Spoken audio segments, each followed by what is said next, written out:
the tape I found downstairs.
Hi, everybody.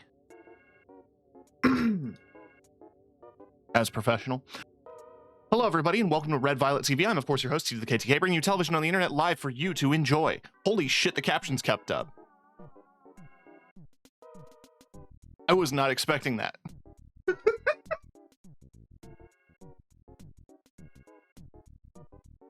I want to do a big, quick thank you and shout out just to Hatchet Strimer.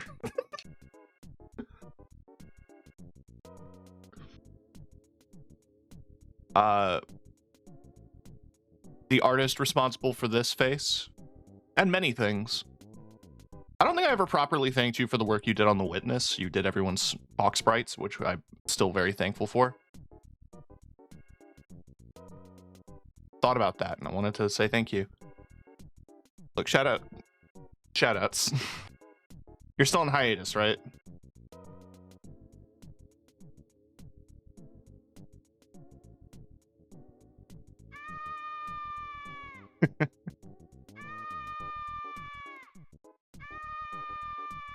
Look, you can pay Hatchet money and you can have art that looks like this. That's all I'm saying. If you like how I look, you should give Hatchet money. That's just simple math. I hope everybody out there is doing all right.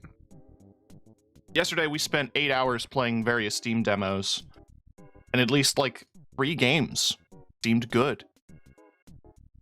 Since that... That's not fair. That felt mean. There was a lot of smaller indie titles in there. I gave everything as much time as I could. I wish I gave Nitronauts more time, but I was just having a lot of... I just died first shot every round and got bored and frustrated, so I just moved to a different game. But there were some highlights in there. Ruffy is absolutely on my wish list right now. I'm going to be watching that game. Same with Deliver at All Costs. Surprisingly fun little title. Blade Ball was also a really good time.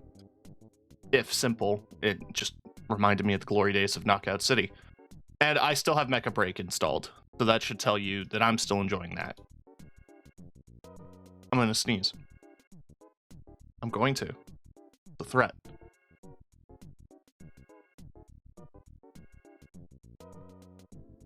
There we go. Thank you, hardware mute. You know, technically this mic has a hardware mute. It's an on-off switch. It's currently off. My mic has been... I mean, I think the on-off is for the USB mode.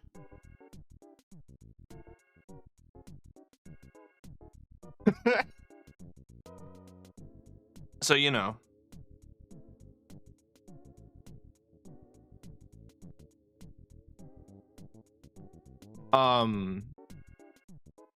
So, just flat out, I'm probably gonna stream Mecha Break if I beat this game before Friday.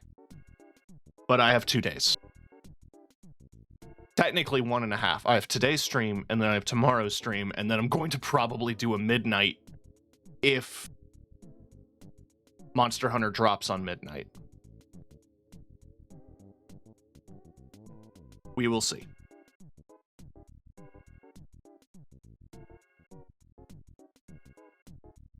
If you are curious, though, about where we're at,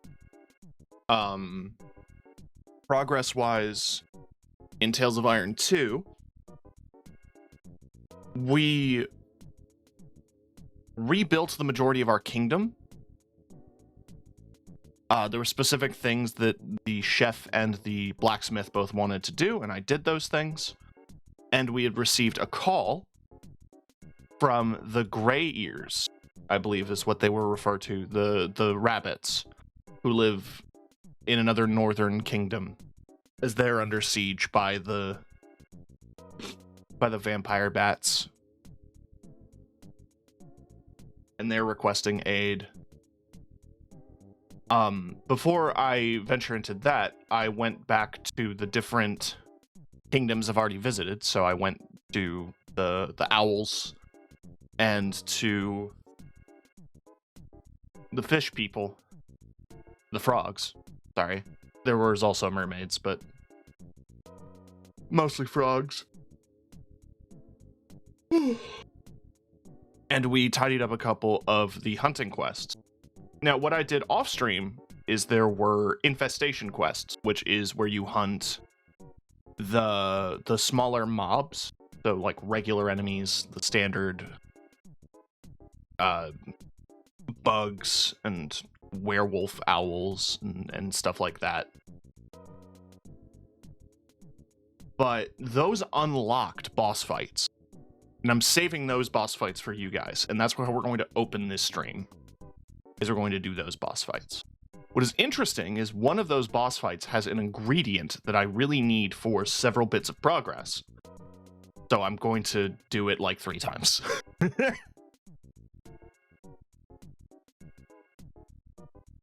So that we can be as geared up as possible for the rest of our journey. According to progress, we're about 50%. We're roughly at the literal halfway point of completion. But I don't know how much that is story completion or just 100%ing the game in terms of collectibles, upgrades, etc., etc. We'll find out together. Let's just play the game. I love it when things just work. You know, there's so many times where I think about just watching my layout here, like from my OBS screen, and just playing the game from there.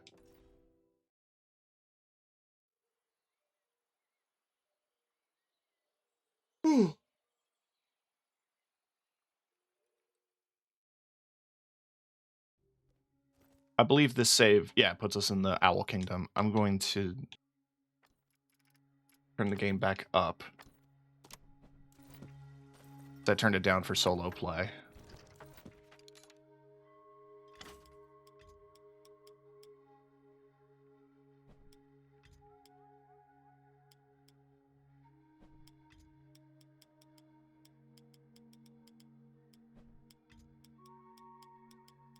I also did get a bunch of free stuff. Pretty fun.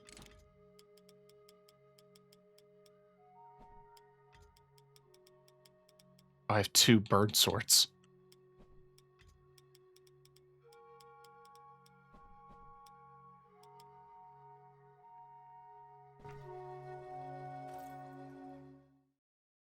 There's a blacksmith here in the hunter's den.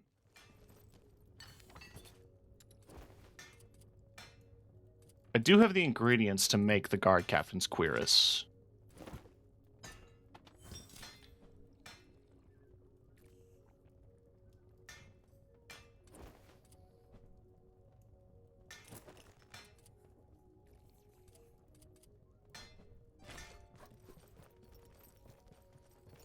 And yeah, so I did the infestation quest. It's literally just, there are things attacking, kill them, and they gave you materials. But they both gave me 2 new boss fights. Hunt the Death March, Horde of Owls. This is the Fire Death March. I need that. I need the giant Death March Firetail. And I need, like, several of them. They want one. I need one to get level 3 food from the... or to max out my health bar. And a bunch of other things. So we're gonna go kill a Death March. Despite destroying the nests, the sounds of hundreds of feet could still be heard in the Golden Forest. They had to be cleared out, and Arlo was quick to volunteer. I don't have enough bars. Hashtag bars.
Wait, I want to sell you gear. I don't know if I have many dupes, but if I do, I just want to sell them. I'm going to save quick as well. Move! The giant death march was fast, but Arlo's tracking was faster. Just in time, as it had already found a victim.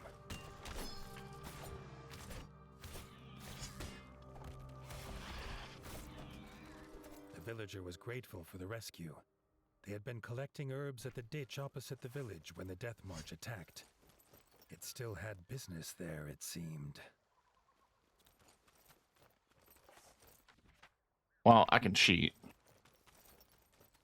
I didn't spend all that money and resources unlocking the fast travel points for me to not use them.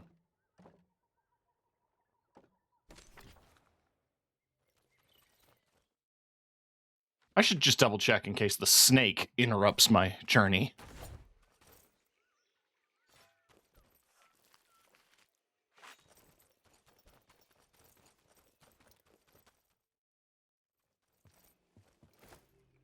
Okay. Pretty straightforward fight. I'm doing a lot of damage to it.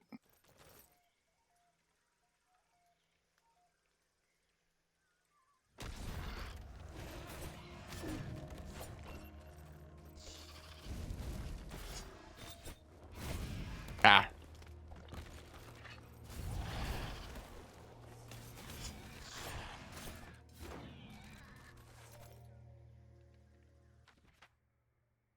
It went down.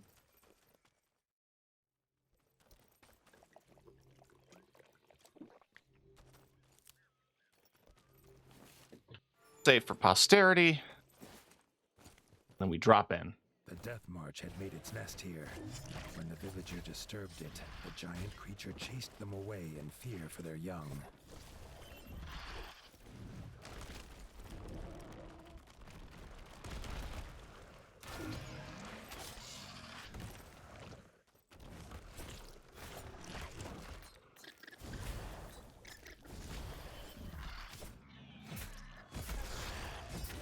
Killed your children.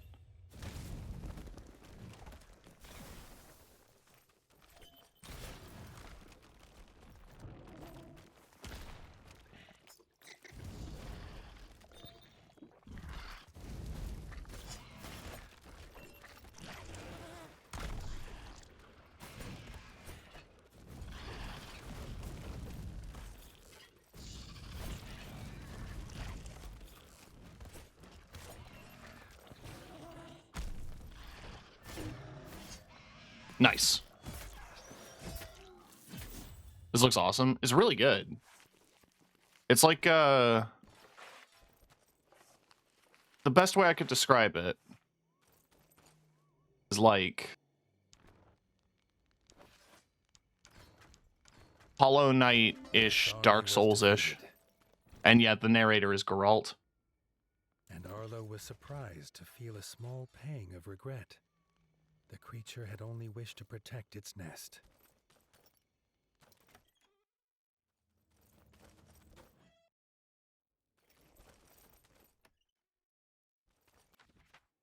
That's the fast travel point.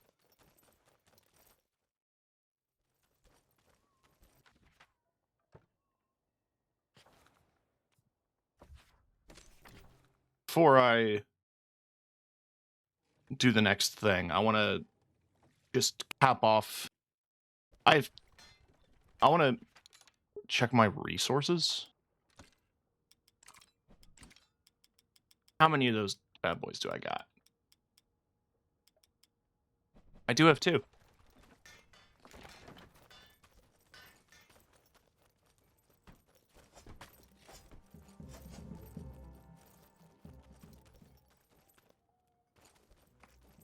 Oh, I have to talk to the building manager. That's right.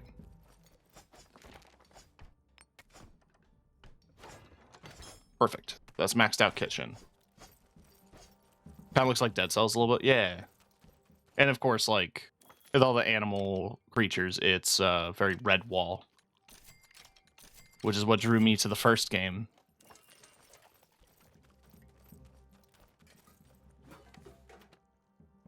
Burger?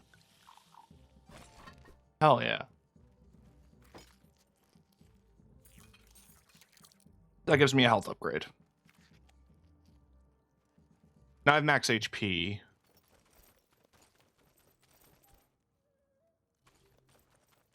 Oh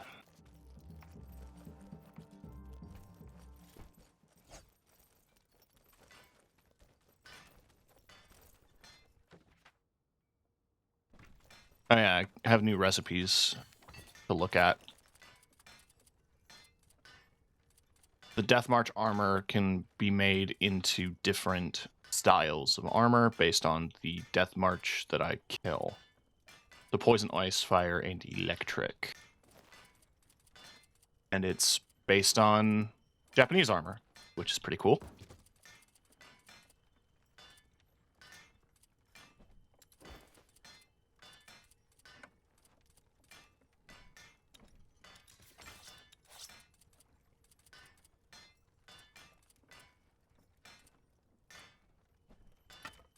Swords look neat. Spear's a lance, and the axes. It's gotta go down the thing and just like, yeah, I saw it all. Cool. Cool, man. I'm somebody who gets really annoyed by new message notifications in video games. I'm like, please.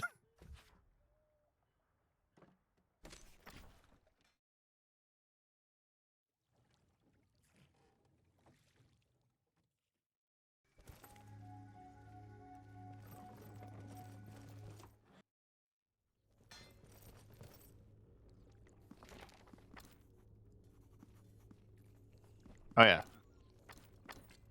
That's your request complete. Cultist were-owls are still in the forest. Rumors of their foul deeds are everywhere. Most worrying among the tales are that of a banquet to be held. Arlo must stop them before they try to eat any more of his new friends.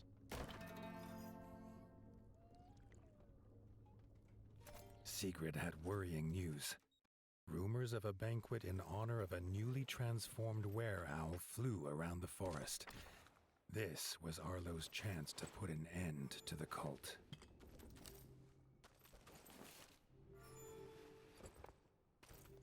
What do you got on you? Nothing too exciting. But I can do the trick again. It's not really a trick. It's just use item and then buy another item so that you're topped up. This one hack that people don't want you to know. Night Eyes were transporting freshly butchered kills. The owl folk of the Golden Forest had forsworn meat generations ago. These were cultists headed to the feast.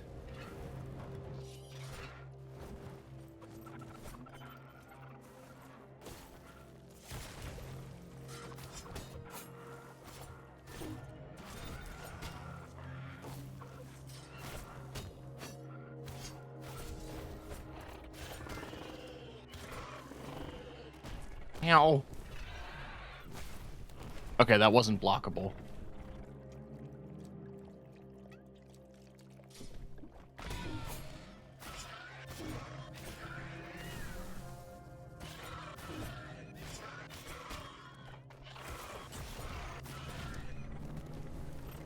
That's the one thing I don't really like about these world bosses. It's like you fight them in an area and then they run away. It's a little annoying to have to chase them.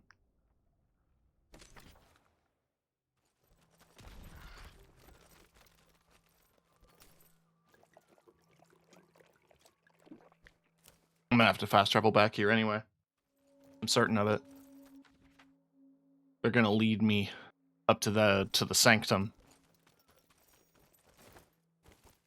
Oh yeah, I've got a grapple.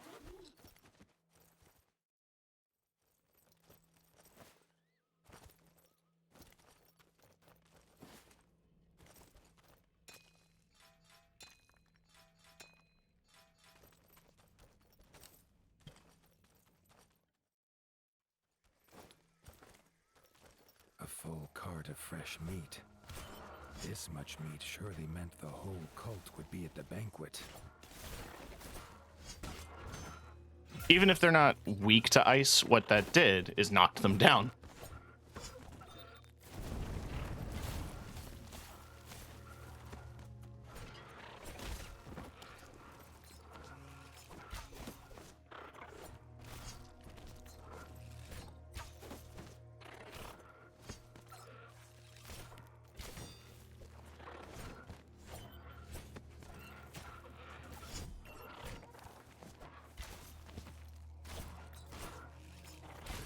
I need to heal.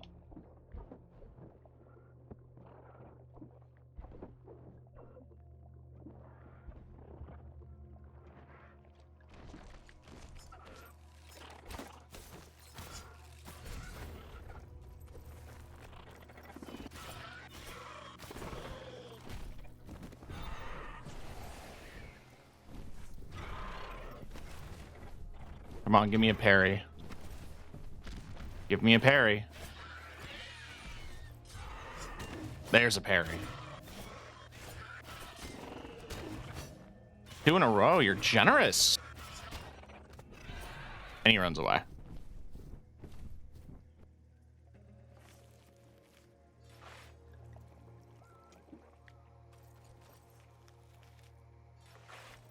I should probably free him. Thanks.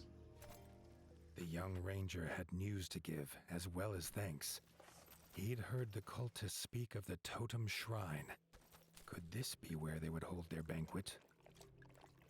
Yeah, the place where you fought the were-owl originally? Probably.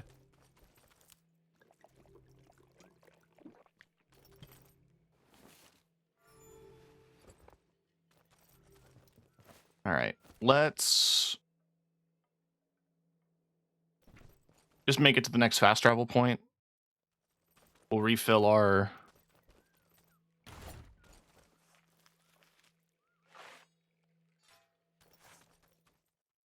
potion. And there's a bench right outside the boss room. We can save there.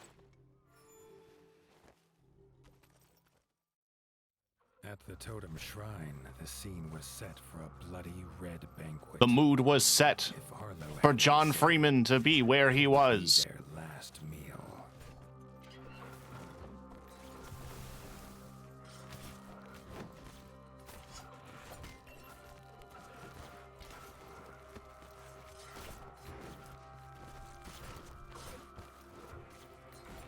I keep missing the parries.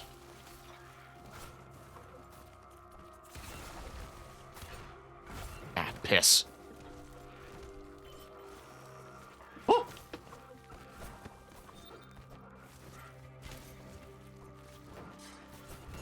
Got him. Okay.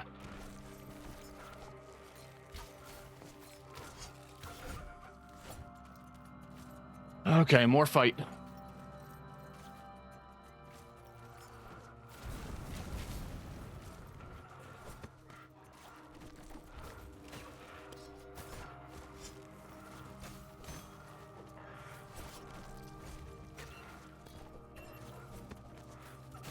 Oh, come on. It's a raid! Wari with the raid. Oh my goodness. You're just in time to see me die to a group of mobs. Let me make sure I give you a proper shout out. Hello, everyone. For people who are not familiar with me, my name is TK. I'm the host of Red Violet TV. It's television on the internet for you to enjoy. That's my saying. You're doing Wind Waker HD. My favorite Zelda. The best Zelda. Don't at me. I mean, okay, Zelda's come a long way since then, but it's still my favorite. How did it go? It's HD, so you don't have to be on as bad of a Triforce grind, right? We need more games that just put you on the ocean with a boat. I agree. At the Totem Shrine, the scene was set for a bloody red banquet. If Arlo had any say, We're playing Tales of Iron 2, last meal. which, if you're not familiar, imagine if Hollow Knight and Red Wall were very similar in their interests. I don't know if folks remember Redwall. It was a book series / TV series about warring mice.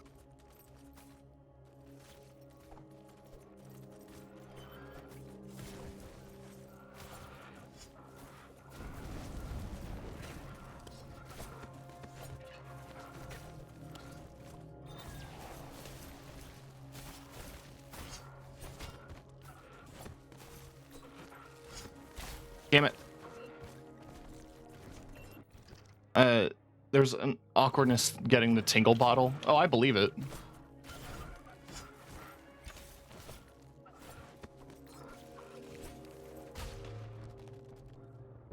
I have a crossbow. Why am I not using my crossbow? Does 80 damage a shot? Why am I not using my crossbow?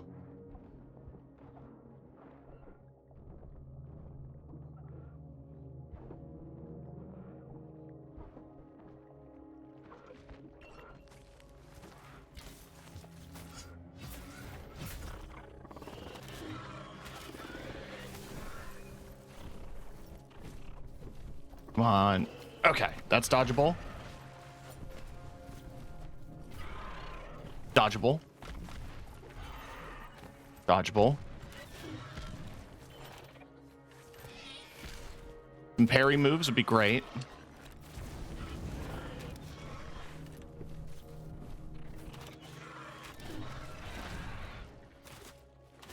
You know what?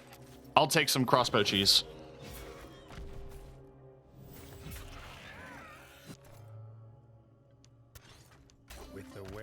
Defeated, the remaining cultists would return to the shadows. Currently going around to activate the tower dungeon. Oh, yeah. Sorry about the ad. I forgot to pause it.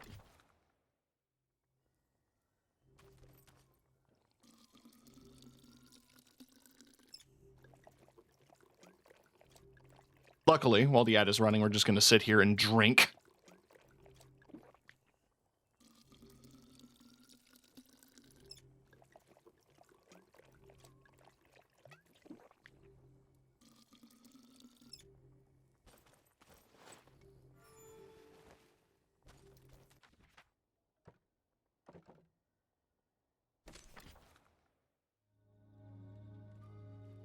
Why is game where you're on a boat such an underused genre? I don't know. It's really underappreciated.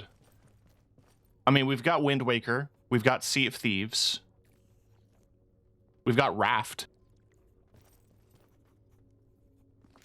You could probably include Subnautica, but that's underwater.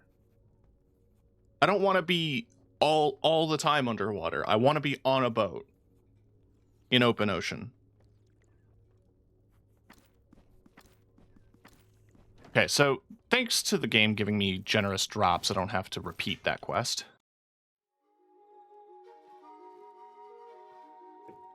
Raft doesn't have one of the core features of a boat game, a sea chart. True. Pirates in Hawaii. How, without giving too much away about the game, how much of it is set on open sea? I figured a lot of it was like mostly in the ocean, or mostly like in Hawaii.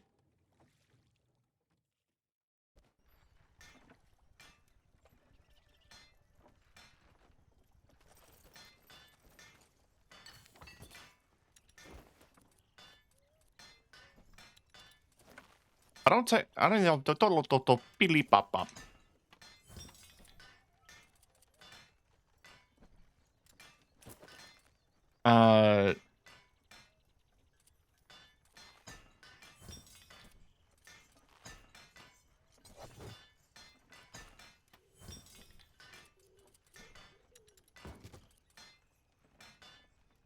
I'm out of copper ore. I can buy some.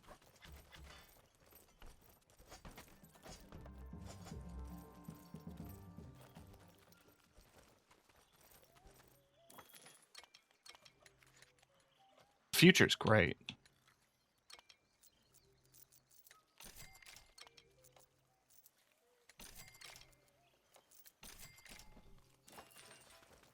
All these lazy kids, they don't go around harvesting their own materials anymore. They just buy them from the store.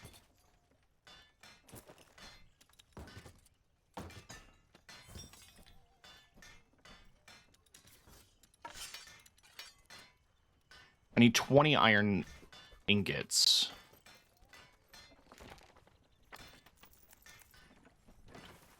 God, that'll take forever.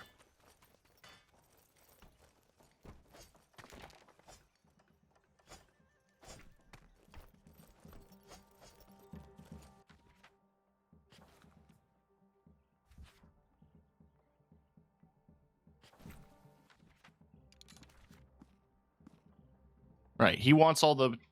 Merlin wants all the tarot cards. I'm missing a couple. If I get all of the tarot cards from Merlin, I get the final stone for the tomb. I can open that. And I have to help the White Whiskers. Game where you operate really big walking base, like Howl's Moving Castle. That's what Sand is looking like to me. Literally, the game is called Sand. It's an extraction game, but you build a walking base.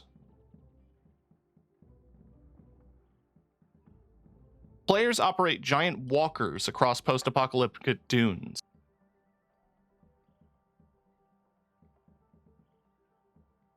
It looks sick as hell.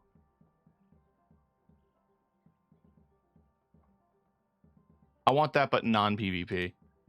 I think that would actually be pretty sweet.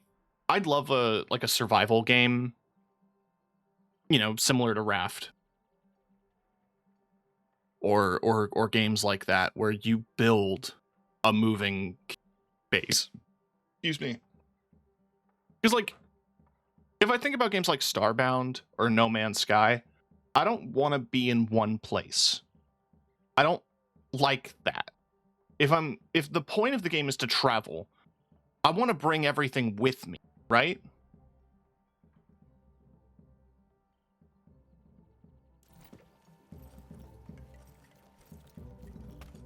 That's why I wish you could just build a giant ship in Starbound. I mean, you can upgrade your ship, but that's like a late game thing. And there are mods, but not the same.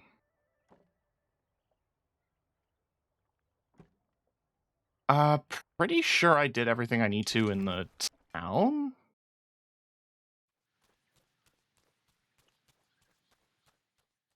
No, yeah. I want it to be individual player control.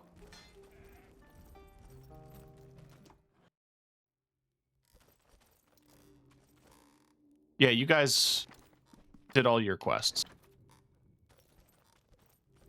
And I think I did everything in the Frog Village. I want to comment about a thing that I love about this scale, because you're rats. The livestock are bugs. Those are sheep, but they're bugs. And that's a cow, but it's a bug. Like, it's fucking Futurama. I don't know if anyone remembers that in Futurama. There was a farm on Mars, and it was beetles that made milk.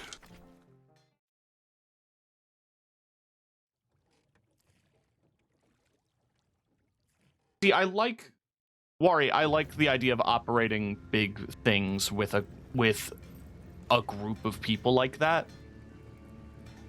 That's kind of what I loved about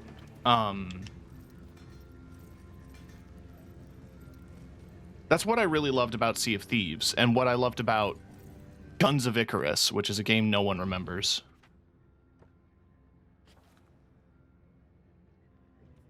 Where, like,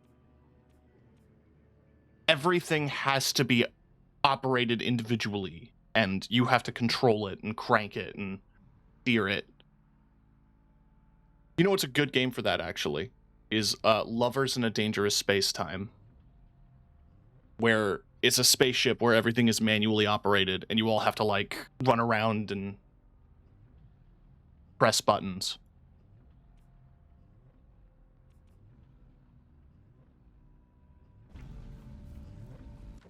Let's just progress with the story. We're gonna land on the docks of White Whiskers.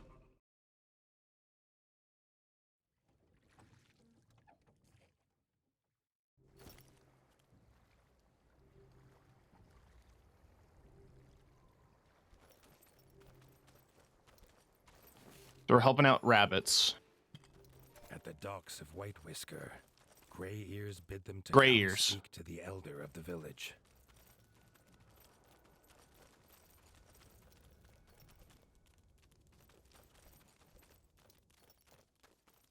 What is they fish? They's fish. Sorry. They're just hopping around on the snow.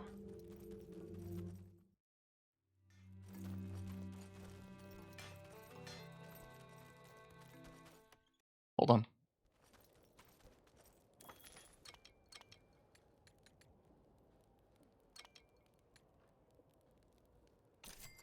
It unlocks the rabbit armor. Okay, but the rabbit armor fucks. That looks really cool. For like ice resistance, which is pretty neat. The gear looks really good. Why are there 3 blueprints?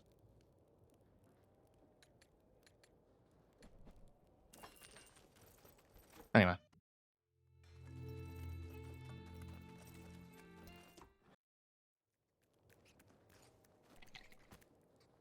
Oh, Big The Bunny. rabbit's body was old and frail, but his mind was sharp.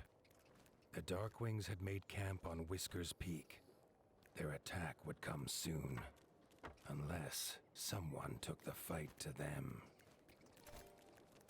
There's only a demo out right now, but it's really good. Oh, for Fathom. Each room in the sub is a manual pump if it gets flooded. Oh, I kind of dig that. That's really cool. I appreciate that there are games like that.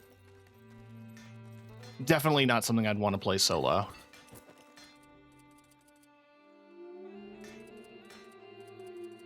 Show me the bunny. Okay, that helmet looks sick as hell.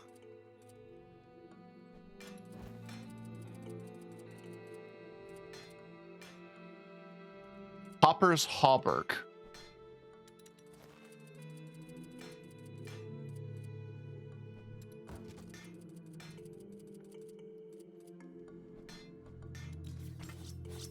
Show me those swords. It's ice damage. It's a purely solo game. That's fair. I just want to share the stress with a group.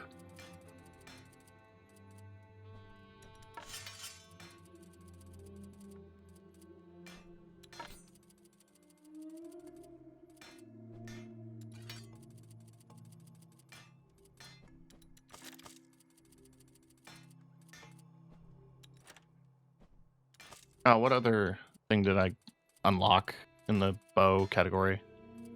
Did I not look at that?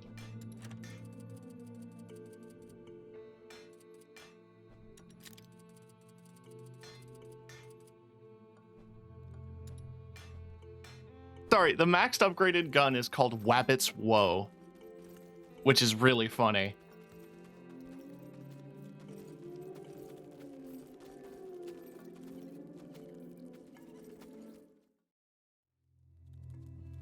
Diegetic UI. You don't pull up an inventory screen, you physically pull out a case with your... Oh, that's really cool. More games need that, too.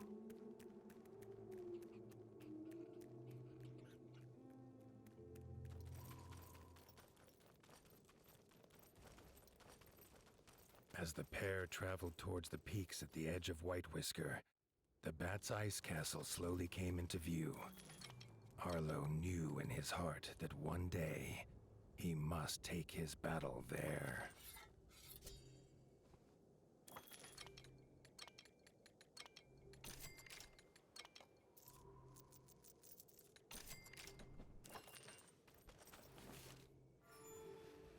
You don't fully pilot it. You pick a destination via the grid system and it goes along a path. Okay. They had no choice but to fight their way to the camp leader. Defeating him would break the bat's spirit.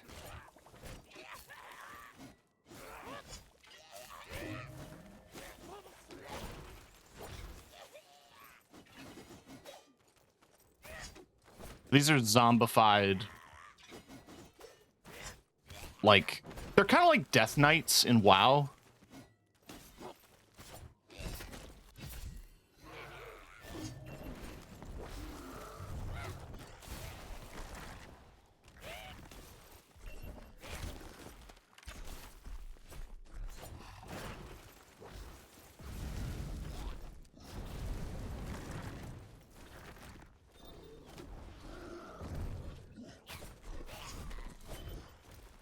But what was interesting is in the first game you fought frogs.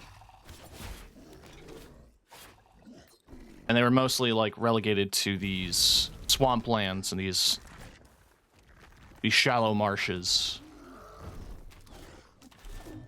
But you represent a kingdom on the edge borders between like the western forests and the northern mountains.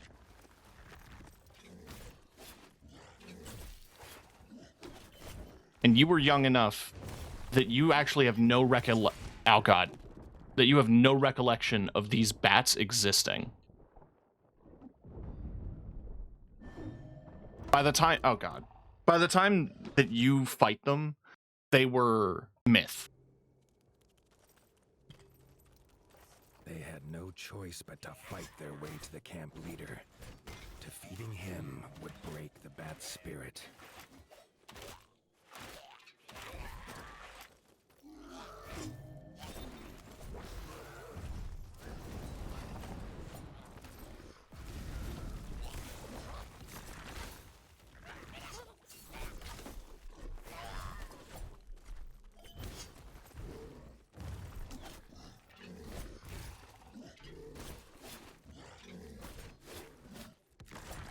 There was a D&D campaign I was running where Dragonborn, as they existed, or like animal beings, were descendants of magically enchanted versions of those animals. And in the case of dragons, the original dragons were extinct and long gone. And my party had oh god, I'm on fire. My party had a Dragonborn who was then be in charge of a clutch of recently born dragons. And I loved the opportunity to just describe to them, it's like, they look as if your only knowledge of them is if you were in the 18th century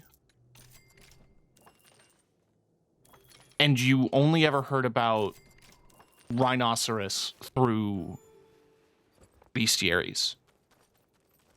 And you're seeing a rhino for the first time for real.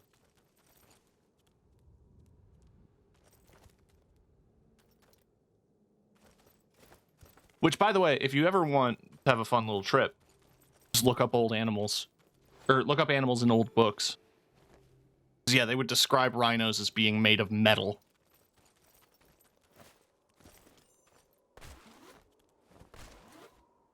But I just kind of glanced at that. I want to read the whole thing. Really powerful Death Knight is part of an old order of former paladins. My campaign is a similar-ish concept. Primal beings, incredibly large, druidic, and smart animals. I stole a bit of my plot from WoW. Or not WoW, but from Warcraft canon in general. Essentially, humans were the only group of people in this entire world that had no access to magic naturally. So they tried to take it. And as a result of them trying to take it, they fucked up the world.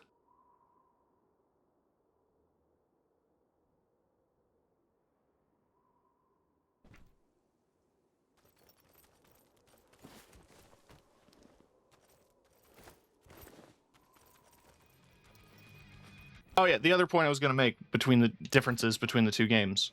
When you fought the bosses in the first game, like the leaders of the frogs, they would play like drums and they would be chanting, and it would be like really primal music. These guys play metal.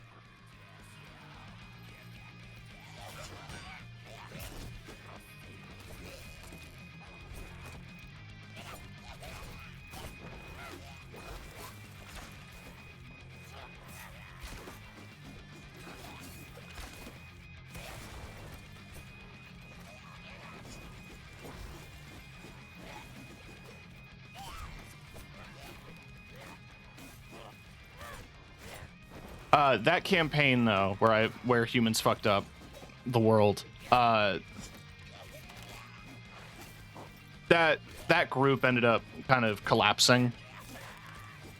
But I have enough of that story written down that I want to try to resurrect it. The camp leader raised his war horn. Its unearthly screech seemed to stir the very air into fury. This was not the wind, but the beating of leathery wings. Oh, I missed my parry. One big thing about the campaign is that there's so much undeath. You literally can't sleep outside in certain spots because the air just fills with necromancy. God, I love that. If I'm planning on resurrecting this campaign for a stream, I don't want to say too much, but I want to say that the magics that the guy used to give all humans magic is rooted in this primal urge to reach your goals by any means necessary. It is a corrupted, like, physical essence of greed.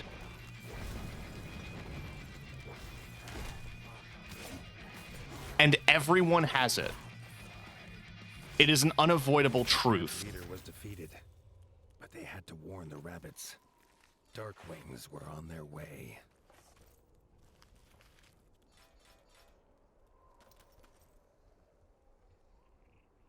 Undead Tarask munching on ley lines. Yeah. That's really cool.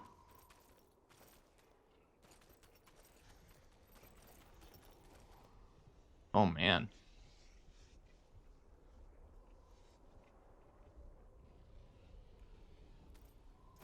What, you want me to jump? I'll jump.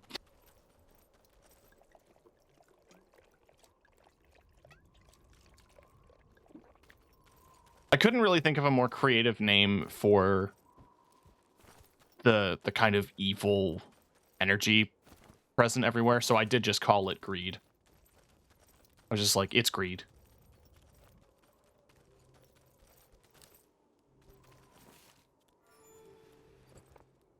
One of the things I did with players is I had asked every single one of them to tell me what their character wants most.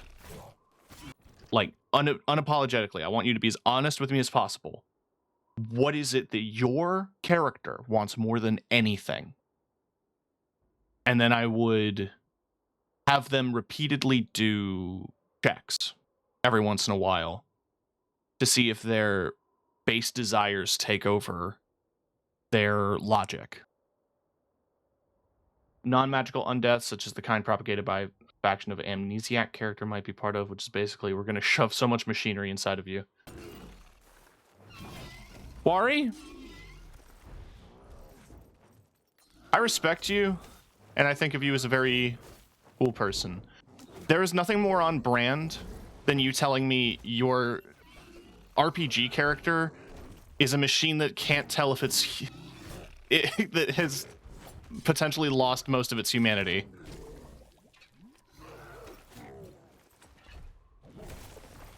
And let me just say, same.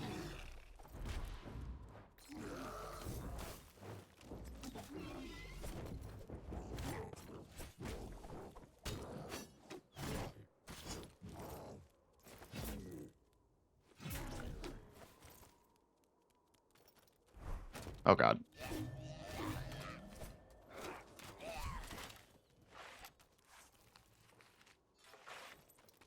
A large robot is powered by an imprisoned fire sorcerer.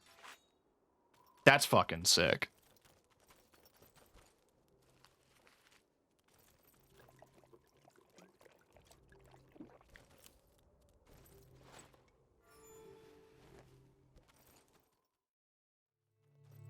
Gray Ears and the Elder were He doesn't have an looking for arm. the source of that terrible screech. Rayman There ass. was no time to explain.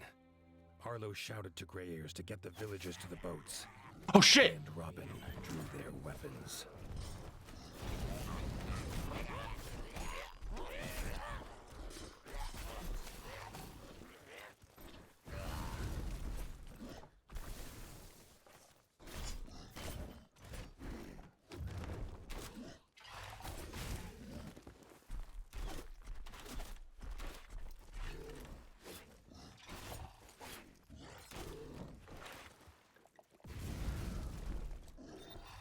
I don't know why somebody on my friends list changed their name to LA Beast.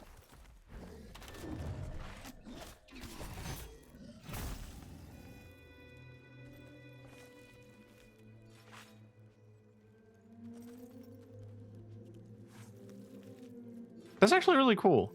That reminds me so much of, like, I love that trope in media, just in general, just like you are a character, or there is a character that is mechanical and has knowledge of things that they don't have knowledge of anymore.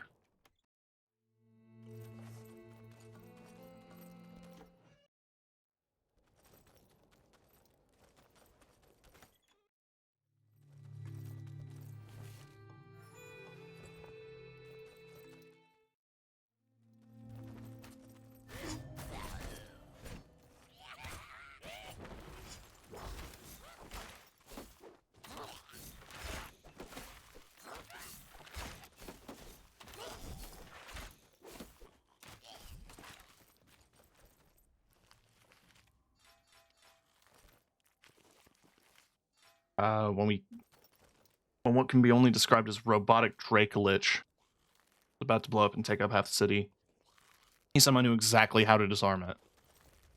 Like he designed it. Huh. That's really cool.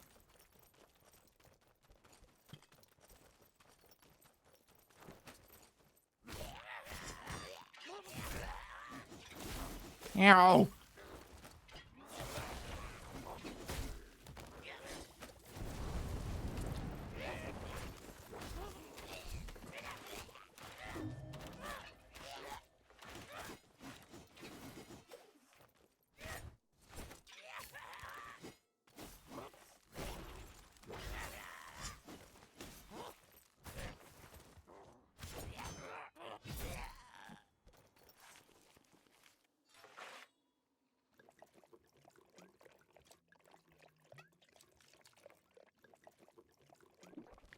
I love characters like that. The Dragonborn that I played with, she was a ranger, who was essentially becoming a veterinarian. That was like her whole thing. And she just had a Minnesotan accent, was just so Gray Ears kind and to the other everybody. rabbits were safe, but terrified. Arlo offered them refuge and a warm welcome at Winter's Edge.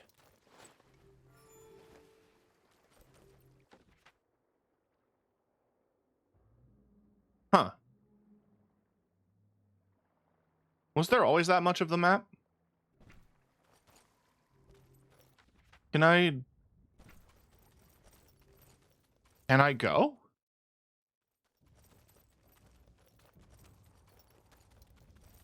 Oh, there's a cart blocking the way. Damn you, convenient ass blocking.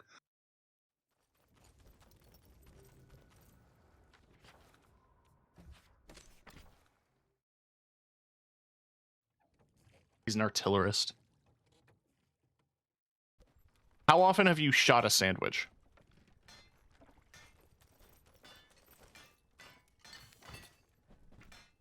I just want to know.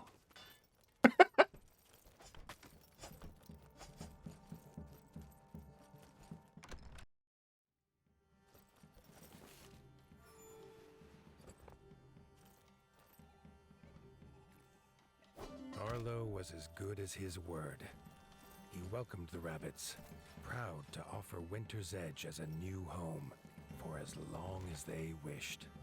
Once, and it resulted in aggroing a 40-foot-tall undead pit fiend. I knew there'd be at least a story. What remains of White Whiskers has been claimed by the bats as their own. The rabbits beg Arlo to help return their ancestral home to them.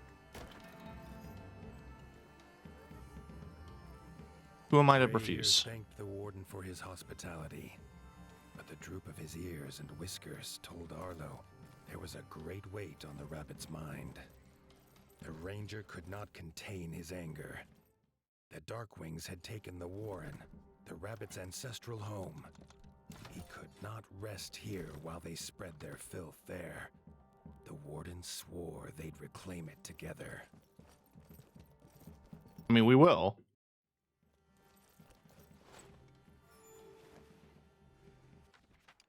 You know what's funny?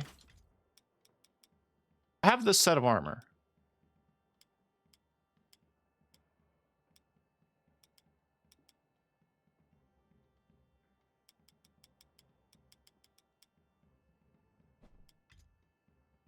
It's supposed to be like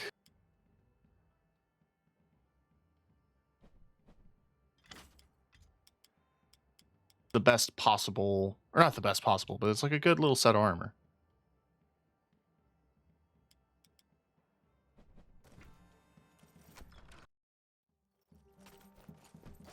But it ain't doing me many favors. I don't want to make some rabbit armor. I just need more iron.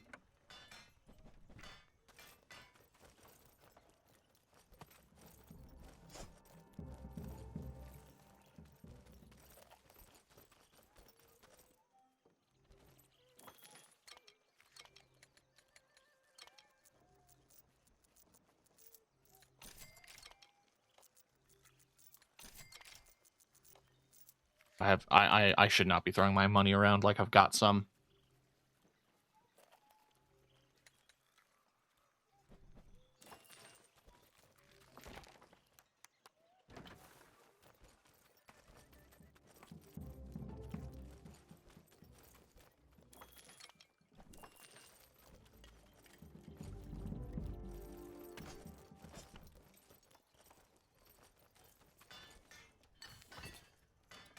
Let's just make the chess piece.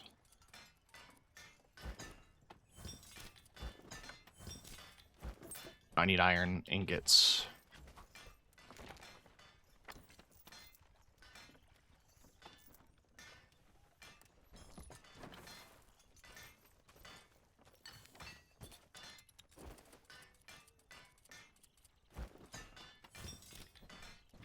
What are we looking at?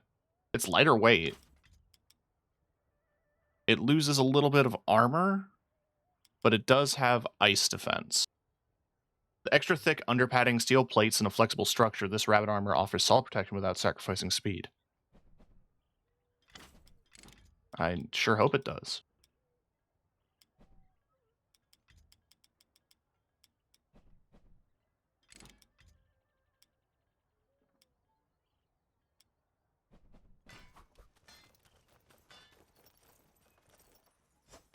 What I also like about it is it has the white and blue kind of color palette of my kingdom.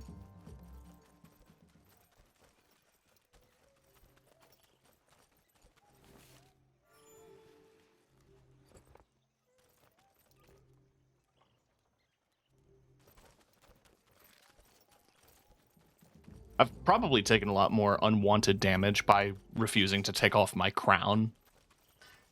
But, like, I'm the king. Well, I'm not. I'm the warden. I'm not technically a king.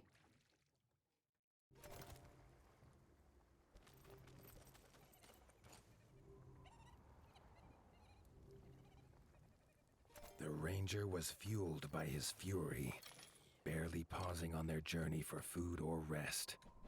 Arlo thought it almost matched his own.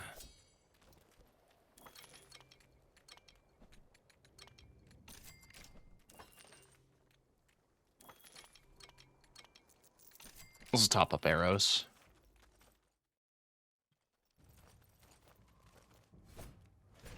What once was a small village Oh god! was now a foul Darkwing base, with all they needed to launch attacks all across the north.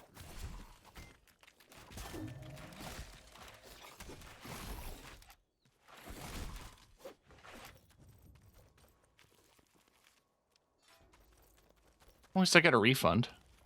Good.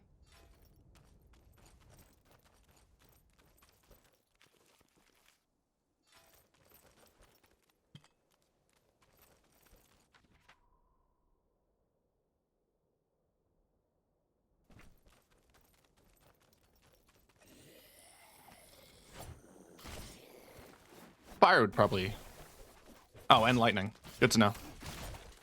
Well, I mean, the bunny armor is really weak to lightning, so that makes sense.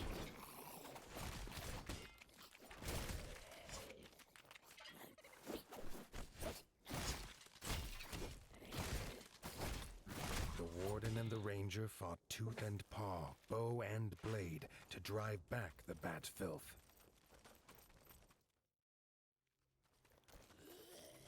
Hang on, can I save? No, too late.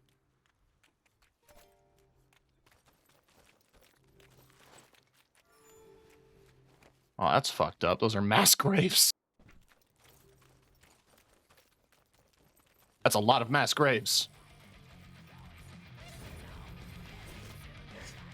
Undead rabbit elder whitepaw. Oh fucking shit.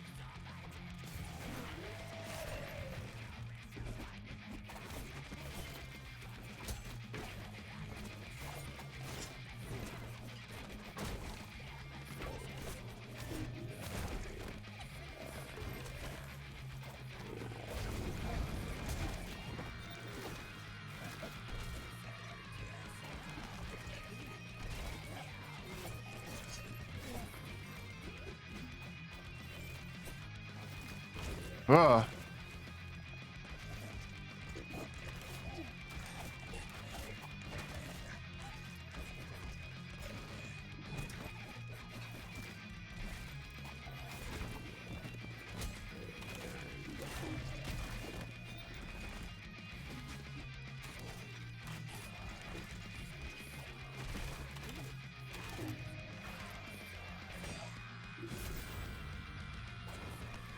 Count Kazak had sent one of his strongest generals, Necromancer Guraz.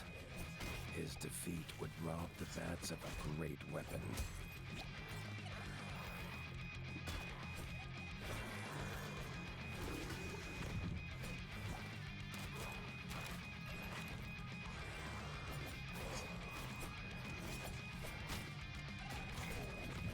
Damn it.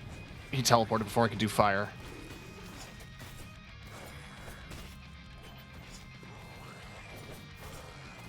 He seems easy, and that scares me.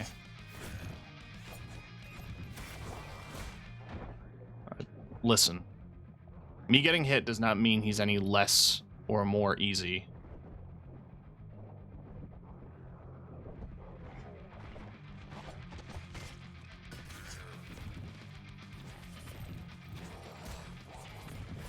He's just fast. Shit, I dodged over him.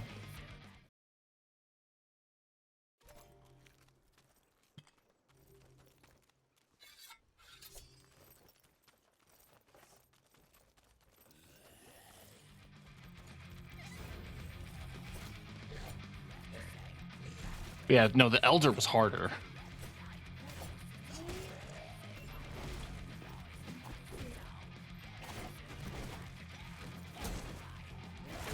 Damn it. Can I parry that? Kinda.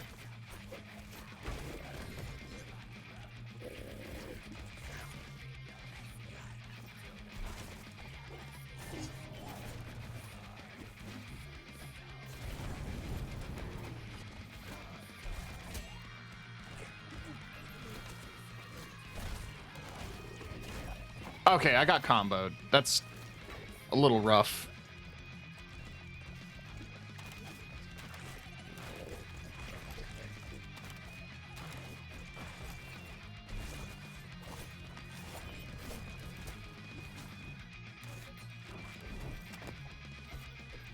Oh, he's in execution mode. Okay.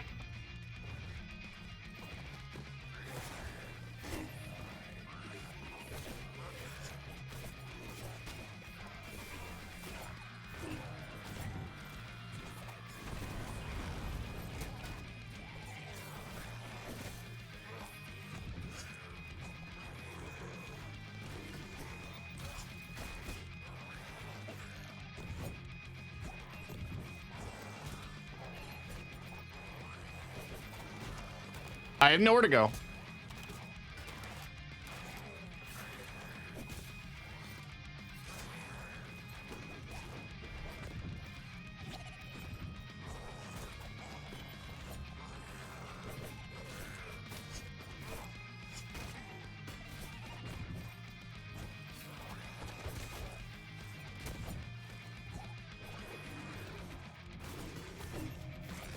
Damn it.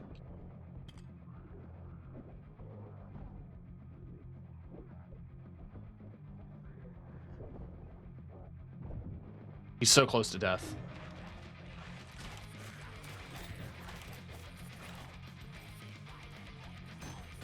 I don't care if it's cheesy. The warren was safe in Rabbit Paws once more. Gray Ears swore that if the Warden of the Wastes ever called for help, the rabbits would answer.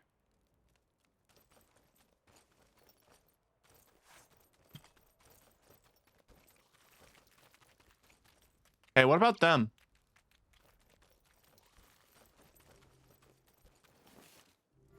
We gonna address them?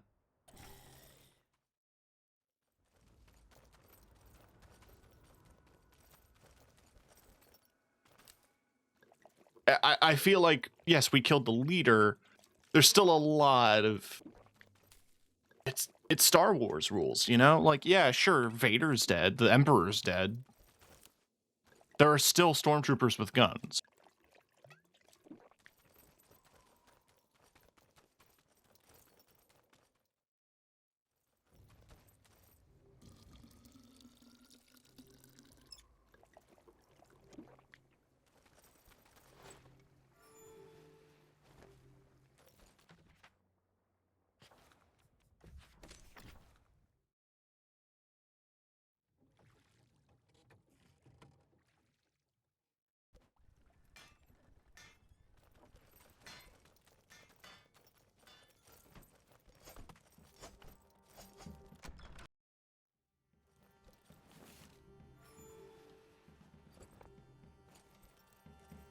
At Winter's Edge, the rabbits celebrated that their homes were safe once more. They longed to feel the crunch of snow under paw.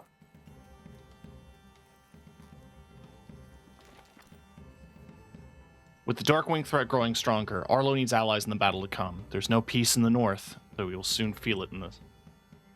If there is no peace in the north, they will soon feel it in the south. Oh shit, I'm gonna go visit Reggie? I'm gonna go visit the king? Minor discussion here. In the first game, you played as Reggie, who took over as king of the southern kingdom of rats. The brown rats.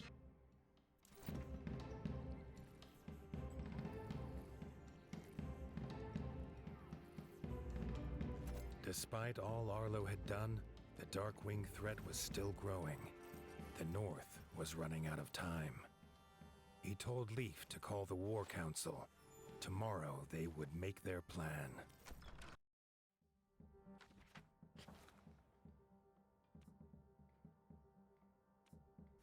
Now hang on.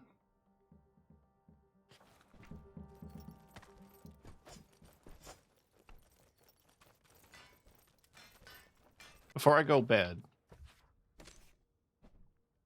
Oh, a bunch of fast travel points opened up. I probably shouldn't have access to the underground yet.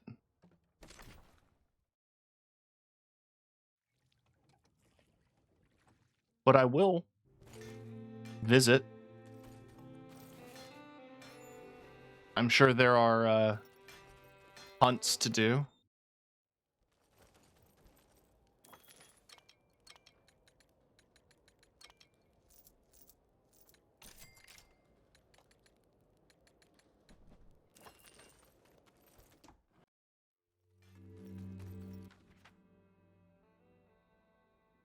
There are.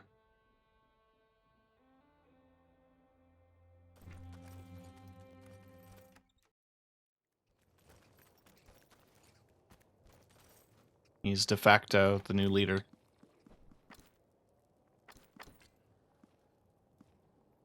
With the White Whiskers destroyed, the rabbits have not been able to collect food and supplies are running low. Anyone who helps to restore the food stockpile will get a reward. Staying warm is hard, even with the thick fur coat. The rabbits, they offer a reward to anyone bring them the herbs they need.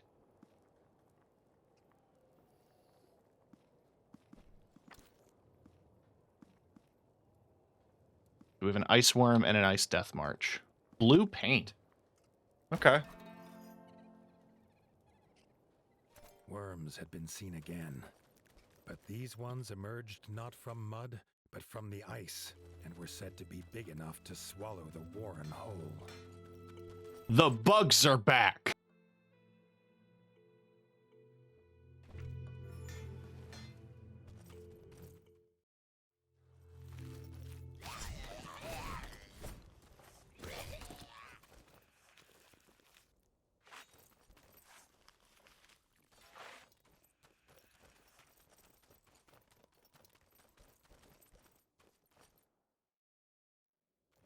You want to know what's down here is the thing.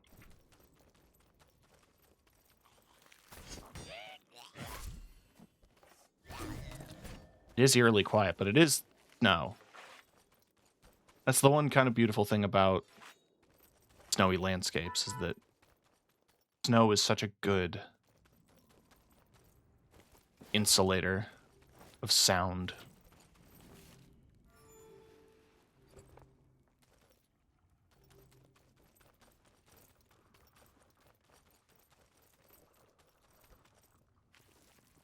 Huh.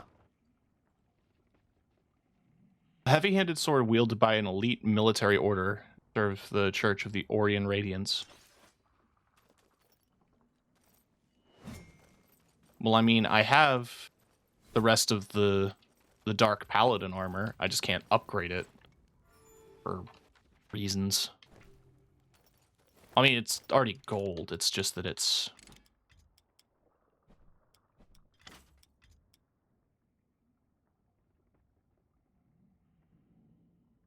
It has pretty good resistances, all except for fire.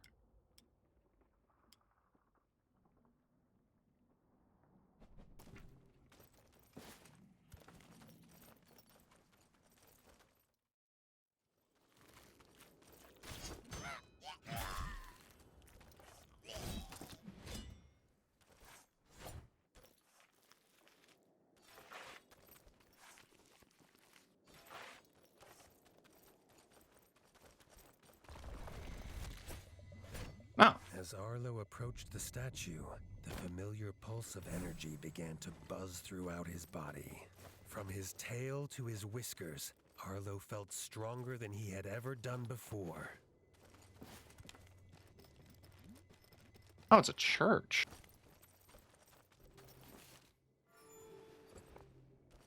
See the chest.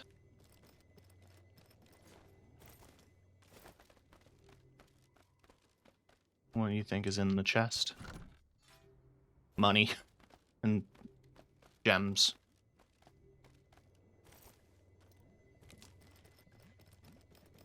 It shows rockets going to the moon.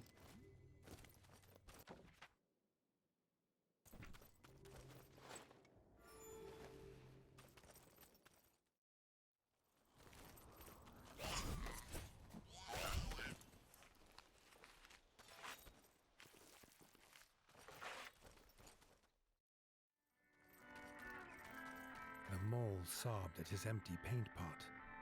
He was moved at the Warden of the Waste's offer to risk his life to bring him paint. He's painting Sure, minis. that's not what he said. but the mole explained this blue pigment was found only in the blood of an ice worm. Okay, so he's the one who wants the blue paint. That makes sense now. In terms of what else is down here, that's pretty much it.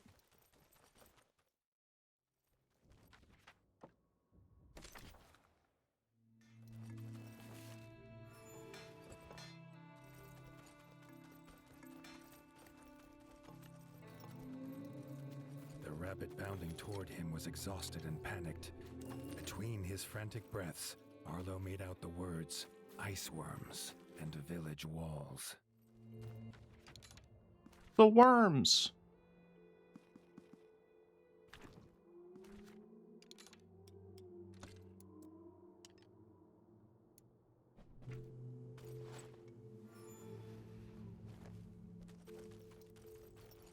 Outside the village walls, the wind turned ice cold. The ground shook, and from beneath the frozen tundra burst the giant ice worm.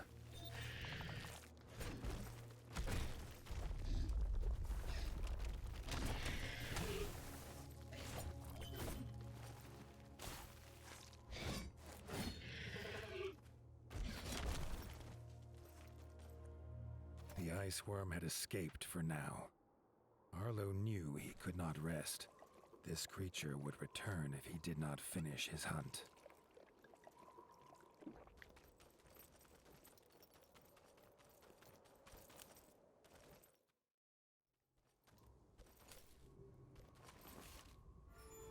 I appreciate that this mole just shows up.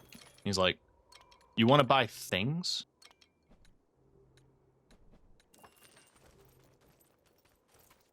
Kinda. Depends on the thing, usually.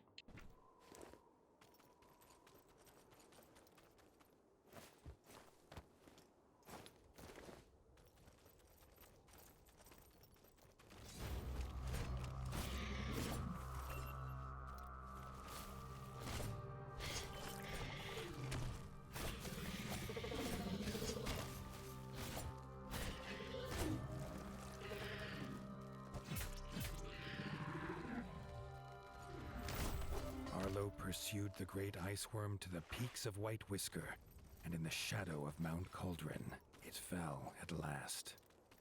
The rabbits of the warren were safe.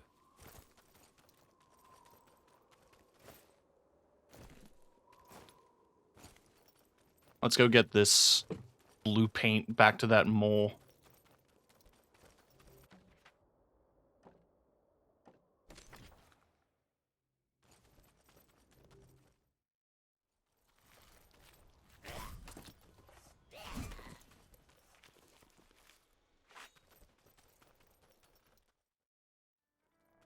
Here you go, man. The mole was delighted to have paint again, and set about decorating his soldiers once more. Arlo suspected it was near time he returned to his own.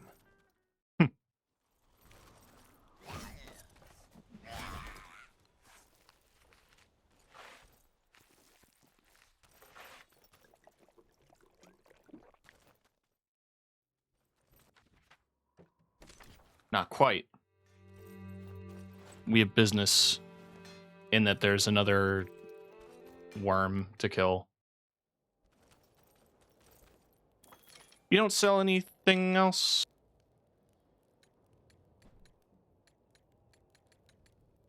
Okay. Kind of hoping to find more tarot cards. I'm too short. But I guess the last of the cards I need to find are probably close to the end game.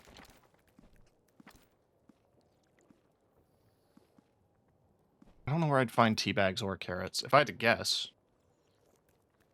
I might be able to find carrots in the Owl Kingdom. The ears of the rabbits had heard frost-footed centipedes on the march. With the warren's defenses in tatters, they turned to the warden for aid. There's a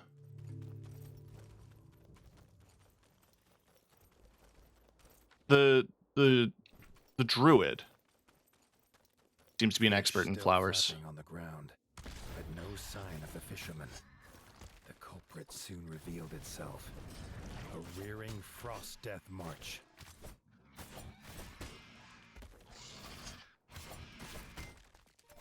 Fine.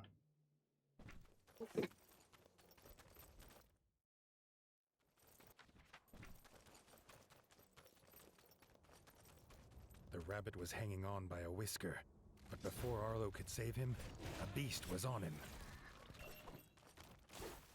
The beast was stunned.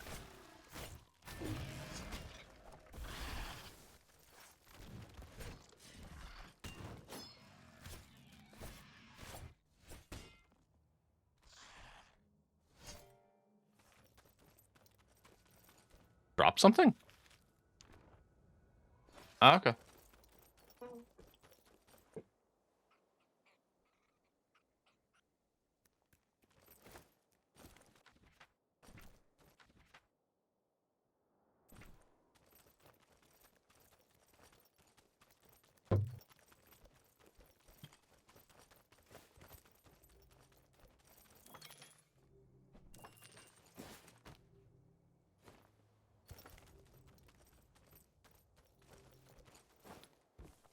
I think this is a mole church, based on the way it's constructed.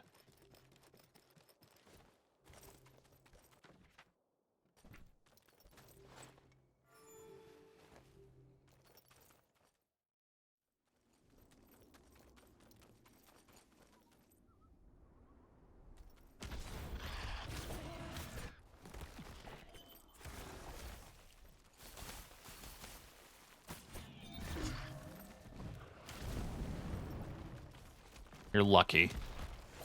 You son of a bitch.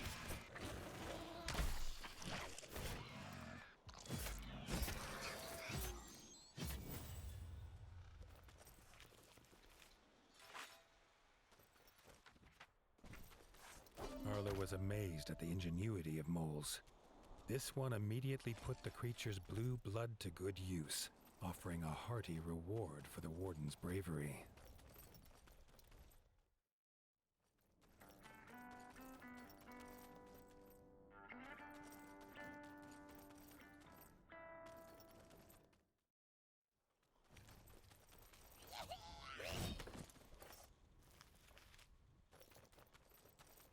Gonna chop.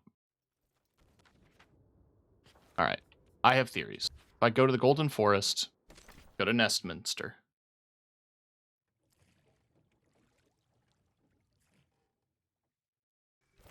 I want to check the shops here.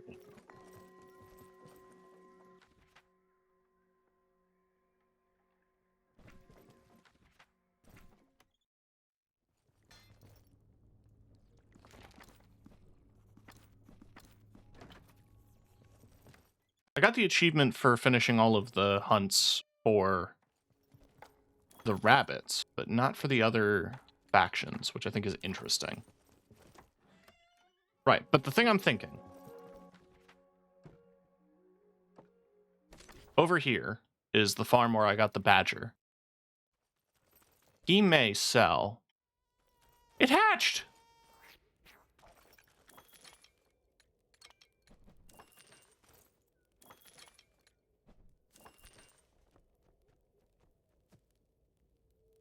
He does not sell carrots.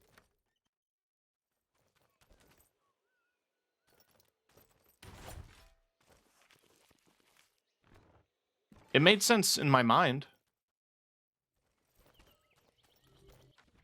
But in terms of who sells herbs, gotta be the druid.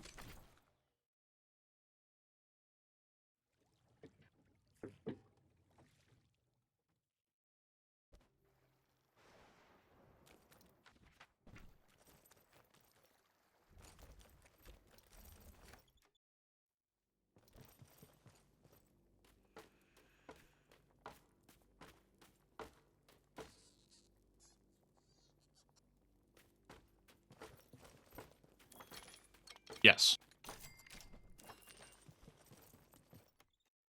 I guess the only other place I can think to check is my own market. Or I guess there is the outskirts. There is a... Is there a store here? No.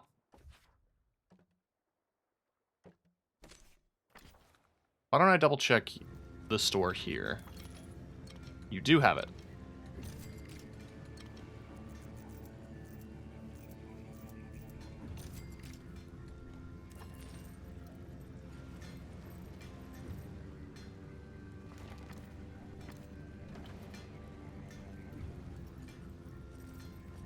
Alright, well that was a good hunch.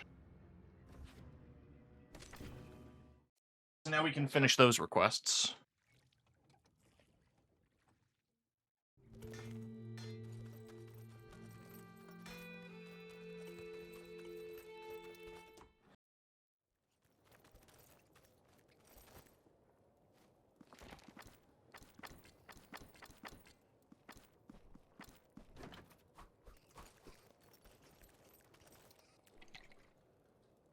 Listen, I want to make sure that all the kingdoms that agree to fight with me are at the top of their game. That they have everything that could be provided.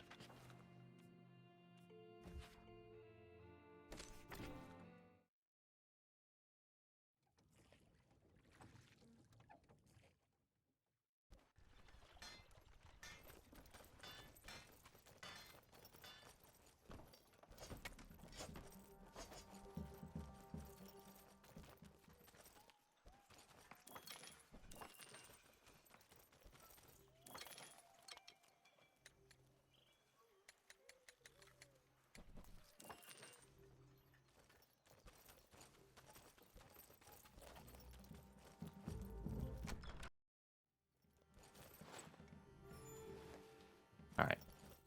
The game wants me to rest. So I shall.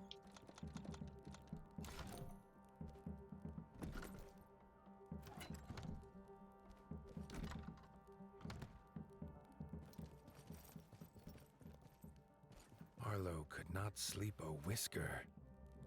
He wished more than anything that his father were here to tell him what to do.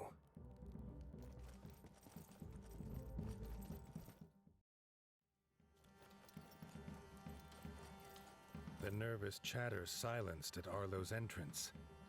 He did not sweeten the truth. The Darkwing numbers grew. They would return, and Winter's Edge could not stop them alone. He called Robin forward. Arlo was raised on tales of how the North could not rely on Southern kings. But he was desperate. The Ranger was sure King Reggie would prove different. Ordering the council to prepare for war, they set course for the Crimson Keep. So... yeah, King Reggie is who you played as in the first game. Ancestral story to the King of Ratdom, the Crimson Keep has been the site of many a battle, but never fallen. Under the rule of Under the rule of young King Reggie, its scarlet walls stand as a beacon of hope and prosperity for all its citizens.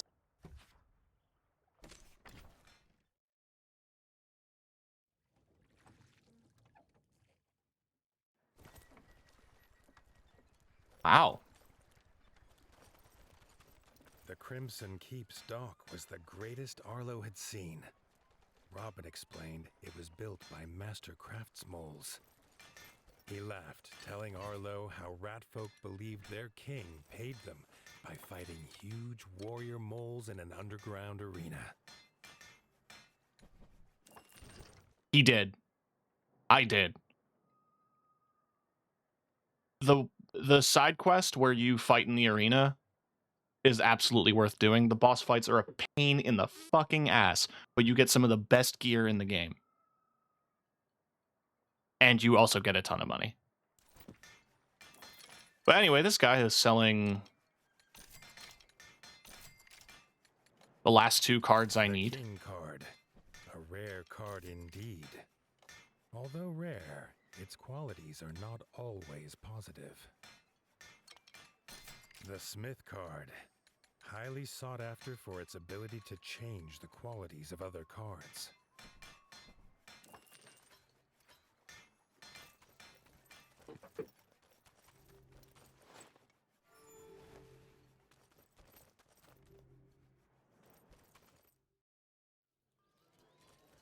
Aww. There's the monument to the king helping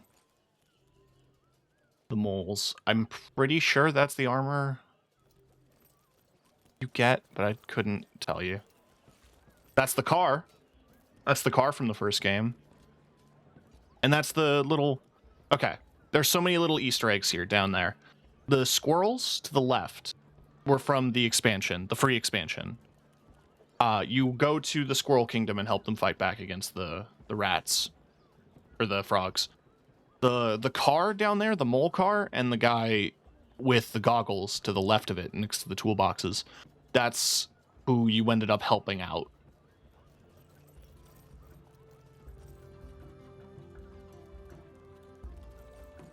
They have a clock tower. Really elaborate one, too.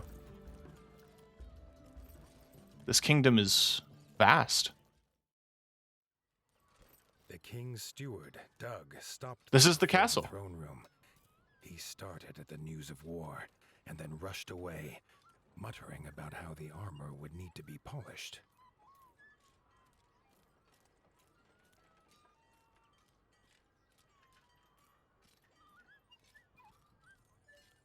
Oh yeah, that was your little assistant in the first game. Yeah, this is the courtyard of the Crimson Keep. And you would enter the castle through Dennis, here. the king's brother, was Aha! also curious to see this northerner. There he is. Dennis missed war. He could plainly see by Arlo's expression that was the warden's task. He hoped they could fight together someday. Times are desperate. We need the assistance.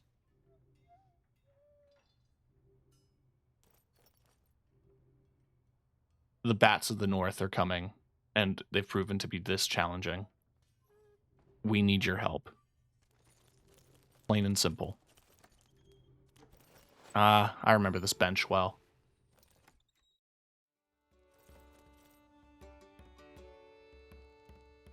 There's all the bosses that you killed. Arlo was nervous to meet this king. He hoped Reggie lived up to all he'd heard from Robin. There he is. Long. King Reggie was glad to see his old friend Robin was safe and bid him to tell his tale. Robin told of the death of his son by the ferocious Darkwings and begged the king prepare his forces to go north. Reggie was sad at the loss of Little John, but said that was not reason enough for the South to join a northern war. The king wished them well and turned to go. Arlo stepped forward, asking what the king would do when there was no Winter's Edge to shield the South. If they sent no help now, the Darkwings would not stop at their borders. Reggie listened to Arlo tell his tale. It brought back terrible memories of a father lost and a land left in ruin. A tale not unlike this young warden's. He held out his paw in friendship. King and warden, united, could stop any foe. The southern ratfolk would not simply leave the warmth of their homes for frozen lands they had never seen. A trial by combat would prove his worth. Arlo agreed. He would do whatever it took. For the record, the very first time you see Arlo as Reggie in the first game, you enter a tournament against his dad. Like, you defeat the warden News of the had North. spread swiftly. As Reggie led them to the tournament grounds, the streets were already full. Villagers craned their necks to see their warrior king and this strange northern challenger.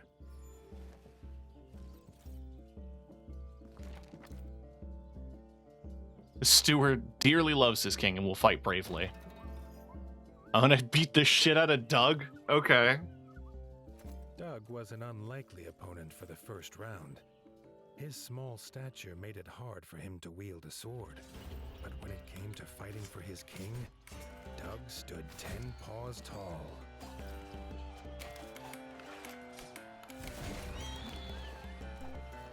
He does hurt.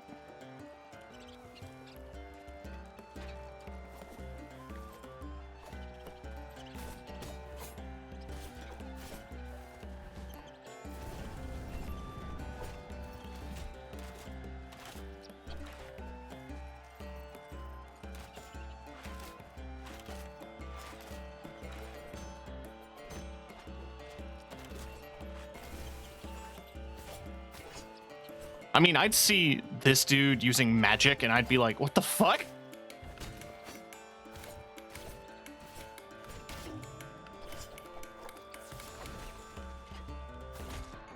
Ooh.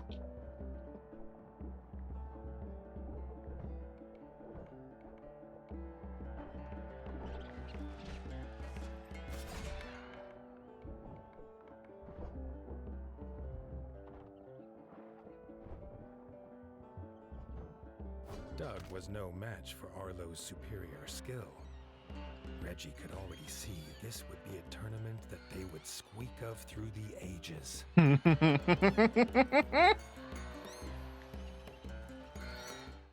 Oh, I love that. A tournament they would squeak of.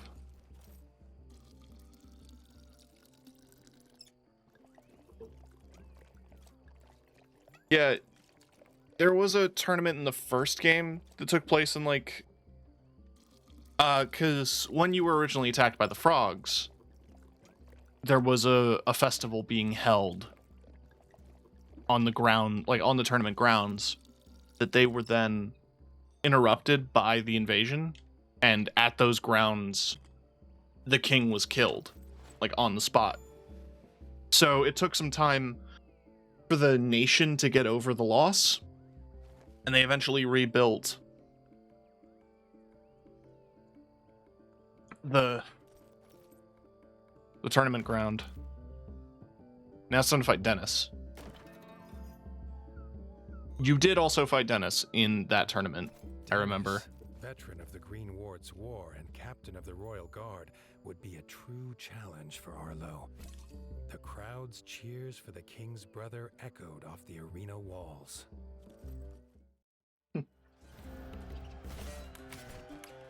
He is a heavy drinker. That is one thing I remember.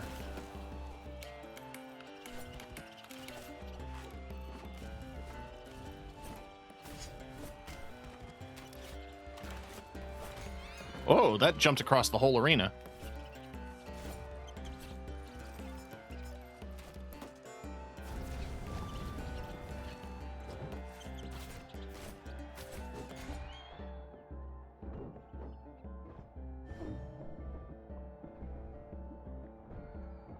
Whoa.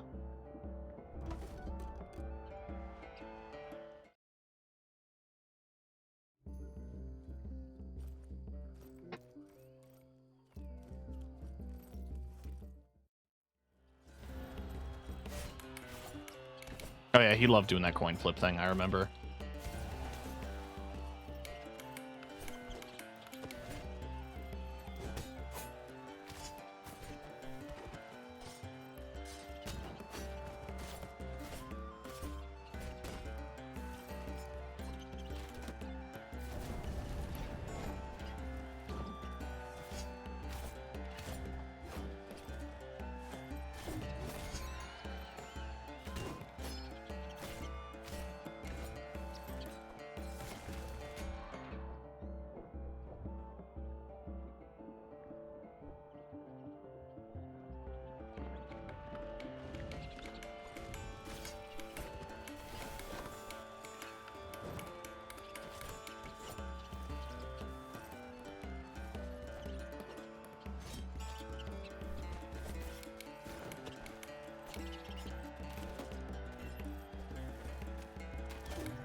Come on.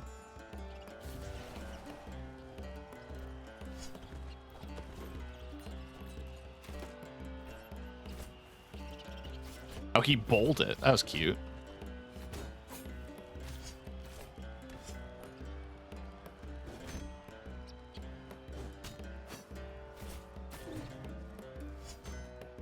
Arlo was a veteran too, used to fighting monsters and Darkwings with ice under paw.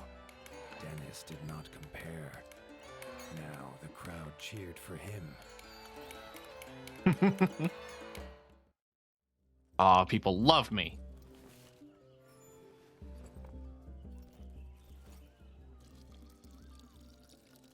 I love a tournament arc. I'm so happy there is one in this game.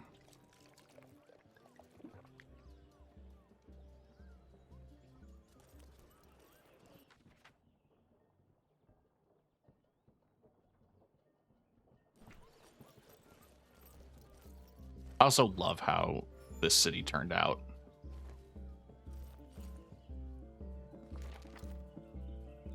King Reggie. Oh, in that armor, huh?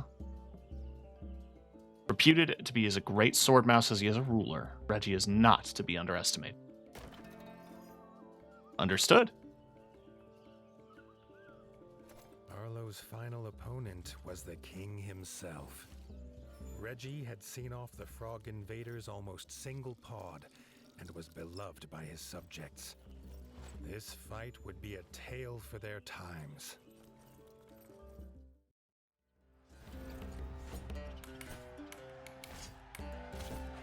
That seemed a little cheesy on my part to be like... Now, this is my Reggie, so he is... I wish it was, actually. That'd be funny as hell. If it, like, had your save data. Oh, he switched weapons! Oh, and the mole gun.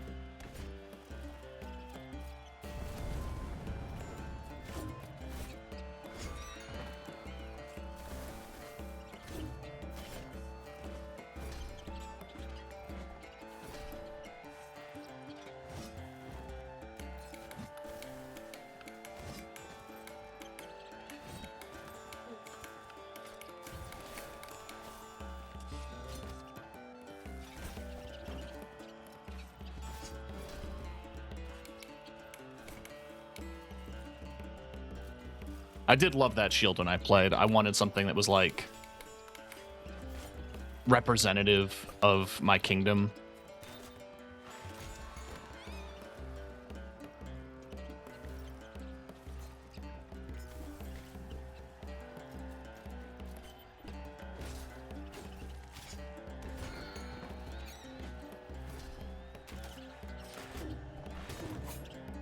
Get parried.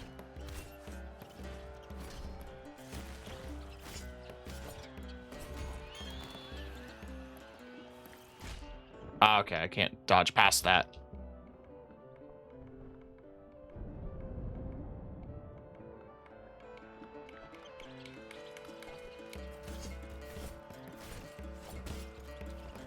First try. They were well matched in stature and skill. There was not a whisker between them. They shook paws in truce. No rat could doubt Arlo's worth now. Reggie said to meet him by the docks. Together, they would wipe out the Darkwings once and for all. Together, they would attack Mount Cauldron. So I have their approval. Good. I would like a refill. If one is available.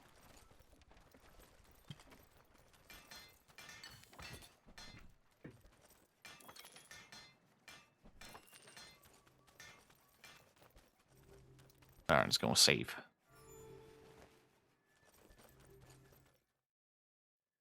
Seeing the king's forces training for battle, Arlo felt the stirrings of something he'd long thought dead in his heart. Hope. At the dock, Arlo's little heart leapt again at the strange contraption. If it was a boat or a house, he could not tell, nor why it had a giant sleeping fuzzlebug atop it. From inside emerged King Reggie. It's a giant blimp. He was not alone. King Reggie introduced Bertle. Arlo felt something comforting in the turtle's presence. Bertle was proud to take the army to Mount Cauldron in his bug ship.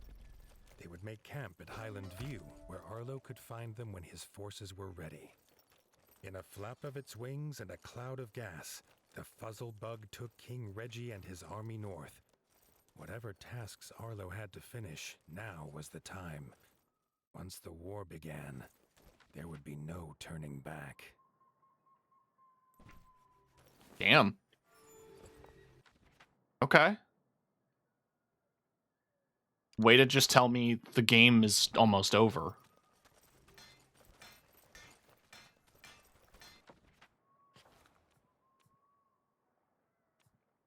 I mean, first things first. Let's give the last of the cards to the druid, who should, in return, give me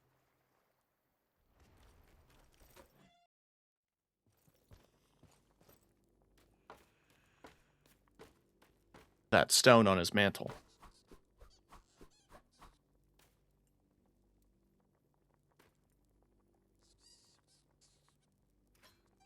With all their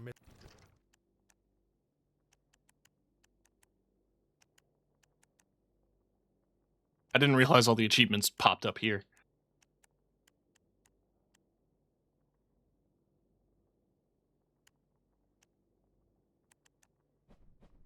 missing cards returned, Merlin took down the rune stone and handed it to Arlo in gratitude. Now all Merlin needed was a partner to play cards with. Aw.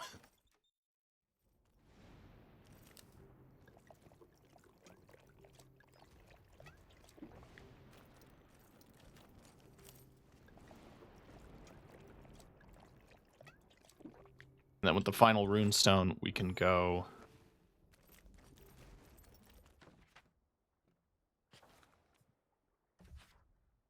to the outskirts.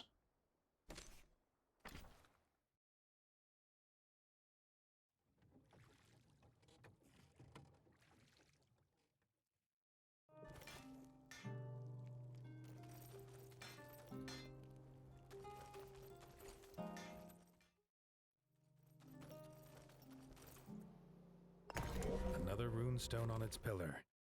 Arlo would decide later whether it was wrong to raid this tomb for its secrets, after he knew them.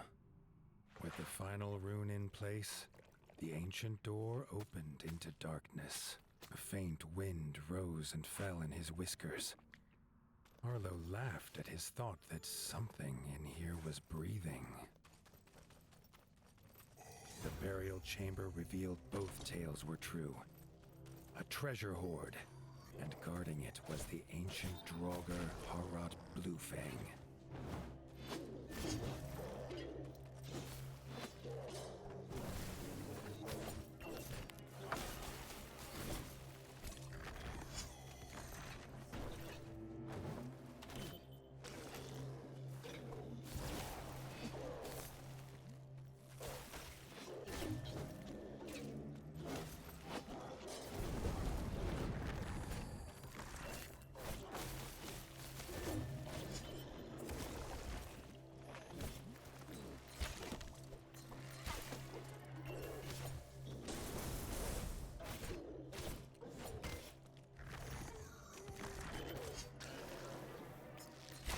Oh god.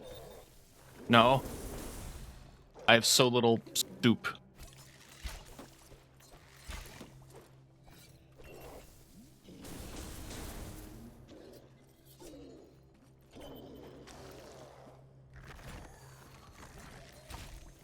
Oh, he's calling my name. That's cute. I mean, it's horrifying, but it's cute.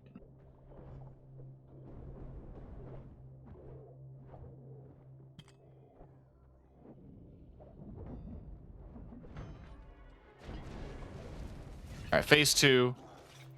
Big axe. I'm out of arrows.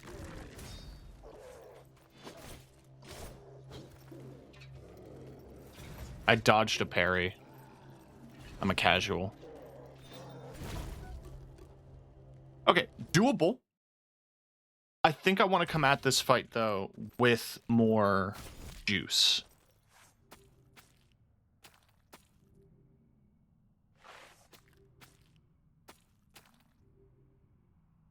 I mean, good thing. If I leave and come back. Yeah, that works. Perfect. Now we save.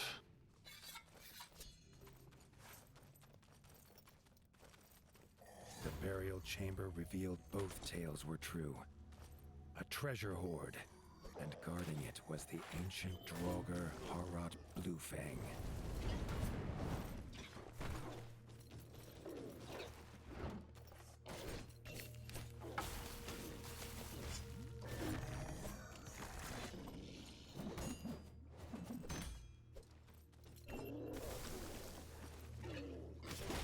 Meow.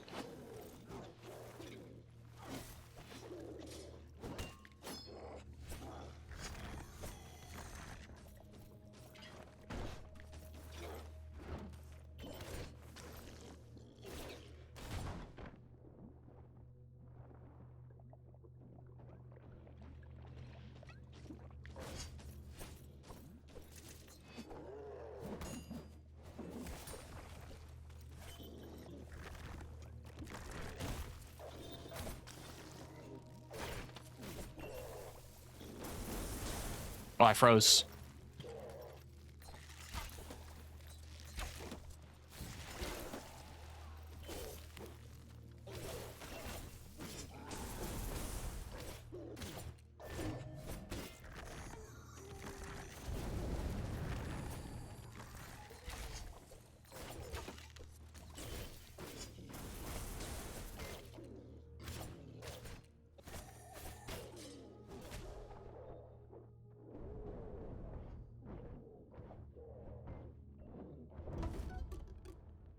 I got too cocky.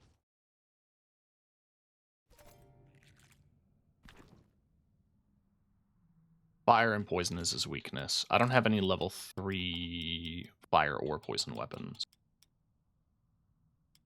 I don't really have anything comparable.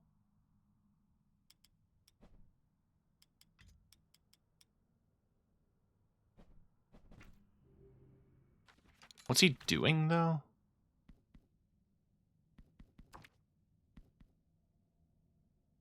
Ice and electric. And my negative 20 electricity is not helping. Ironically enough, this may be the time. The Dark Crusader armor comes in clutch.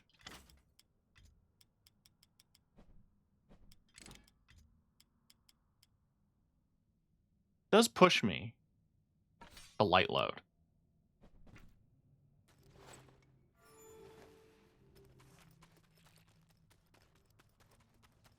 The burial chamber revealed both tales were true. A treasure hoard, and guarding it was the ancient Draugr Harrot Bluefang.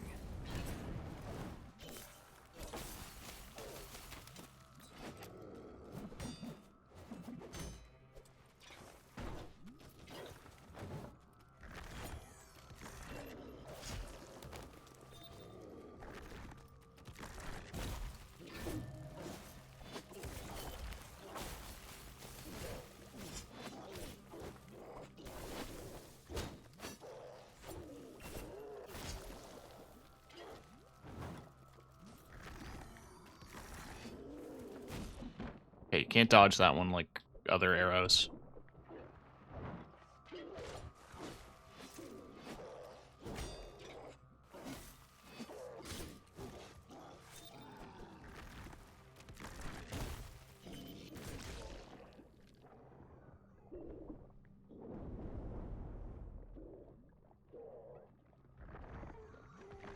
Thanks for giving me a second to drink and then killing me.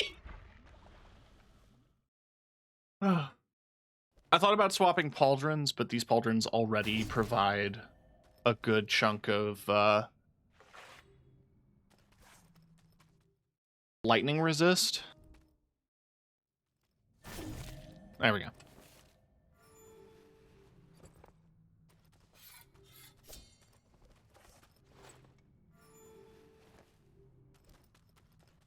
If I wanted to be boring, I could put a real helmet on.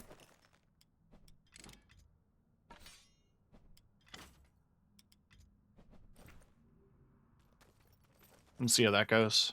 The burial chamber revealed both tales were true. A treasure hoard, and guarding it was the ancient Draugr Harrod Bluefang.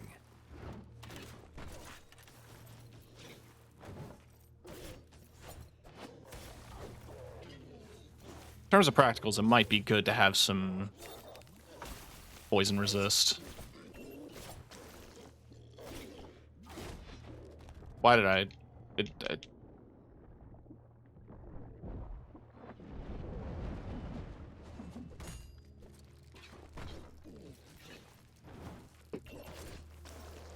God.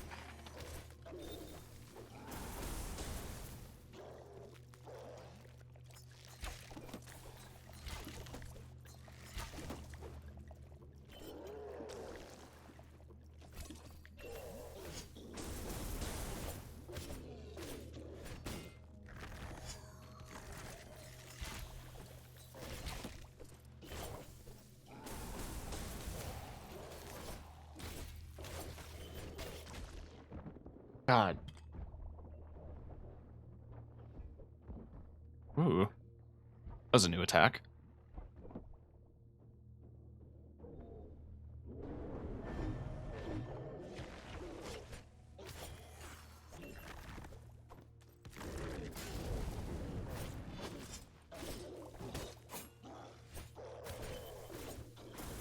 This may be risky. Every time I commit to that, I feel like I can get out of it, and then I don't. Like, that fire attack is what kills me every time.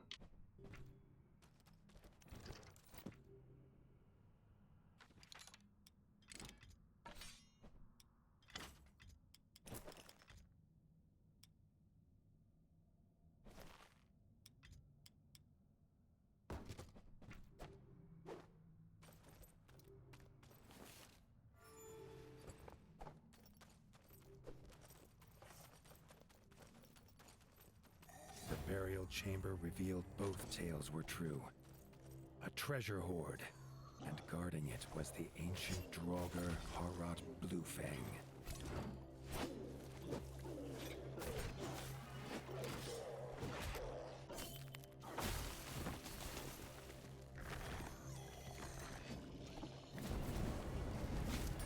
I blocked it, but okay, game.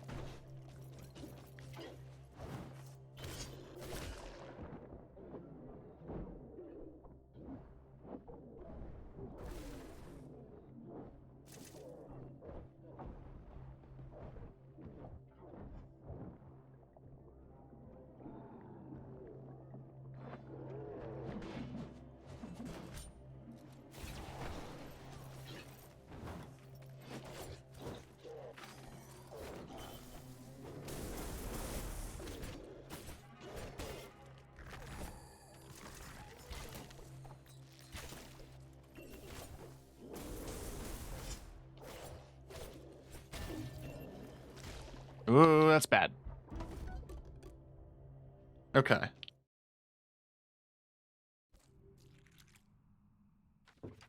With the amount of poison, I think getting some poison resist would not be a bad idea. We're gonna need to look a little silly.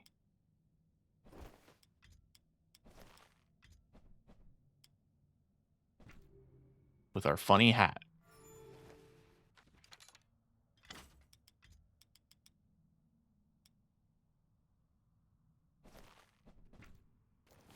And our weird shoulder pads. But this should provide us with a good amount of resistance. Should also check. We're still medium load. A treasure hoard, and guarding it was the ancient Draugr Harrod Bluefang.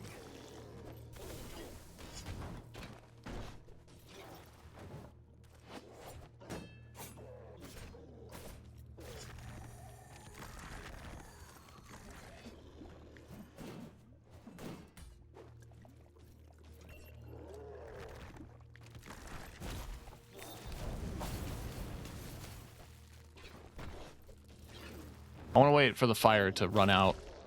God, all fucking shit. Oh, shit, oh, fuck.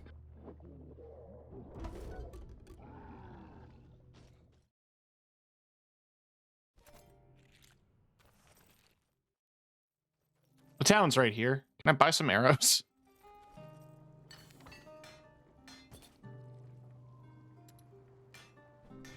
I mean, I could also upgrade my armor.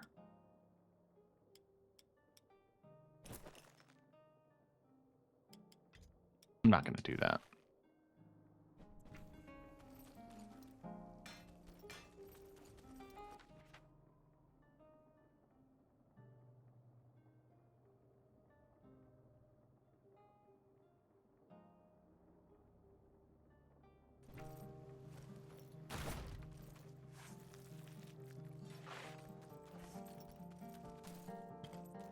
Guess if I want arrows really bad, I could go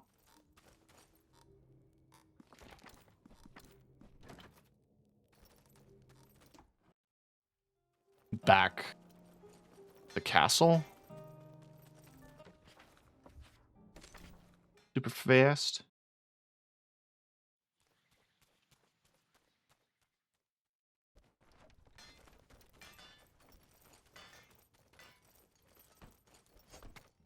Also have some new decorations.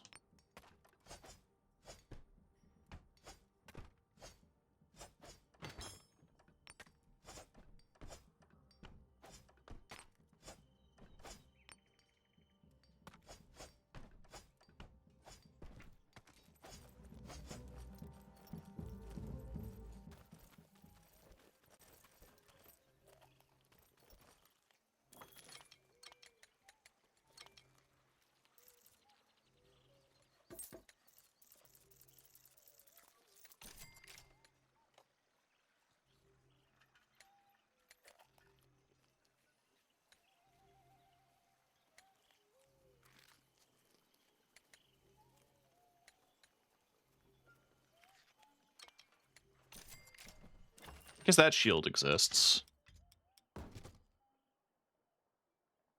Oh, it's worse on poison. But this is worse on electric. And that's true of any iron armor.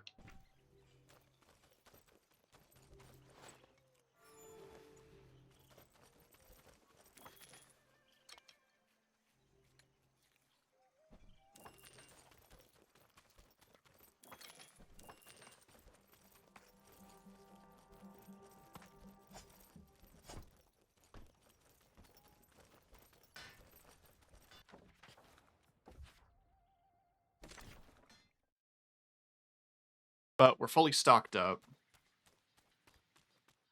We have the poison resistance potion.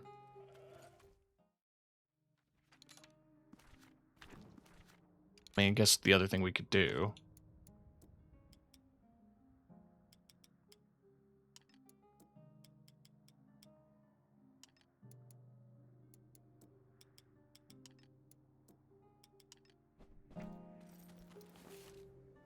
We set some of the traps.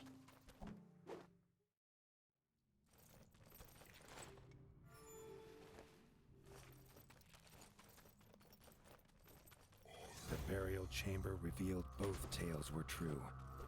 A treasure hoard, and guarding it was the ancient Draugr Harrod Bluefang.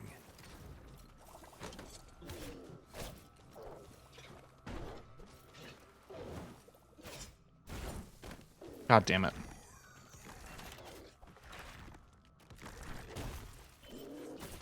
God damn it.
The burial chamber revealed both tales were true.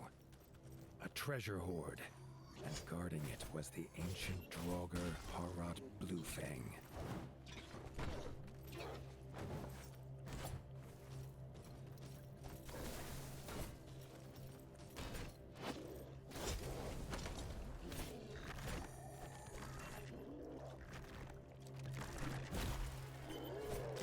Oh, I love getting stuck.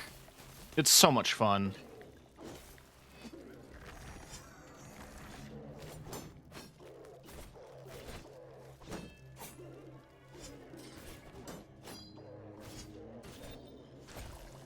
Ugh.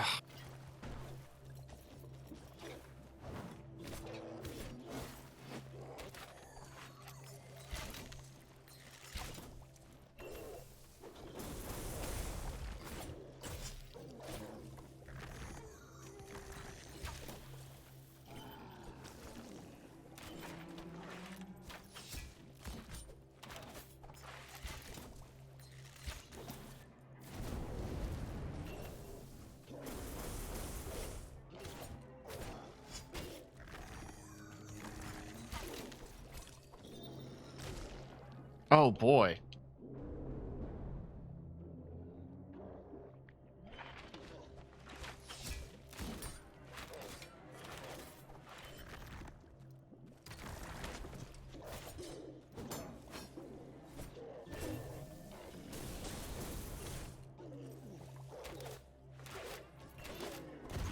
Yeah, I have to be careful of that.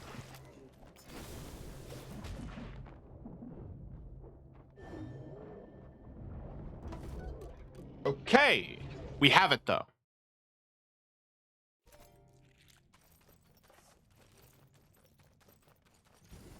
The burial chamber revealed both tales were true. A treasure hoard, and guarding it was the ancient Draugr Harrod Bluefang.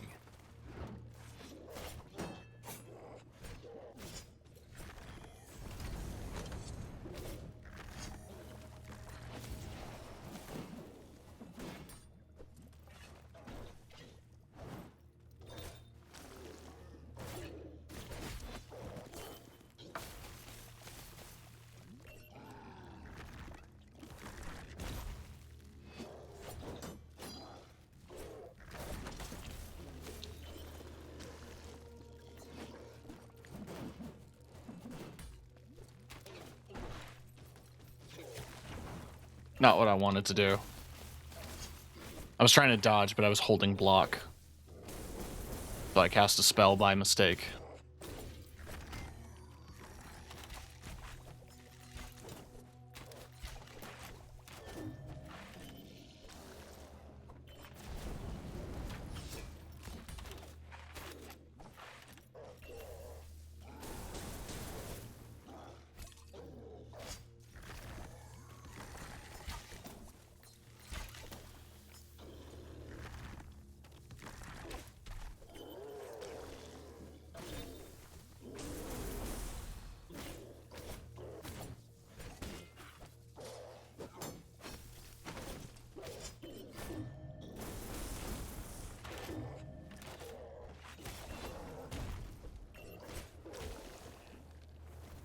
Alright, I avoided the big fire thing.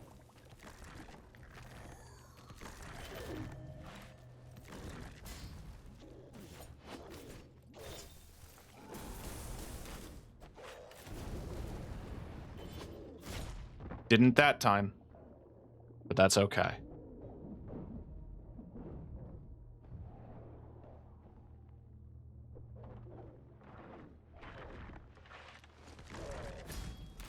Got him.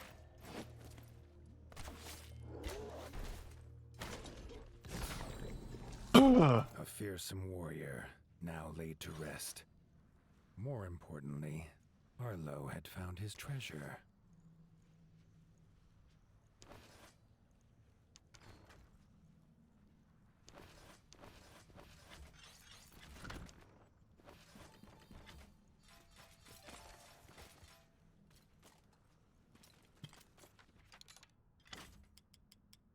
fully improved iron helm started of the legendary warrior of the north. It is said that if a warrior wearing this helm ever fell in battle, his sun would set for 100 years.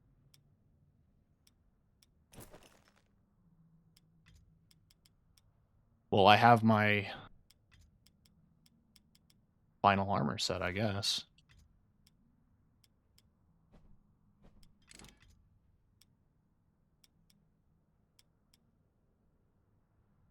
Work mouse ship.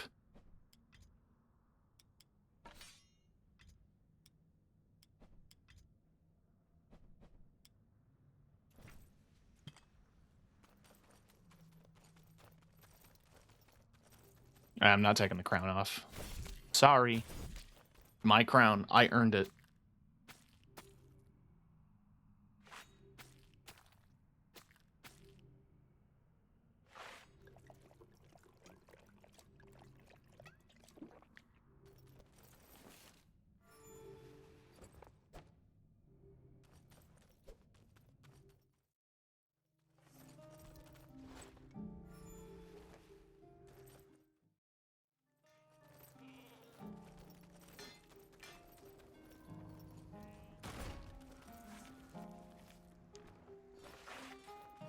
I just like the look of the quilled shoulder pads. That, and I think the quill, the backstabber, I think is what it was called. It's like pretty significant in the folklore of my character, in my mind. Like,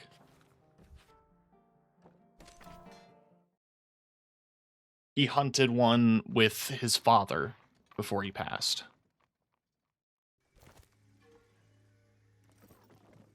He hunted one to protect his village.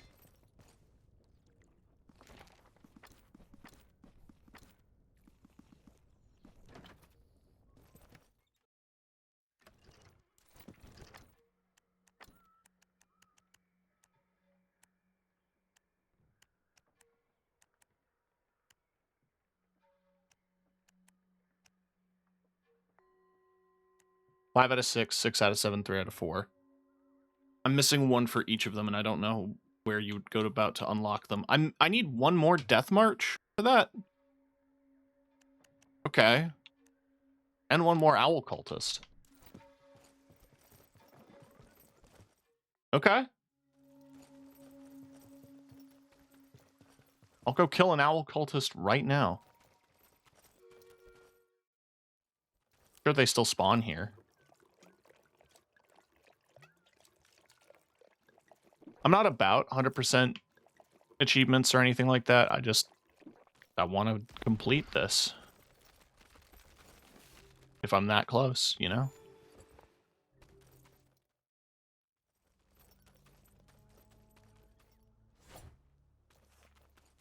If they ain't gonna spawn, they ain't gonna spawn. I won't stick to that.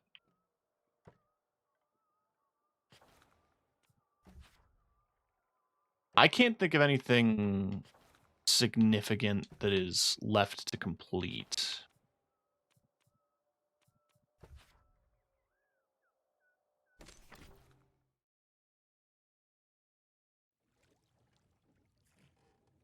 Considering I have one more hunt left for the majority of the things, and I don't have access to those hunts yet, I have to assume it's post-game. Like super bosses or something similar to that effect.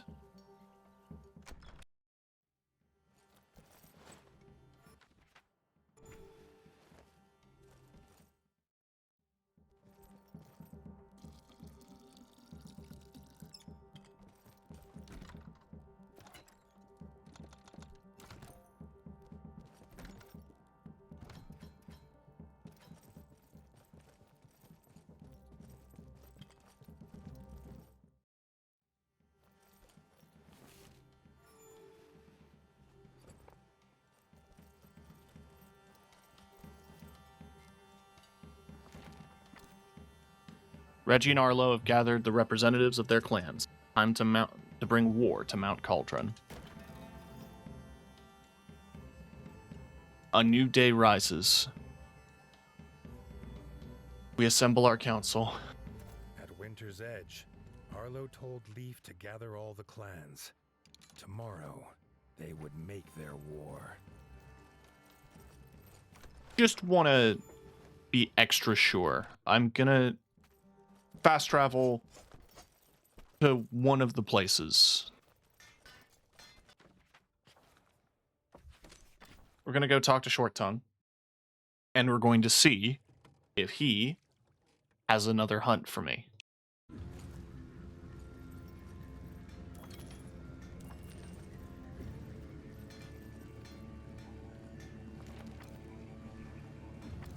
Nope.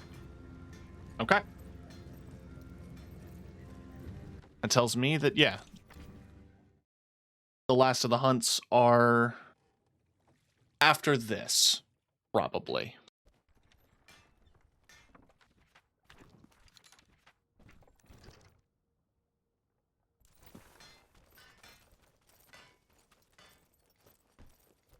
I am kind of curious what the progress says.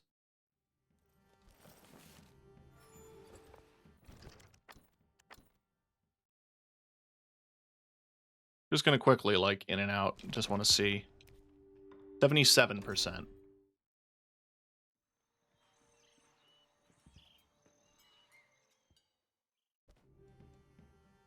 Okay.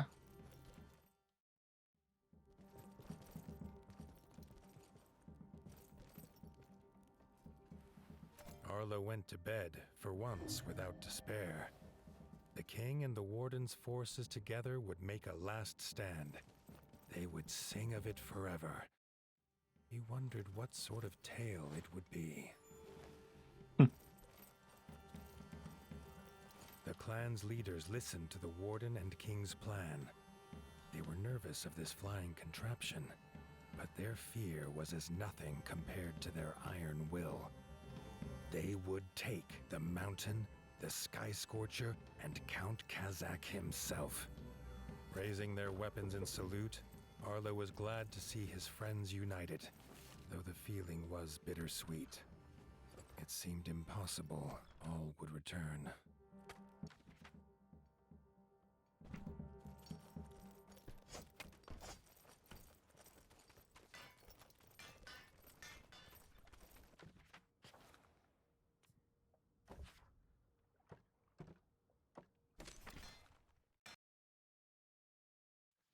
I want to walk up a little bit.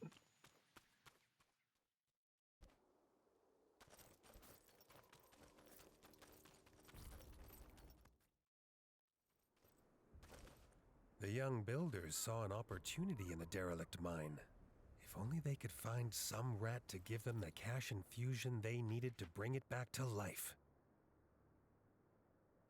Okay. Well, now you have me curious.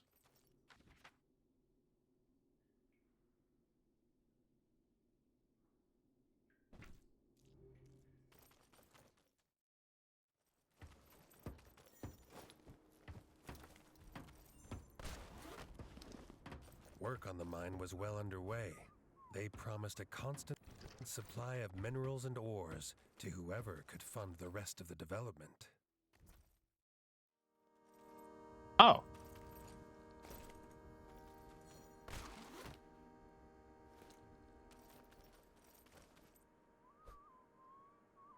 I guess I should repair my kingdom, right?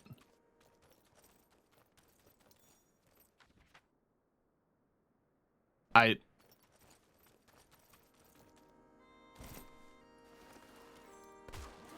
wasn't expecting this.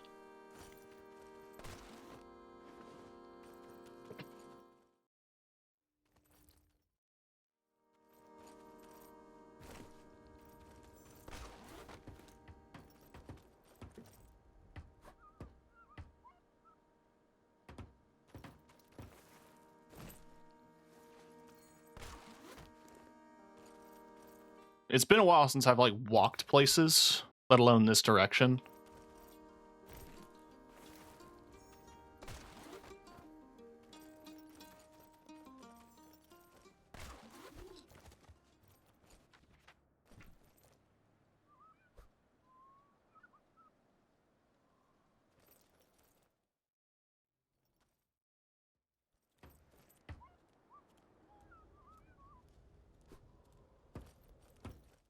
With the mine now fully functional, ore flowed from the depths to the surface. Arlo knew he could make good use of it. Ah. The town. And yeah, they gather ore.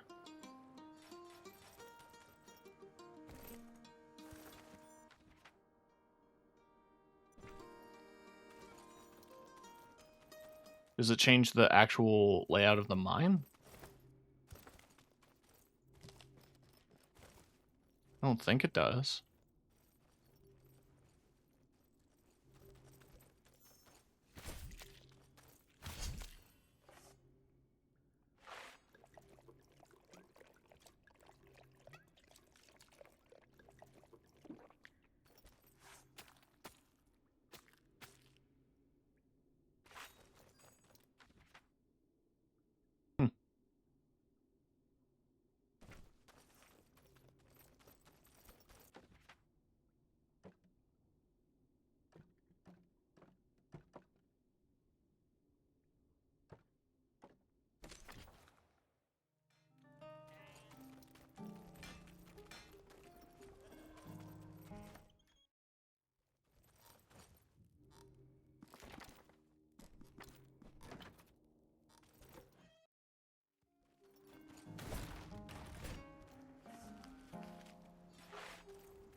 I wonder if there's like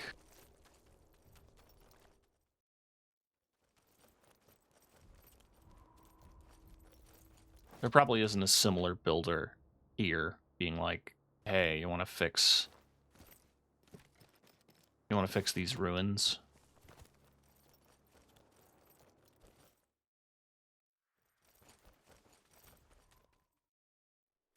But I did want to go over here and see these guys.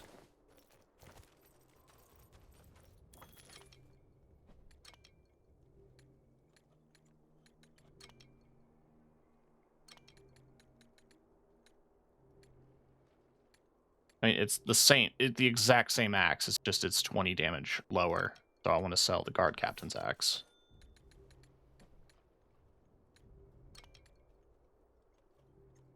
I have to unequip it to sell it, I guess.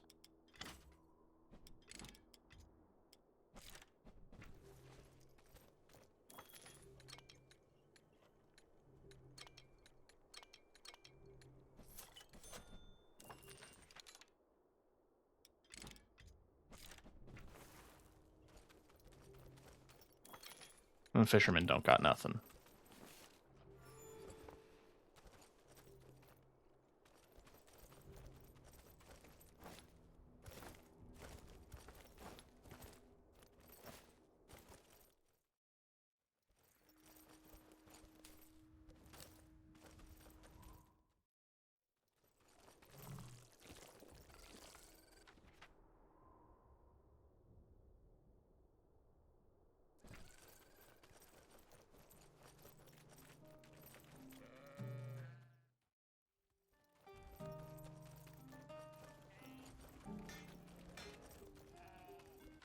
Just wondering if, like, that happened. What else did I miss? Scurry Town.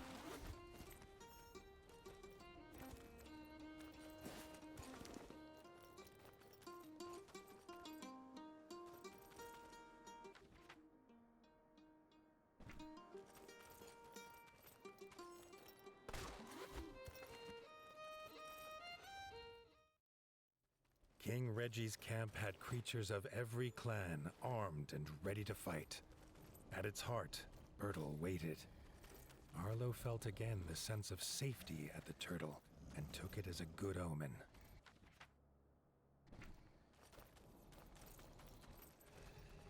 Let's just make sure we're saved.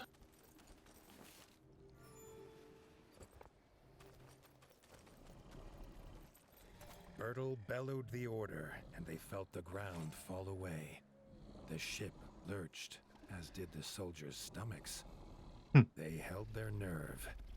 Against the bats, they would need it.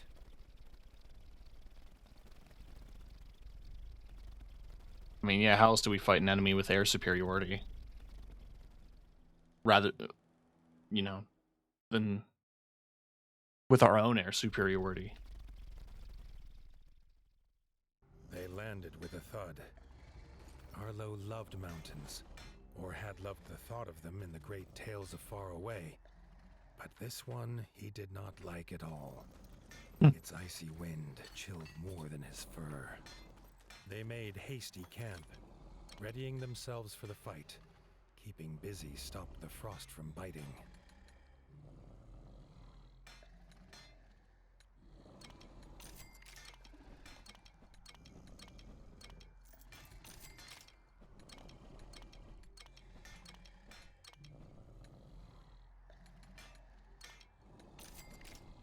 You know what? Why not?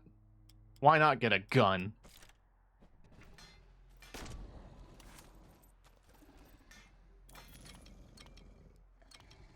We're going to war, damn it.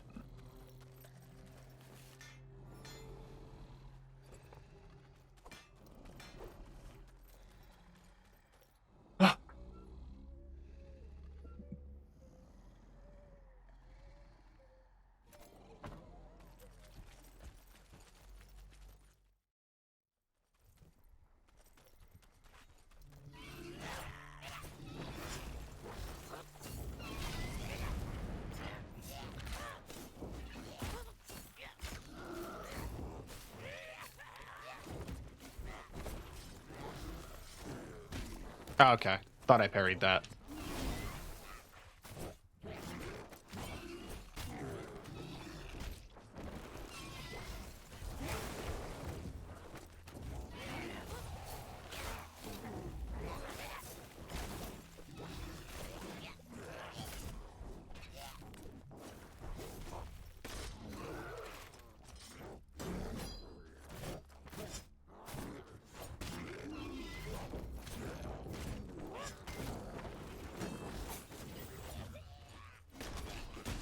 Ooh.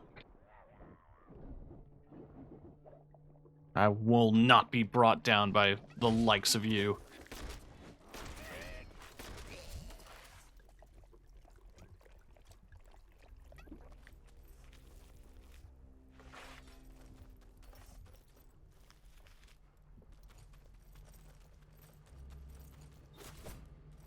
Oh, you guys spooked me.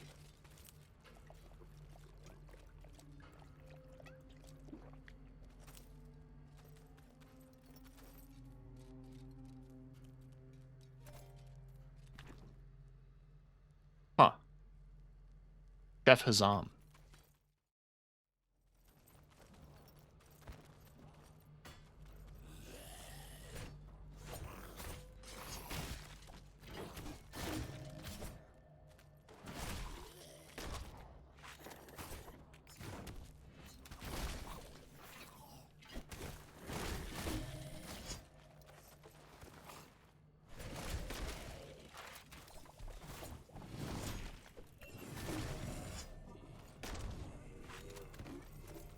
Oh, another necromancer. He's not as good, naturally.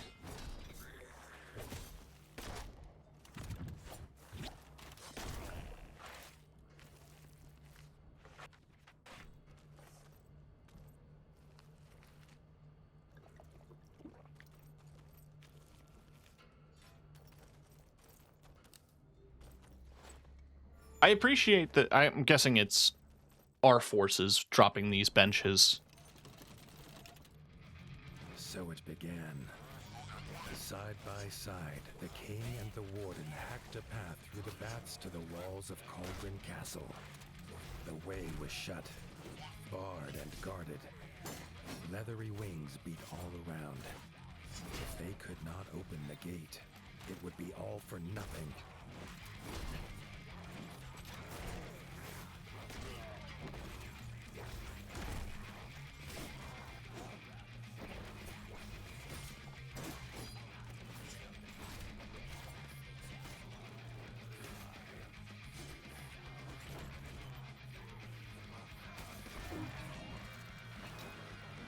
Yeah.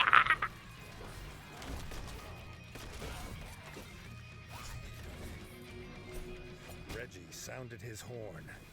Out of the icy haze came Dennis, a barrel on his back, its fuse lit. The king had come prepared.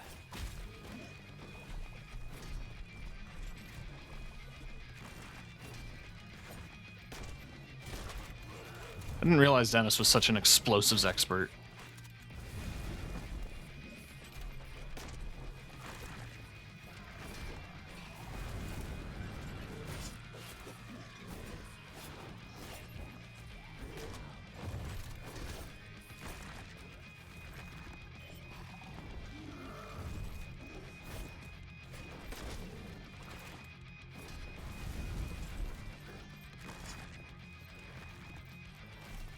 The gate was shattered with a boom that echoed across the mountainside.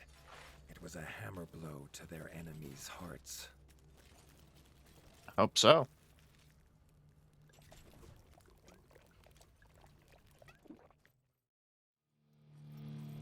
Oh, arrow buckets. Finally.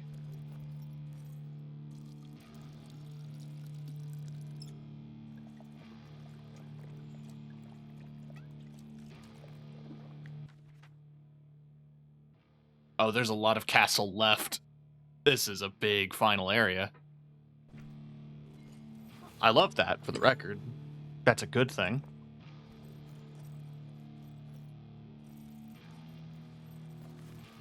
Inside the castle, they found themselves in the chef's store.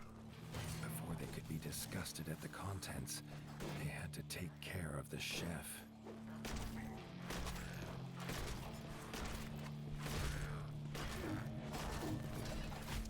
Oh, right, that was a red attack.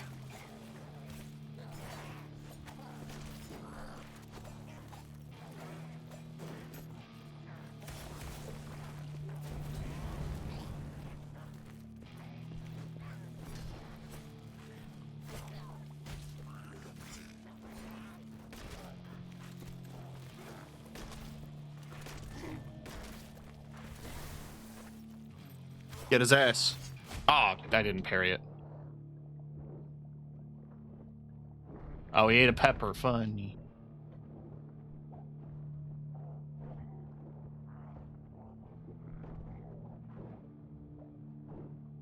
I have 1 HP. Yep. Okay.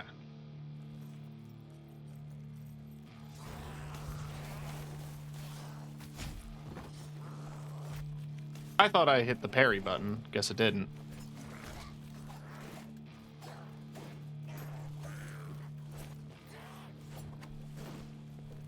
He's gonna make the fight more annoying, so I need to kill him.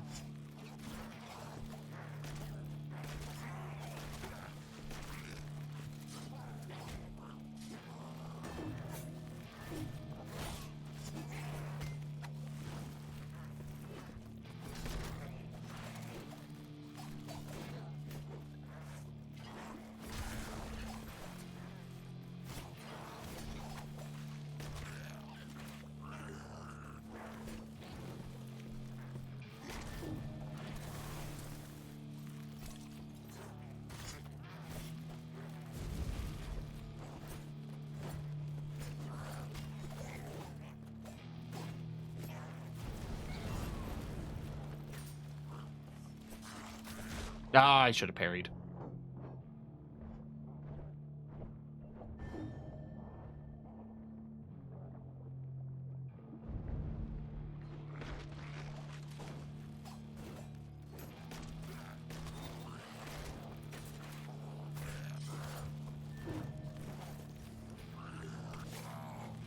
Ooh. They moved in step, a flawless dance of blood and vengeance. Neither knew that their own blood united them, but perhaps, just then, they felt it. Oh yeah, I'm a bastard son. I forgot, that's the whole reason that I was sent to Winter's Edge.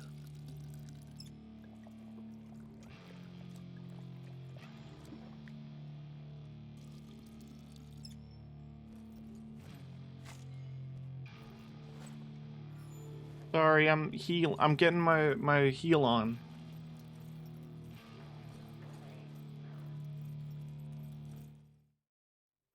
They stood together in fellowship, the clans of the Ratdom.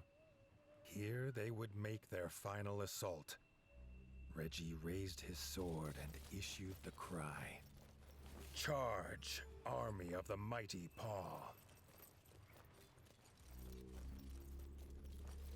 Okay.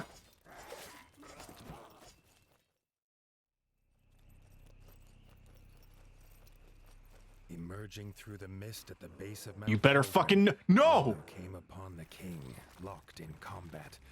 Count Kazakh and his undead Sky Scorcher. You son of a bitch. Arlo rushed to his side. But again, he was too late. The Sky Scorcher was gone, flying to the summit with the king in its claws. The despair took hold.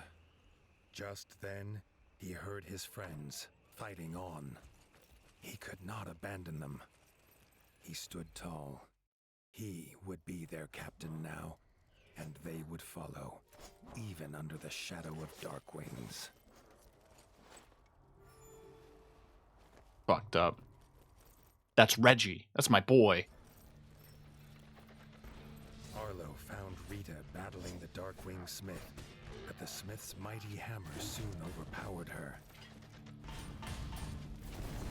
Oh, he's not weak to...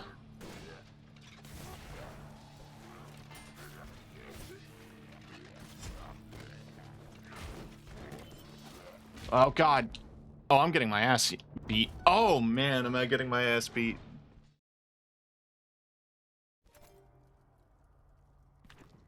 Poison and electric. Gotcha, gotcha, gotcha.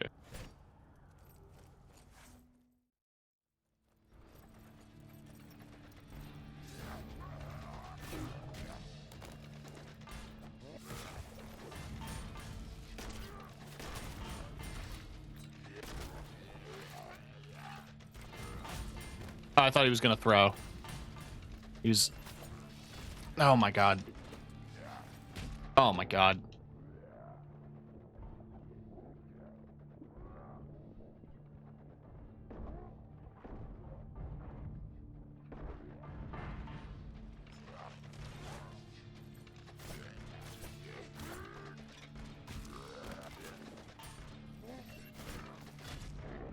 Can't roll past him in time.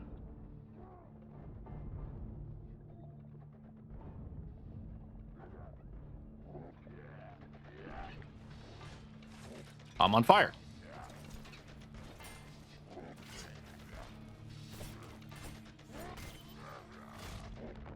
Keep trying to roll under him.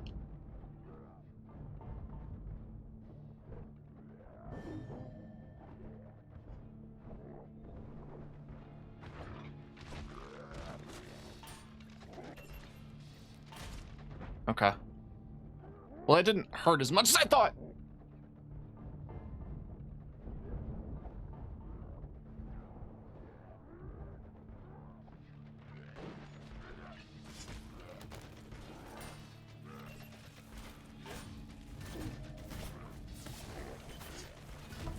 I have to stop trying to roll under. It's a force of habit from every other boss fight where that is the solution.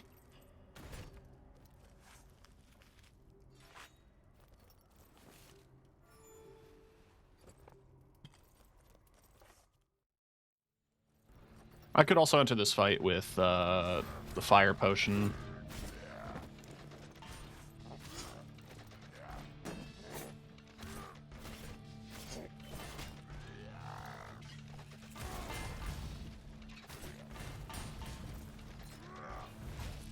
Thought I could dodge under it. Thankfully, it didn't do that much damage.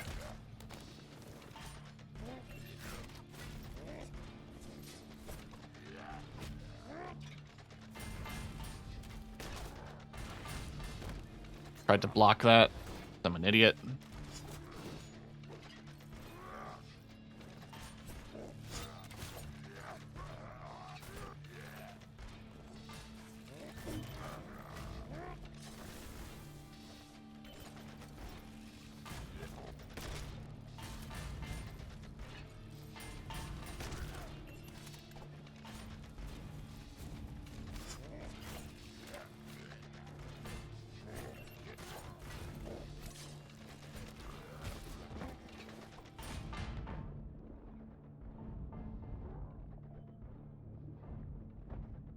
I was rolling, but okay.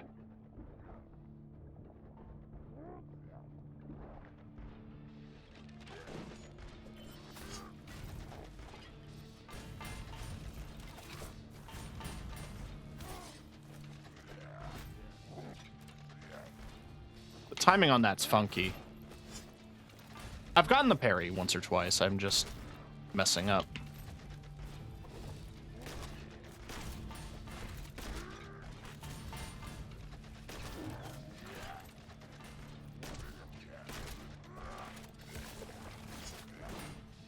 Together, Arlo and Erica fought the Darkwing Smith. The fiery heat at the heart of the mountain burned hotter than any forge. Rita moved, clutching to life. Arlo ordered Erica to take her to camp. He would continue alone. I'm not losing any more friends today.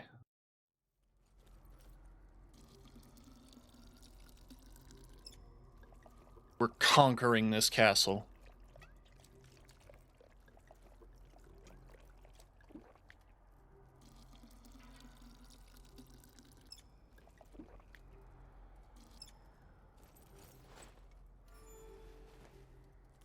It's been 2 days, right? Since I went, like, in-game time, I rested. So it's been about 2 days since I went to... Oh, there was a refill here. Since I went to, meet with the king. His whiskers twitched and crackled. There was dark magic here. Sky scorchers in cages. Abominations made by some spell.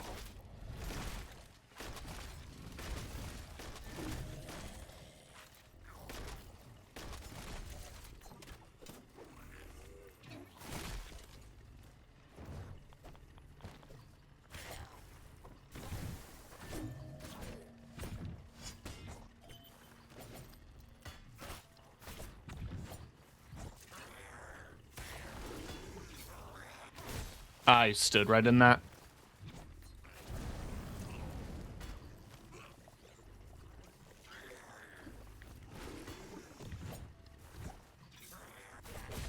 I stood right in that twice.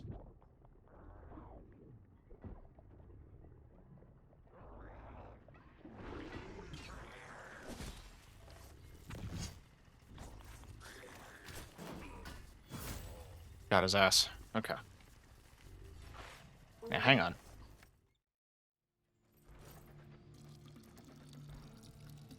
This section might take a little bit longer because I have to stop, go back, and refill my potion.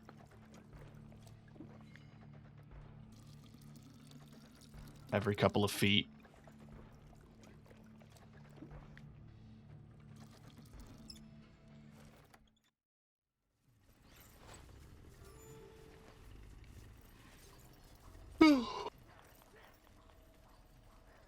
What's in here?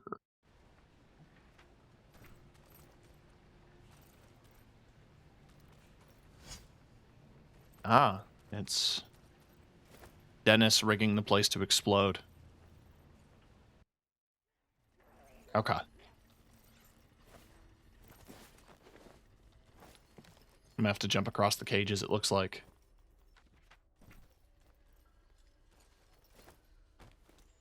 I ain't the best at parkour.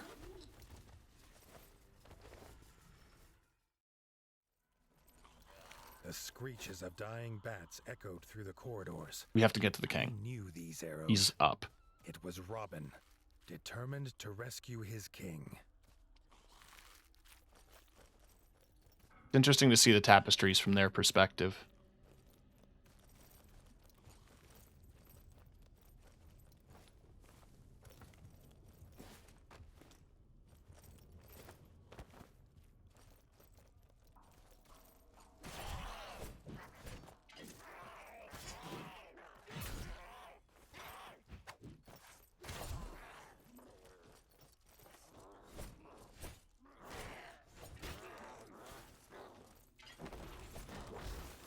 Oh, I dodged into the attack like a fool.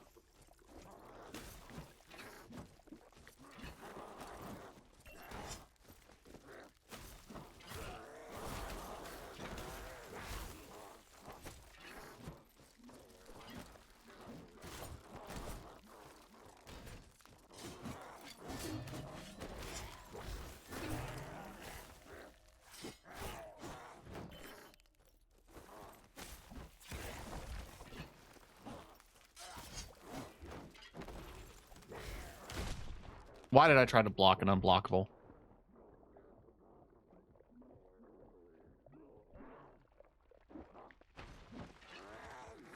Okay.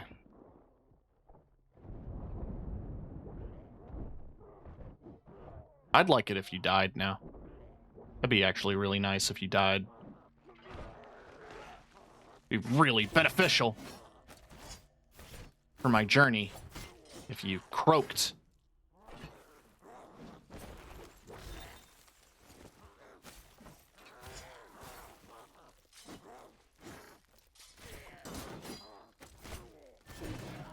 There we go. Blades slashing and arrows flying, they fought their way toward the summit. Did we? Would the king be alive when they got there? I don't see Robin. I don't know where he went. Oh, he's there. Now I have to land this. If I don't, I die.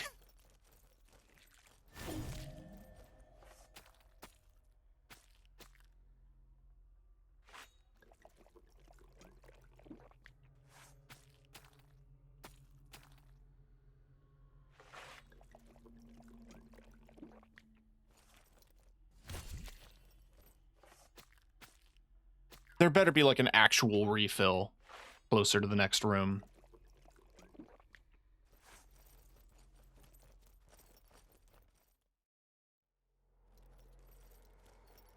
I'm guessing by the fact that there's no saves, it's, I'm assuming we're doing parkour.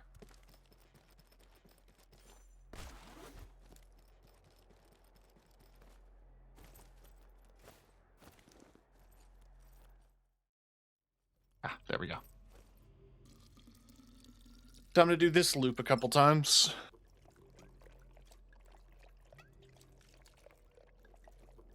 I love that portrait back there. Very regal looking bat.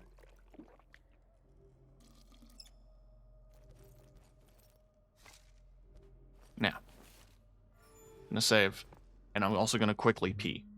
So, don't go anywhere. I'll be right back.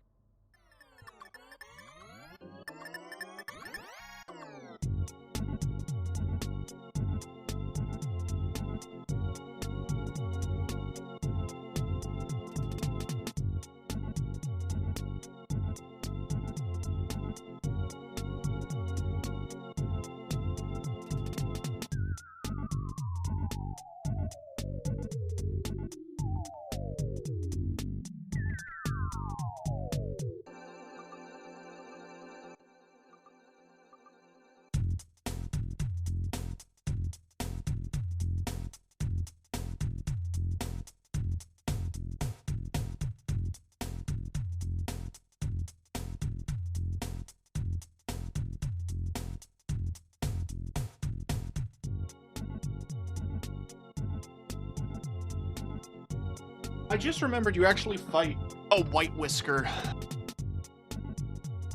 in the tournament with Reggie in Tales of Iron 1.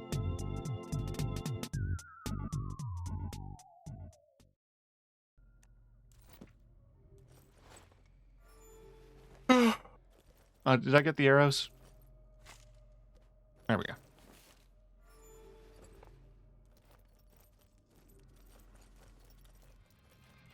They entered the huge throne room. They finally set eyes on the foul, laughing figure of Count Kazakh, sat on his icy throne. Bertel kneeled exhausted before him. This pained the warden more than he could explain. Kazakh left his beast to fight them. He had a king to kill. Arlo and Robin fought with all they had, their hope driving them on. Pretty squishy. I missed my parry window.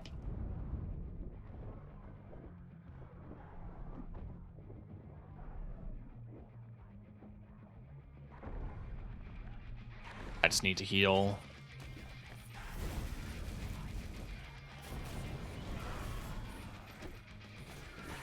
Oh, the ground is all fire.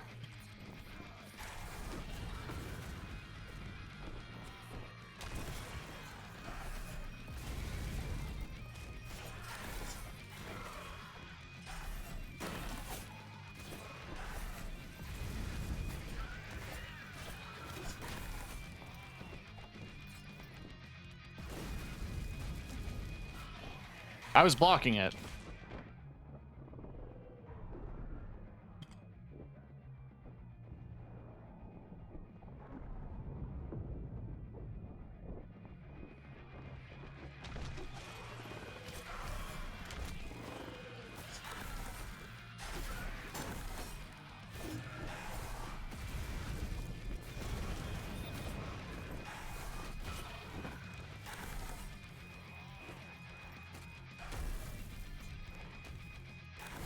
I just have to not get hit at all by anything.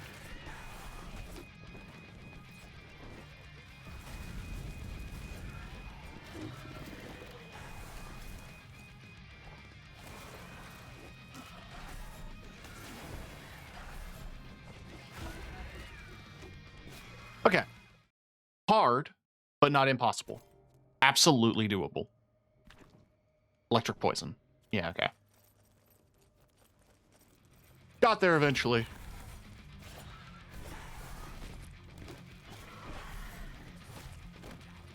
Okay.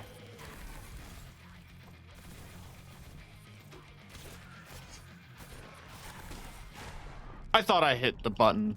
Game said no.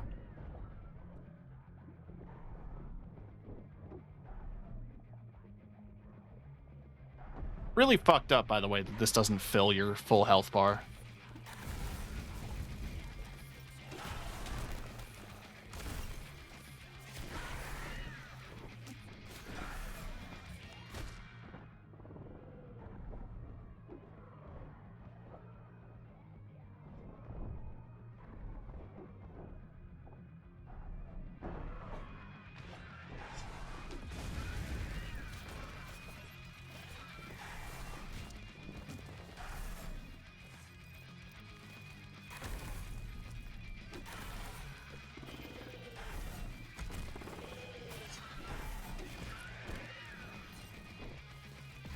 Basically got to go hitless again.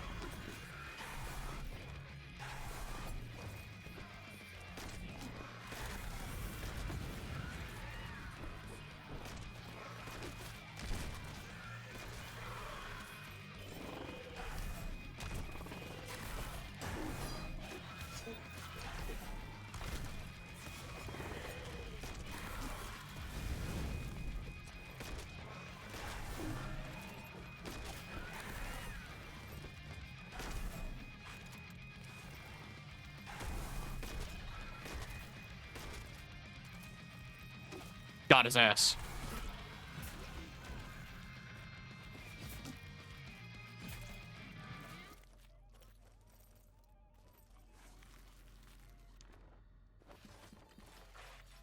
The beast fell, but there was no time to rest. Leaving Robin to tend to Bertle, Arlo headed to the summit to find Reggie. 1 HP. This feels really cool. I'm not gonna lie to you. Like, this whole sequence of climbing this castle and conquering every step, it feels really satisfying. It's truly difficult, too. Like, you see how little health I have after most of these boss fights.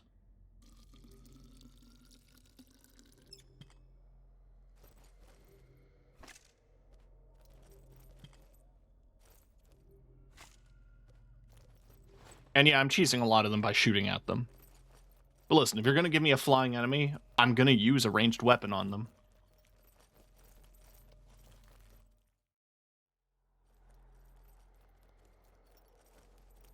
Huh. Was not expecting a fast travel point.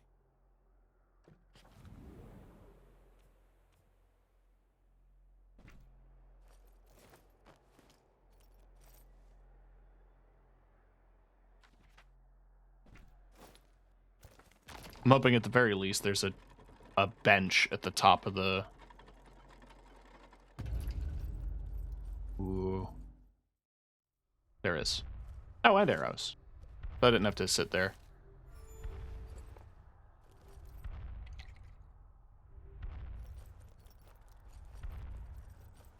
The icy wind bit at his fur as he emerged on the peak. He saw, silhouetted in the mist, Count Kazak. and in his claws he held King Reggie, dangling over the edge. With a shriek of victory, the Count let go of the king and seemed to melt into the fatal mist. They flew into battle. The Warden and the Count's weapons clashed, echoing across the mountain.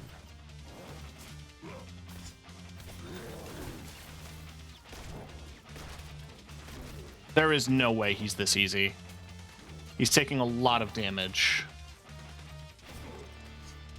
He's gonna have a phase 2. I'm just waiting for it.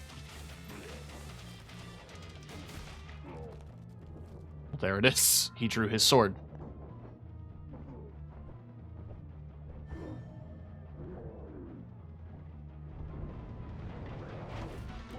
Okay. Listen, I was talking big game. Poison fire. Fair. Most lethal of all bat kind. As. I don't know, I felt like I had a harder time fighting your blacksmith was probably the hardest thing.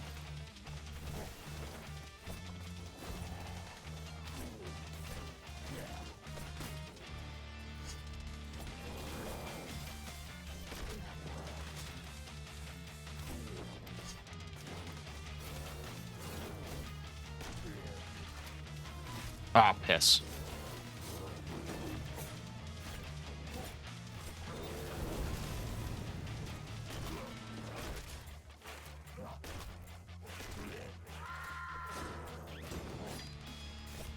I have to watch him.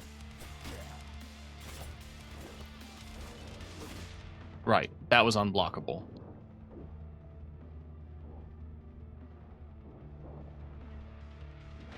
Jesus! And that's a cross-map warp. I have to dodge through him for that, but that requires dodging.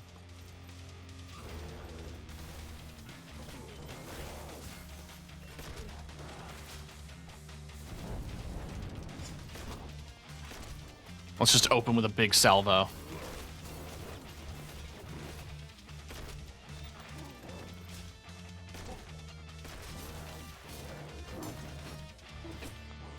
I mistimed it, but still landed it.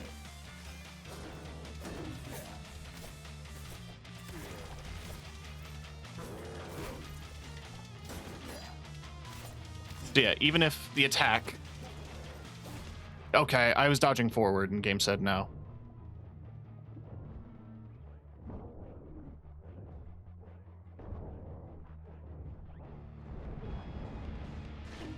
Yeah, there's no way this is the one... Oh! I was close that time. But yeah, there's no way that's the only fight.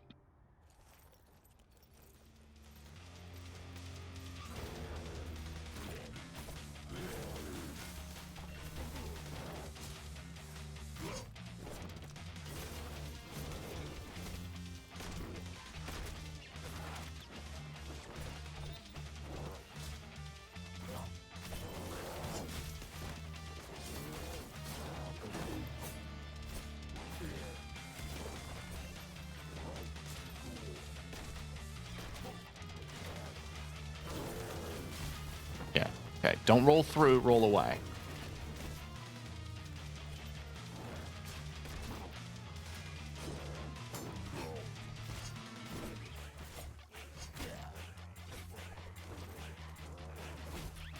That you gotta roll through.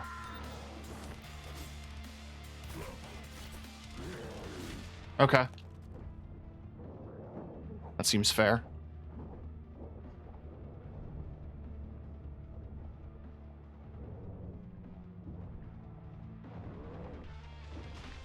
Thanks, rule of threes.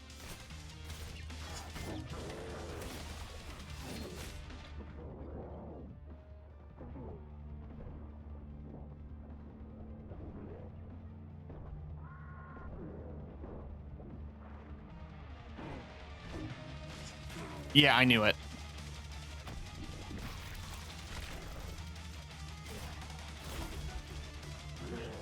It's a three-phase fight.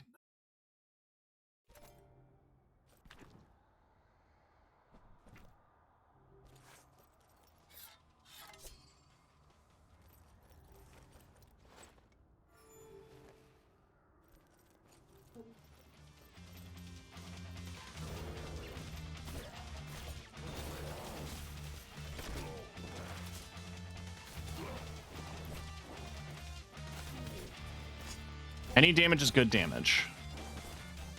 So I want to hit him with my shit spells.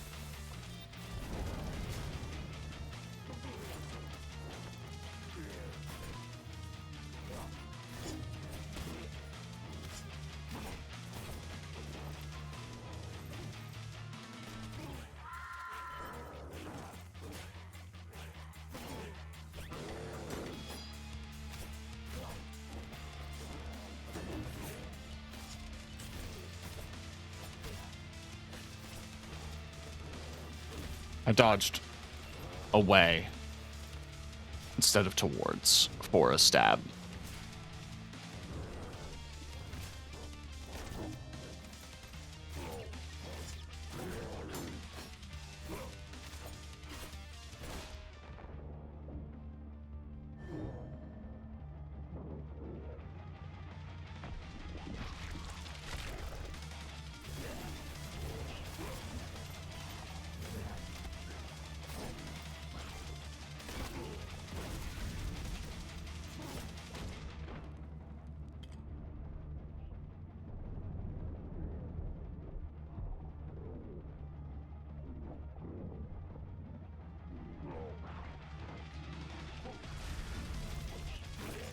I'm like panic dodging, and it ain't helping.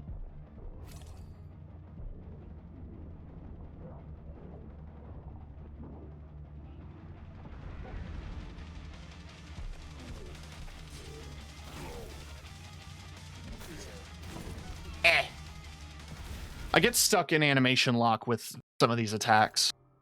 Like these swings, even though the axe is like really strong, these swings really get you stuck.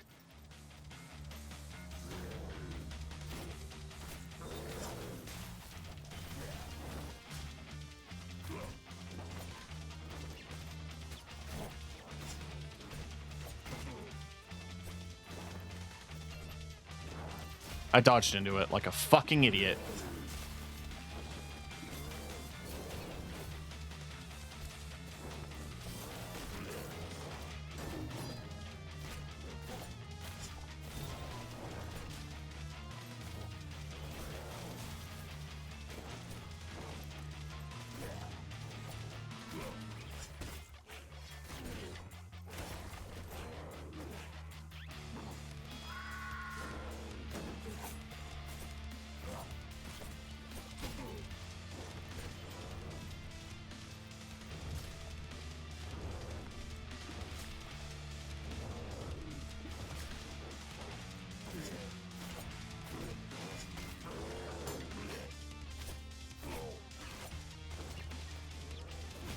Okay. Okay.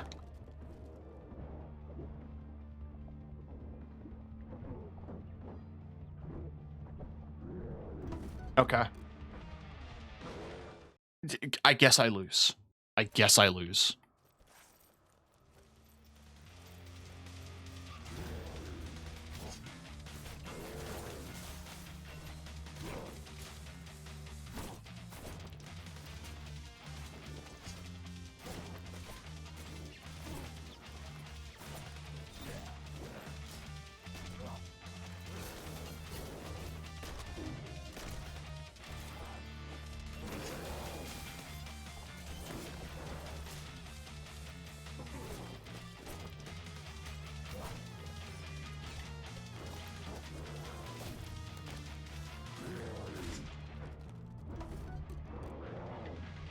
I couldn't do anything.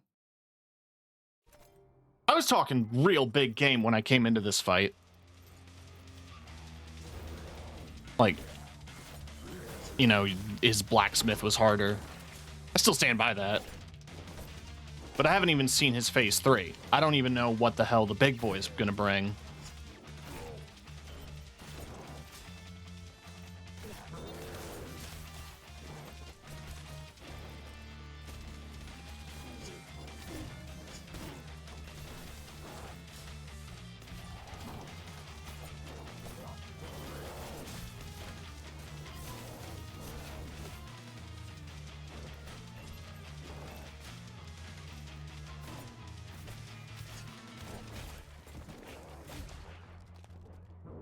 I don't know where you're supposed to go.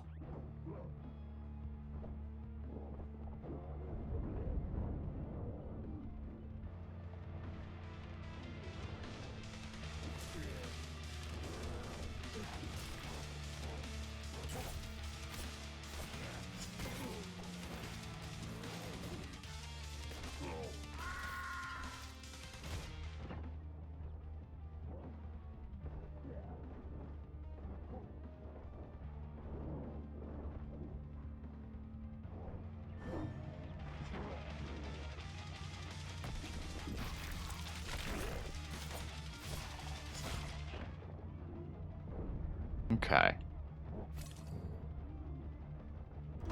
Okay.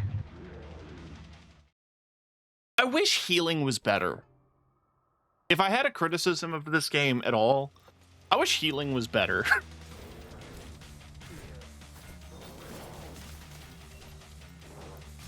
Like, kind of feels like healing, like it works, but you only have one healing potion. It heals very slowly, and there's nothing in the base game that increases how much it heals you by. So even though you get like health pool upgrades, you don't get anything in the way of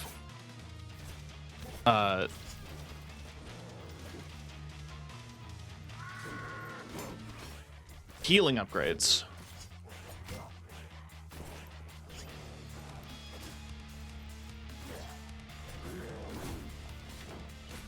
Okay, I parried that, but game said no. He's also not doing the jump attack. He usually does the jump attack at this point in the fight. Okay.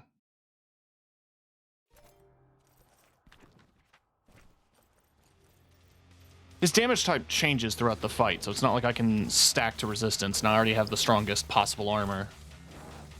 If I wear anything better, I'm heavy load.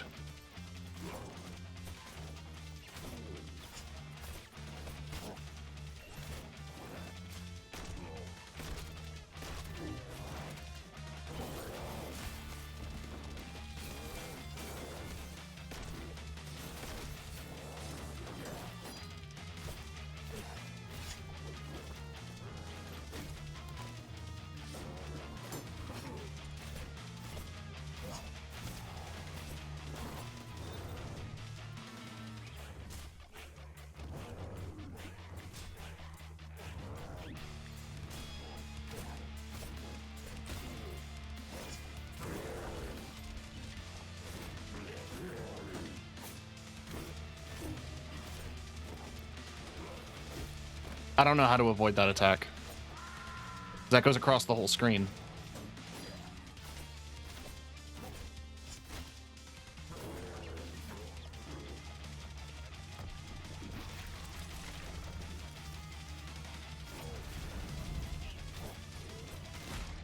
Mid-attack animation. So what could I do?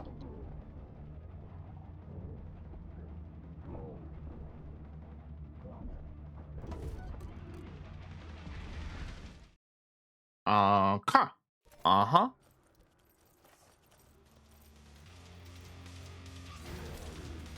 So, we ain't leaving. Stream ain't ending till I beat the game.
Good, give me more time to heal.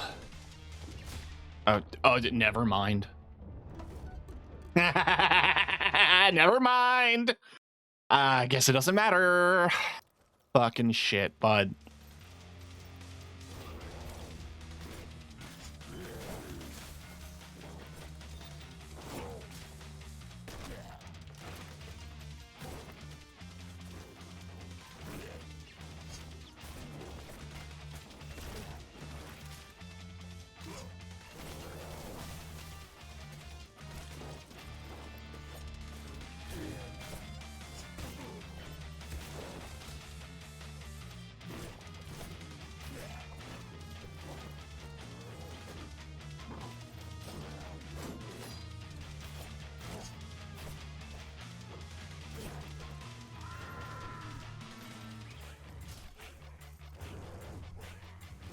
I dodged into it. Because I'm a genius!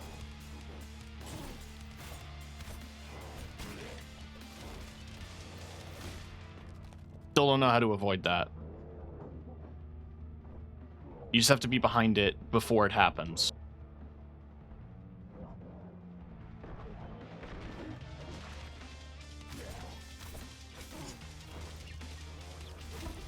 Yeah, you just have to kind of be behind it before it happens, I guess, because he'll go across the whole screen, so you can't run away from it.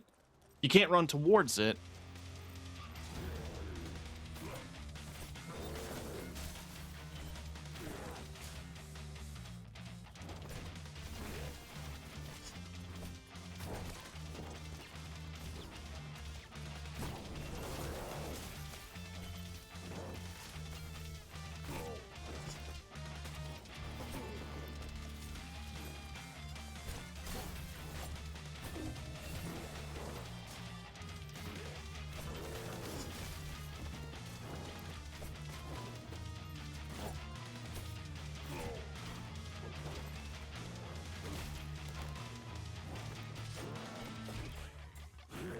Thought I parried. Game said no.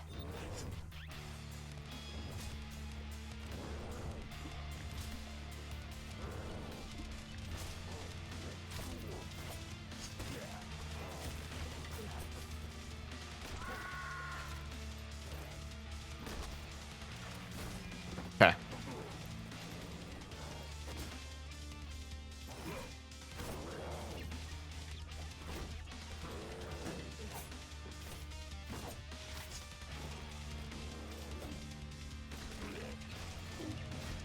Okay.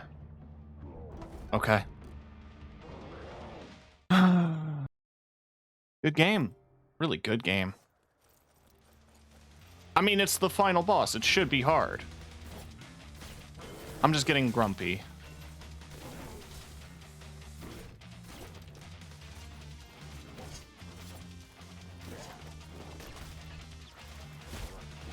Guess I couldn't dodge that. Wasn't allowed. Banned from dodging attacks.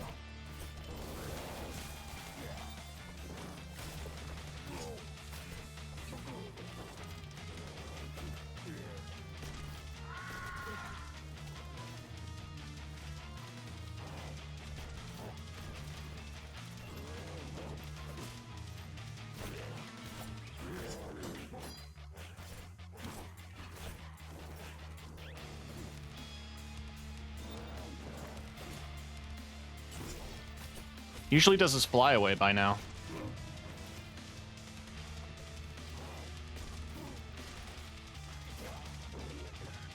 Okay, this is the most amount of health I've had at this point in the fight.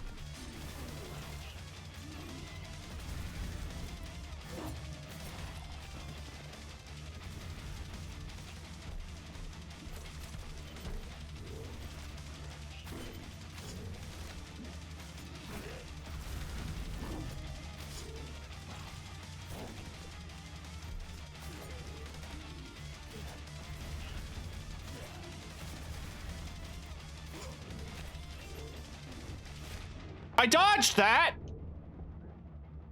Fucking game.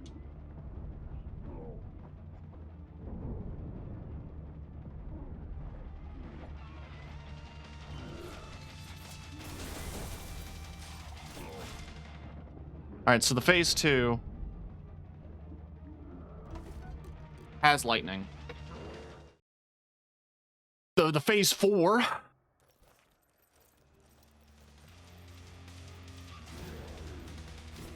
how many video games do you know have a 4-phase boss fight?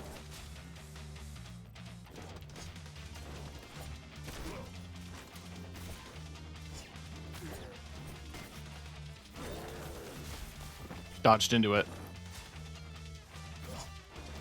Like a dumbass. I need to stop making mistakes like that.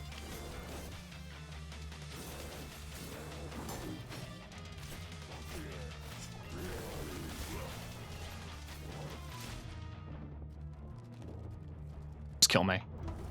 Yeah, there's no coming back from that mistake.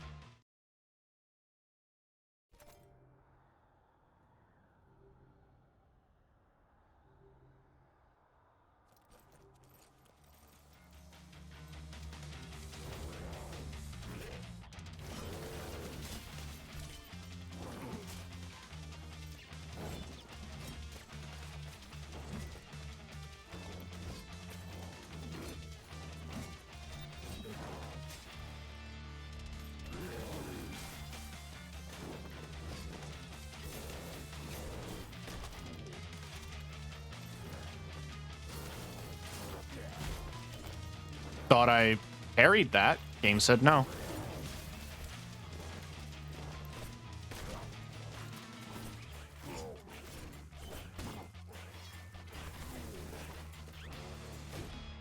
Thought I dodged that. Game said no. That one I parried at least.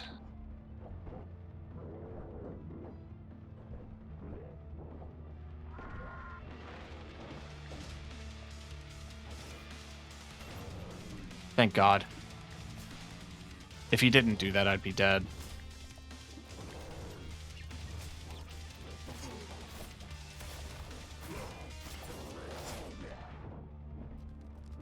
Well, guess who's still dead anyway? I love how slow the axe is. It's such a good weapon.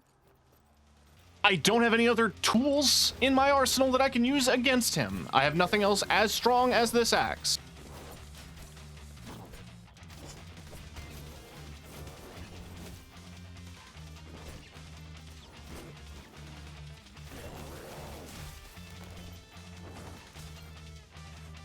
So I just have to get used to the swing.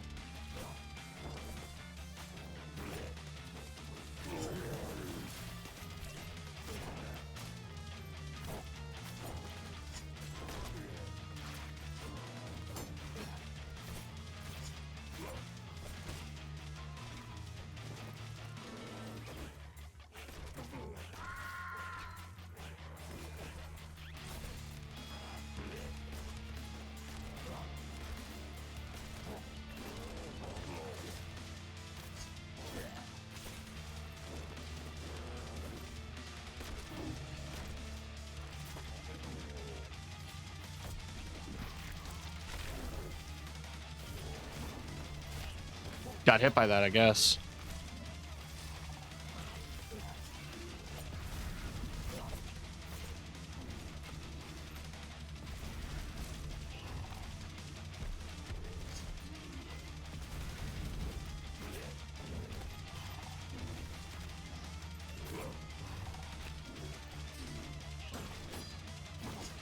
I remember to parry that time.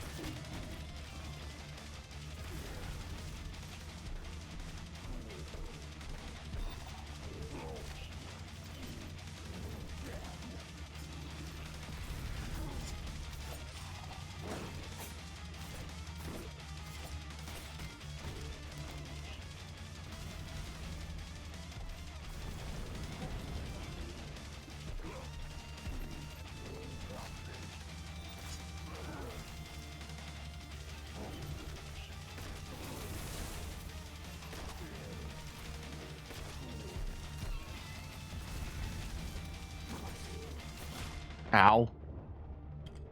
Alright. Hitless. That's all I need to do. Okay. Okay. Okay. Okay. My controller is sweaty.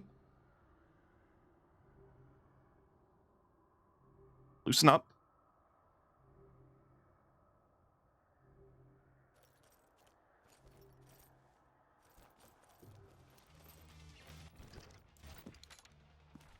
I don't really need poison.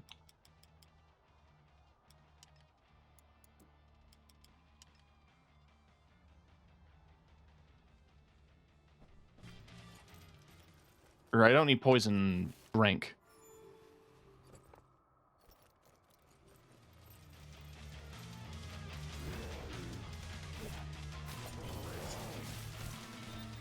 Ice is great at the start because he leaves these ice puddles, and if I want to DPS him while standing in them, be a good thing to keep around.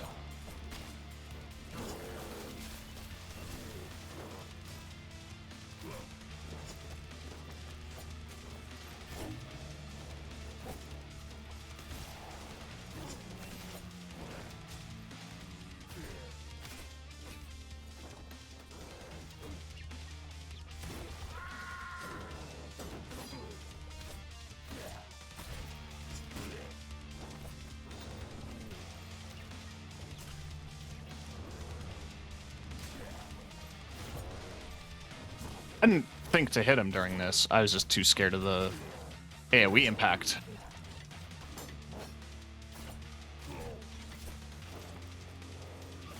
Okay, that still hit me, I guess. Okay, that still hit me, I guess.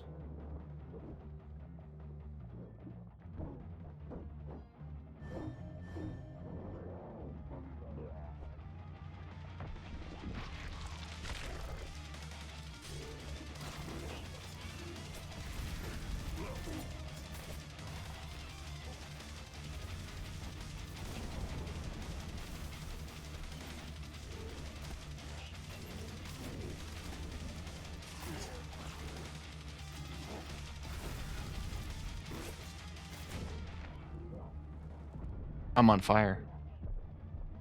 Nothing I can do about that.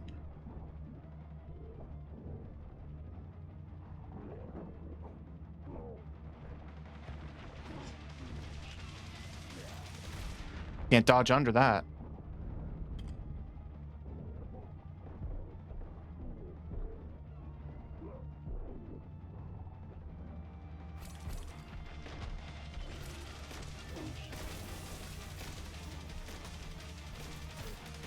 I'm just shooting him.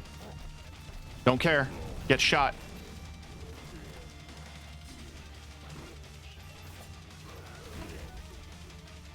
Okay. Everything was going pretty good in that first phase. I have it down.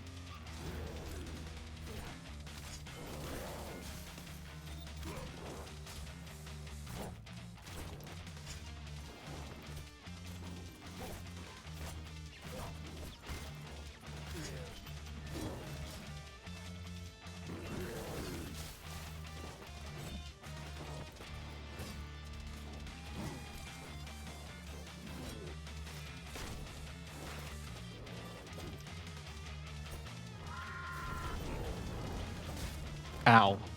I jumped into the attack.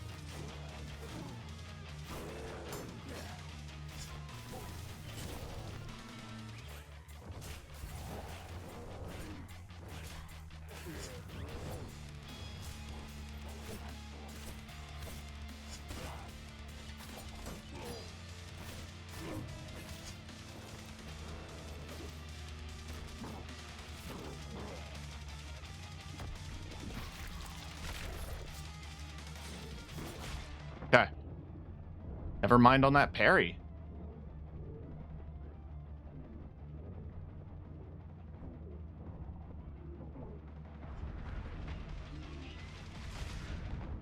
Never mind on that dodge.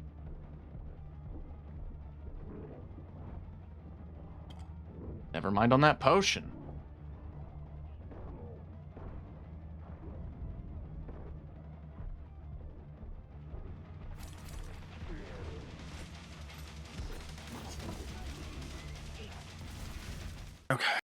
Okay.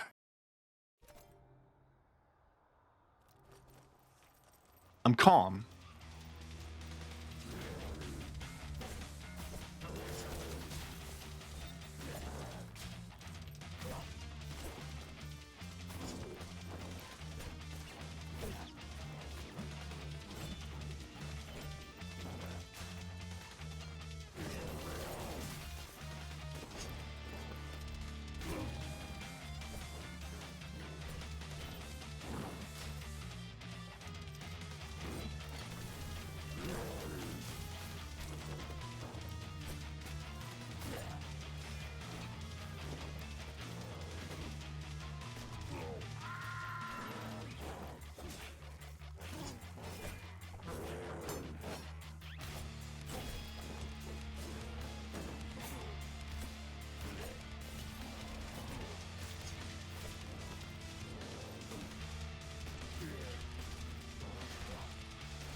Okay.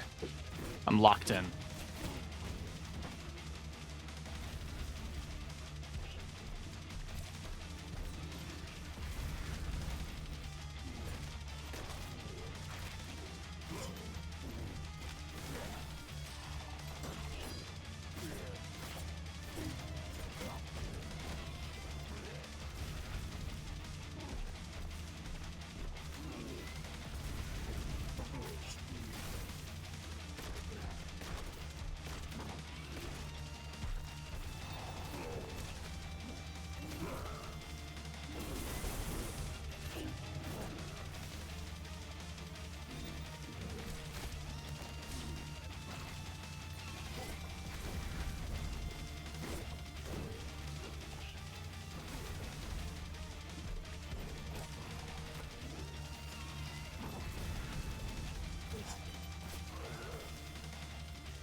I fucking did it. The Count's corrupted body fell heavy on the ground. Arlo rushed to the edge, calling for the king, but the only answer in the mist was the icy wind. The war was won, but Arlo could not feel the victory. He barely noticed his friends join him. The Fellowship bowed their heads in honor of their brave king. The tale of this war would be as much of loss as of winning.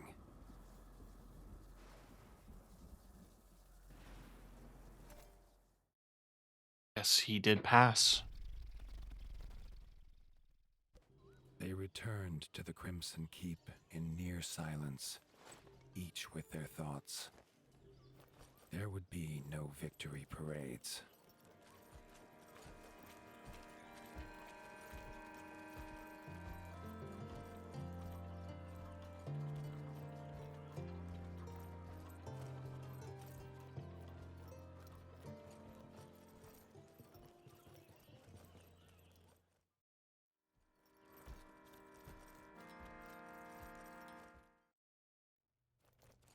Arlo heard a commotion ahead.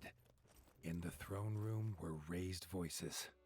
Bertil stood in front of Reggie's throne, holding the crown, asking who should now carry this burden. Dennis barged forward to claim it. He was brother of the king. It was his by birth. Robin stepped forward and proclaimed that Arlo was rightfully king. Without him, there would be no kingdom to rule. He had proved himself on the peak. He was not alone. Leaders of the clans stepped forward and echoed their favor of the warden. Arlo objected. He had no claim here. Bertil slammed his staff into the floor to silence the rising voices. He had a secret to tell. Arlo's father was King Rattus. Bertil himself had delivered him as a child to the warden. He had a claim, if he was willing to take it. Arlo felt the truth of it, and the paw of destiny seemed to push him forward to take his place upon the throne. Bertil placed the crown upon his head. The weight of rule was his now. Dennis had been forgotten in the shouts of joy from the clans. He raised his blade and swore vengeance. It was his birthright, and he would reclaim it from this usurper. Arlo set aside the warden and became the king. A new dawn broke over the land, bright and clear. The king sensed it would not last. The promise of his half-brother would surely mean war would come again. But that, as they say, is a tale for another time. That was a hard-fought final boss. But, man. Also, yes, every single mole is a developer. I don't remember seeing the one with the hat and the Oakleys, though. The Tet.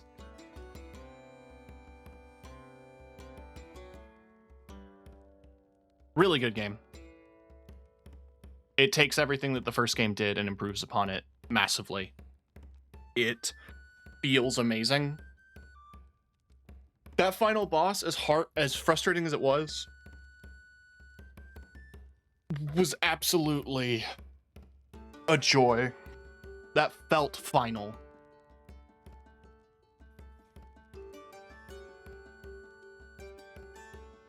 I do wonder if they're going to make a full second game or third game in the series, or if they're just going to add content post-launch like they did with the first game.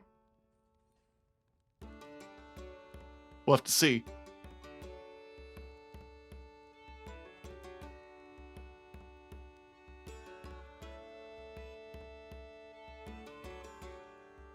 Only thing left to check now is any of the post-game stuff, so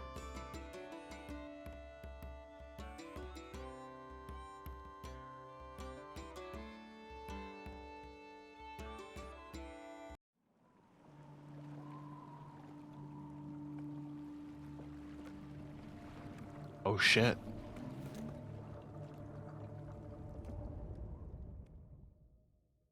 He was okay.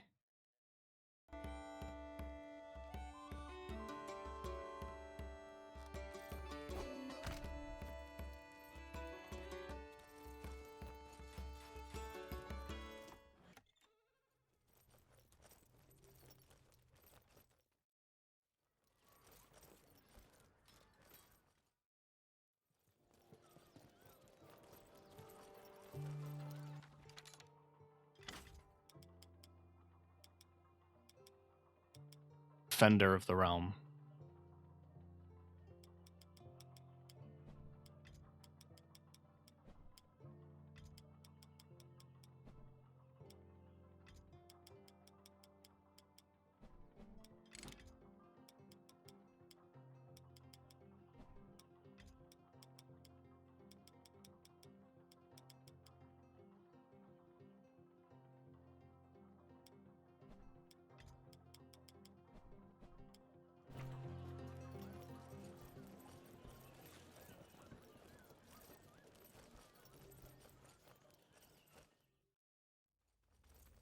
Would he not challenge my throne?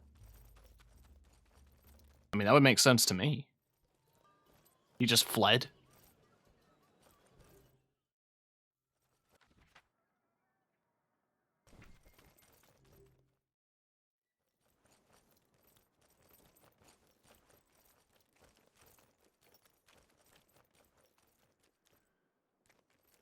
I was wondering if they would, like, build this spot back up after the war.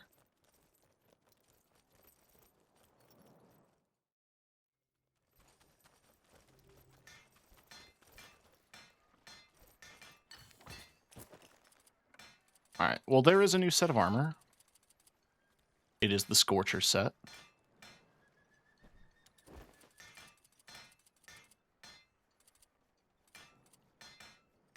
Scorch's scales.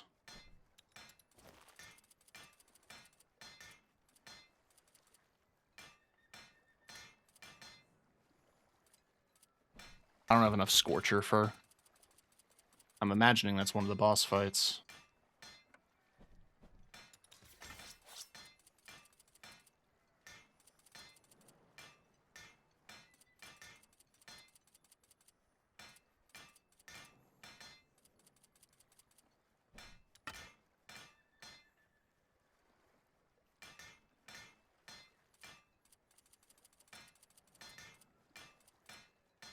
Oh shit, it's Guy Bulg. A famous lance.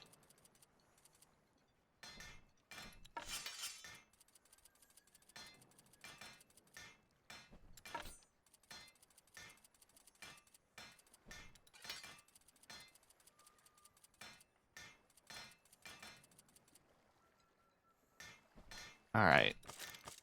Got a few things to check out, but we'll do that in just a second. I'm going to take a quick minute to decompress after that boss fight and to eat. But I am curious. We'll just check this out for a quick second.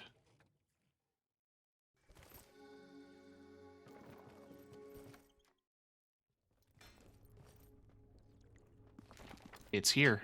Oh, Jesus Christ. Okay. That'll be fun. So, I'll be right back.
I'm back.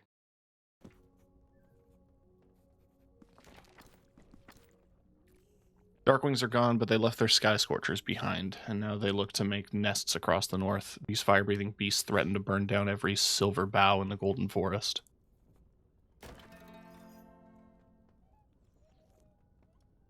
The owls of Nestminster were flustered. The Darkwings' captured Sky Scorchers had made their way to the Golden Forest. If they were allowed to nest in the forest, then it would not be long before they rendered it to a pile of smoking ashes. Where? Okay.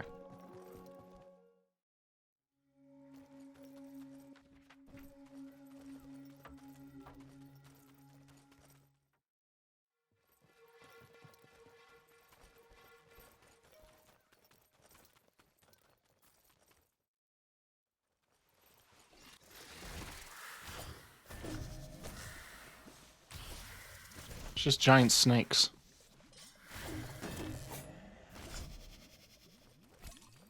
I'm like, I guess.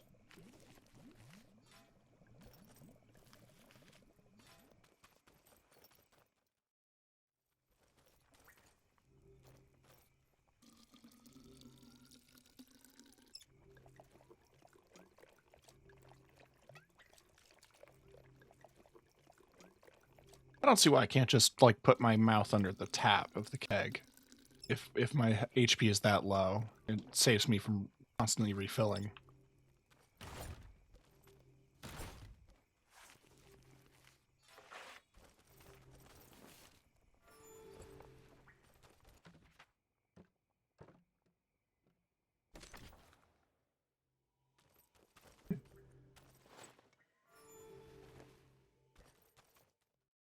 The Sky Scorchers had been busy scouting the Golden Forest for a meal. Arlo knew he needed to stop them before they were able to nest and lay eggs.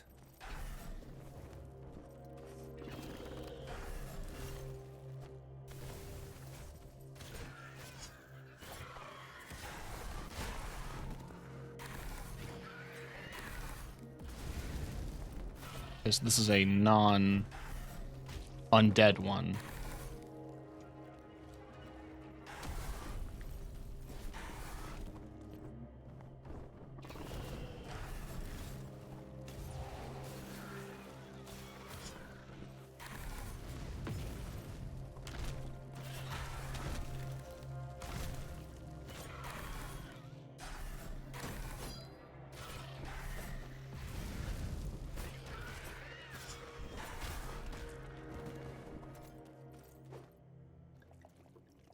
Well, of course.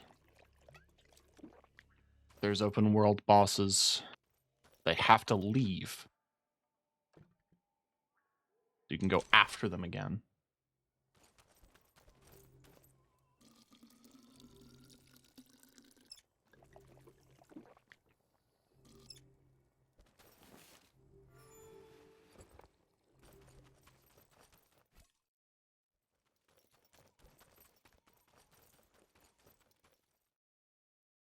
Hang on.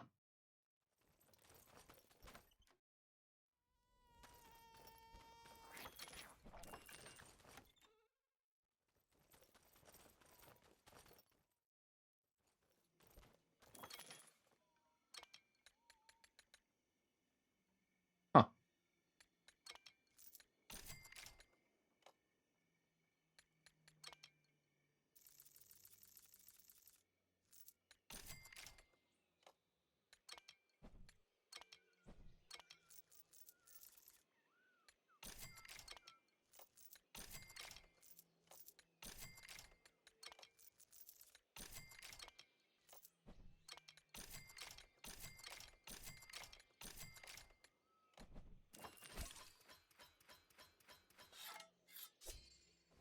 Accidentally drank a potion instead of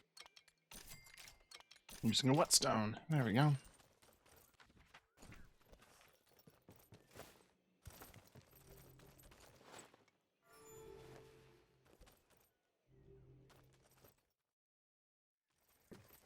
Although there was no nest, It was clear that this Sky Scorcher was preparing a meal for its soon-to-hatch offspring.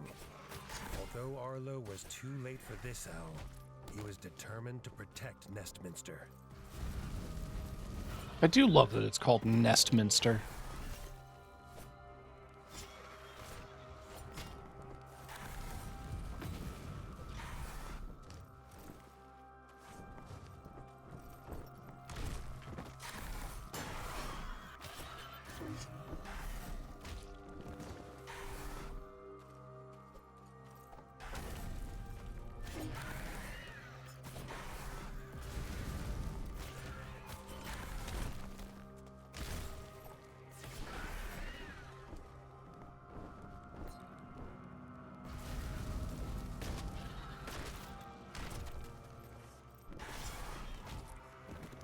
It's running away. It's down there now. Okay.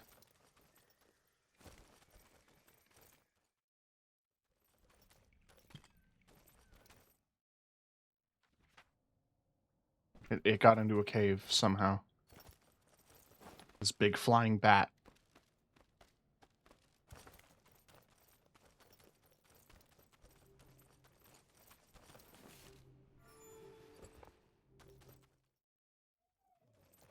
The cultists defending the Scorcher's nest were clearly looking for a new leader. Arlo would kill 2 birds with 1 stone today.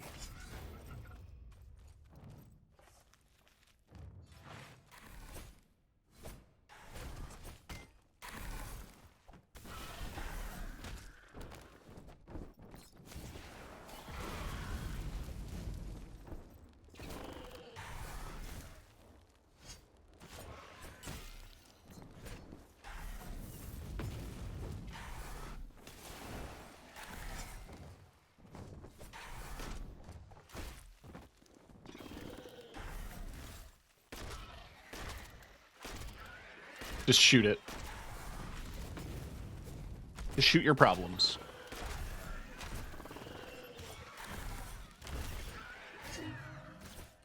Worked out.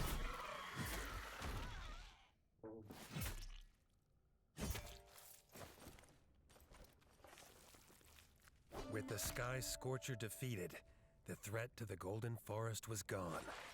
As Arlo looked down into the Scorcher's nest, the single egg glimmered in his eyes. Unable to bring himself to destroy it, Arlo kept it for himself. Who knew if it would come in handy later?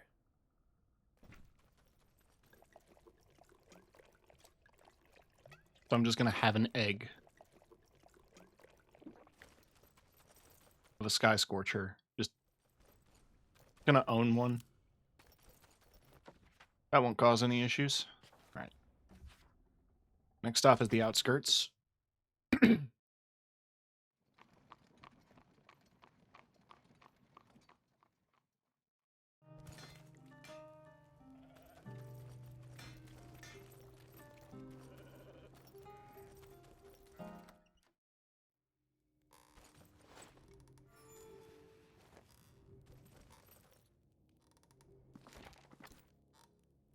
Another Scorch Beast. Okay.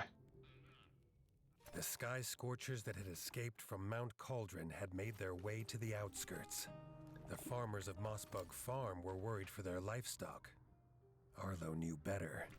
They should be worried for their own lives.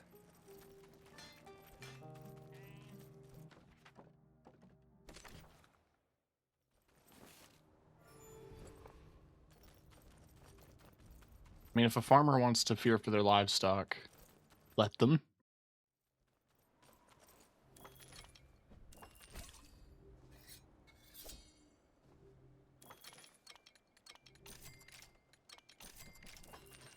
Hold the fucking phone.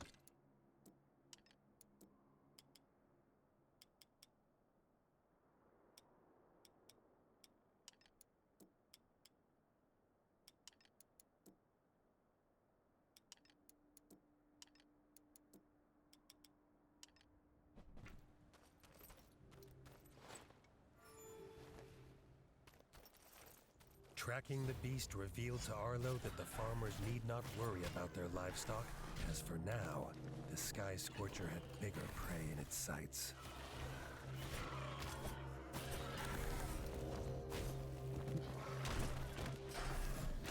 I missed my parry window.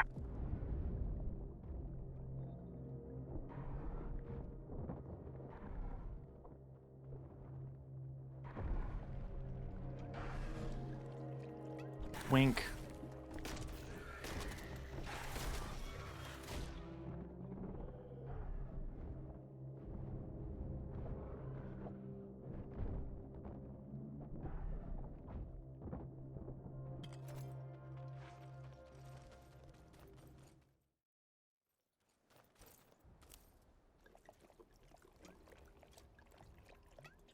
Now that the beast was injured, the sheep bugs were a prized snack. Arlo knew he needed to stop the Sky Scorcher before it barbecued the whole flock.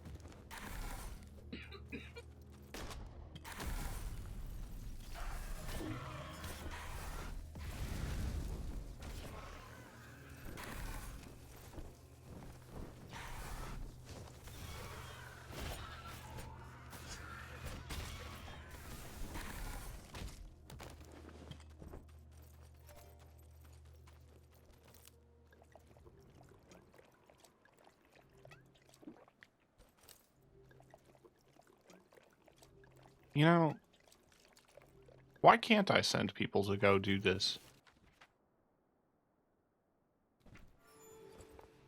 I'm the king.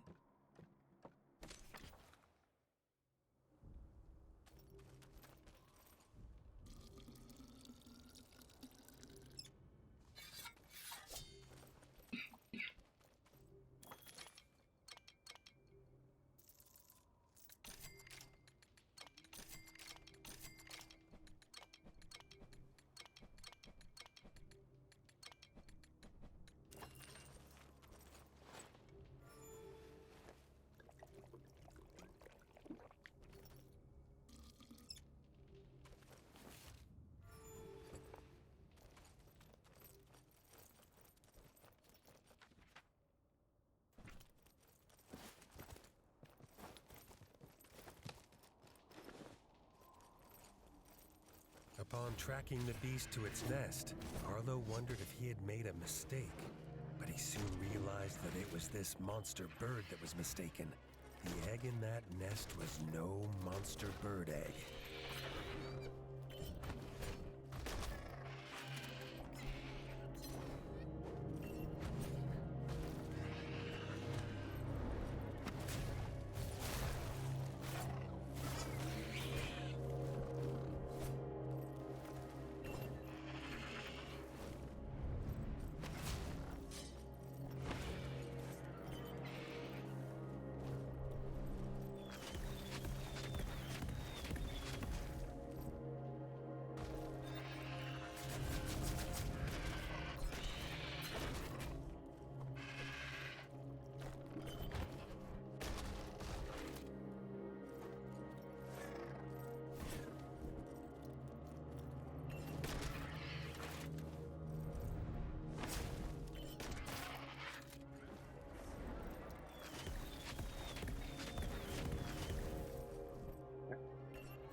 Trying my best to lock in.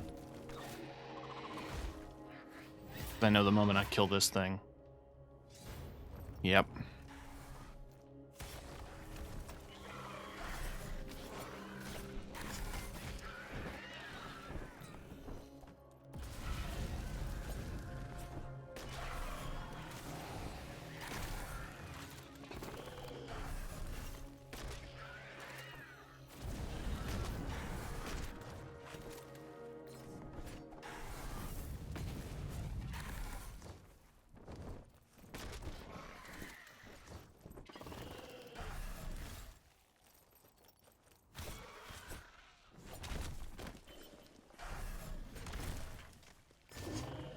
There we go.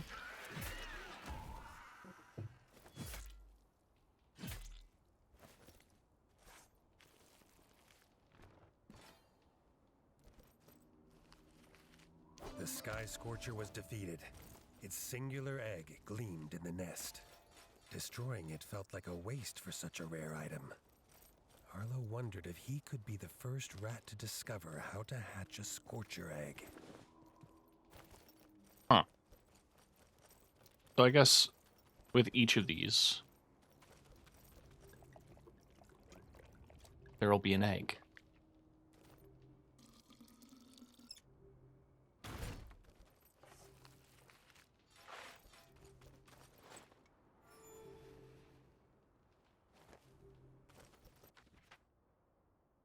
Having your own Scorchers would be cool, considering how devastating they've been every other kingdom that has attempted to fight them.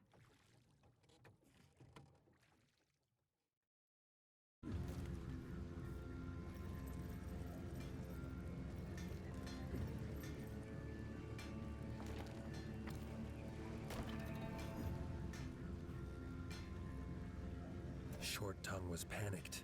He had seen the Sky Scorchers arrive from Mount Cauldron and knew what this meant for the safety of Bogmire Forge. He asked Arlo to hunt the beasts and rid them from the rift.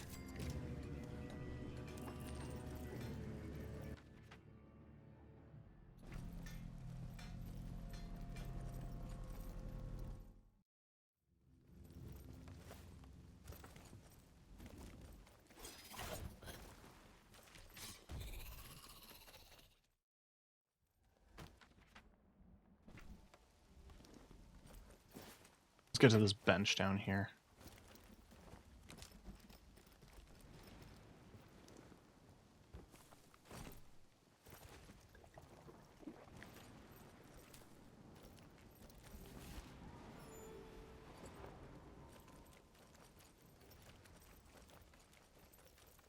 The stench of the Toad Core's rotting body had drawn Arlo to the area, but it seemed like it had also attracted a hungry Sky Scorcher. It feels cruel, in a way.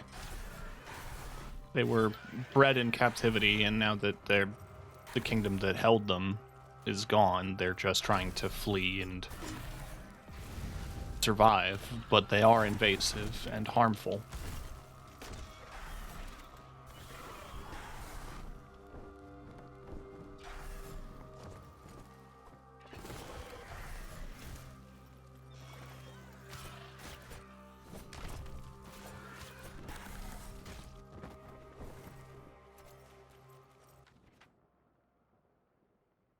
Alright, went up.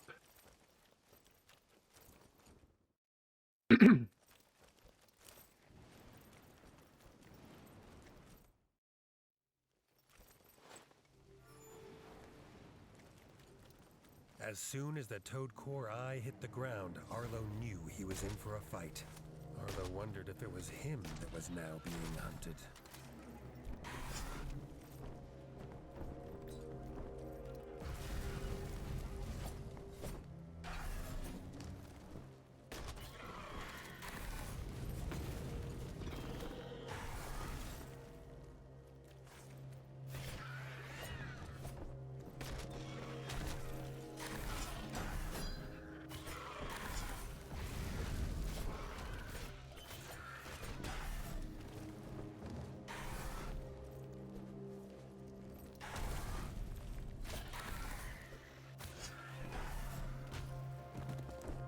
Alright. It's over there now.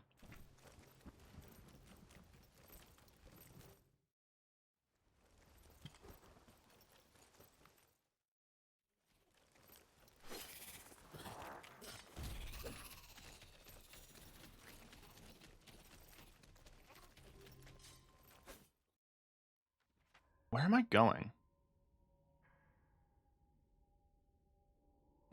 Alright, I want to get to a sign so I can fast travel.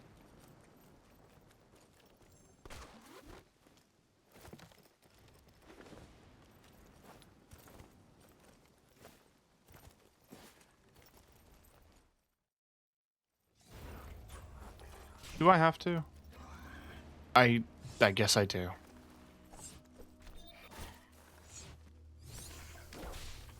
I was kind of hoping that I wouldn't have to do another boss fight on the way to a boss fight.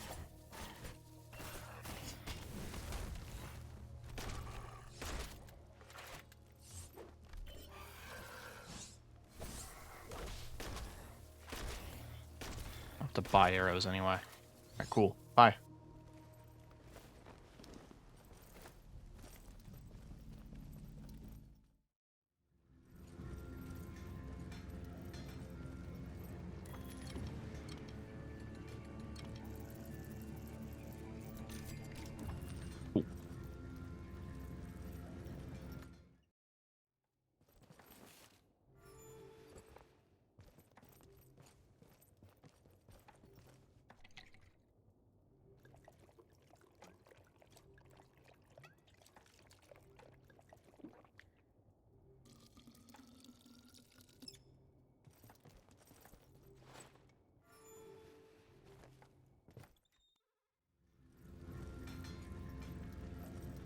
Okay.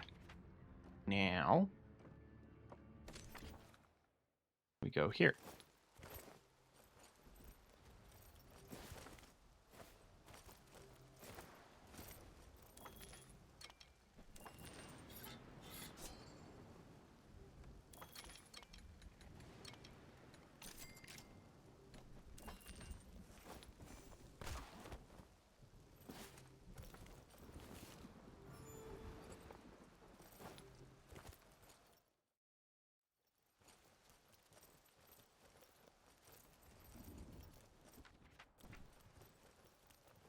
Arriving at the nest, Arlo was surprised to see a toad core, especially as they had become a favorite meal of the Scorcher.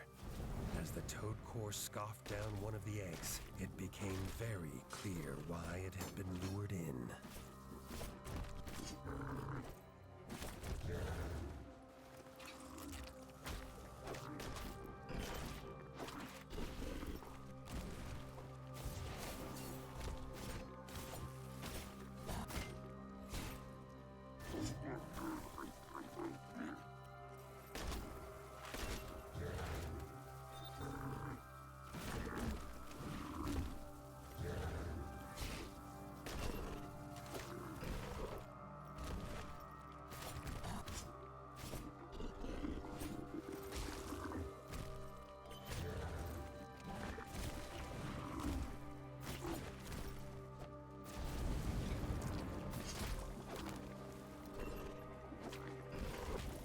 Okay.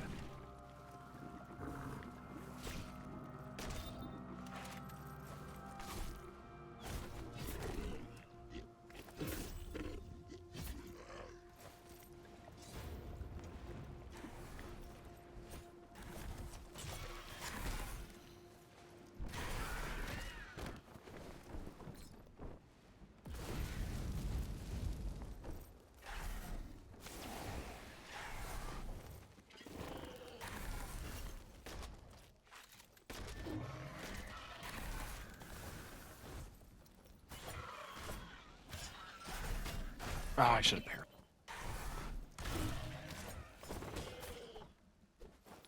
Ah, whatever. Got the kill.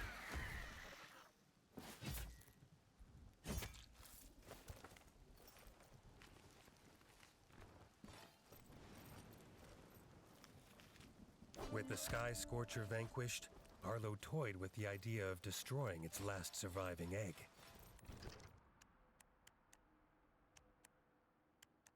Let's just kill 25 of each of the enemy types. It's the major, like, last metals left for a 100% completion. Deciding to keep the egg, Arlo was sure it would be useful in the future. I'm not gonna do that on stream. That would be boring. And also, like, nobody really cares. What I'm curious about the most is where the hell the eggs are gonna go. Also,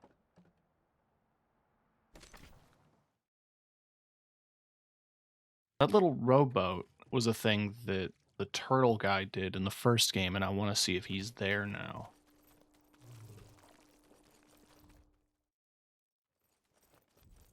And with everything blown over, you just back to like doing a sailing route.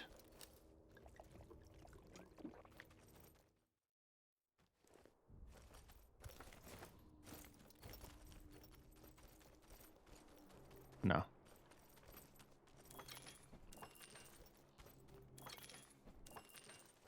Worth a check.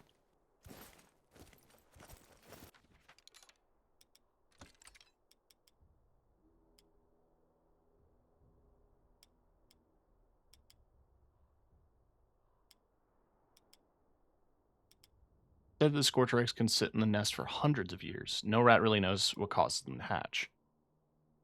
They only lay 1 or 2 eggs in their lifetime. This is why they're so rare and in the wild and often make their nests at the top of mountains. The Sky Scorchers grow extremely quickly. If this egg was to hatch, it'd be a fully grown Sky Scorcher in no time at all. Aww.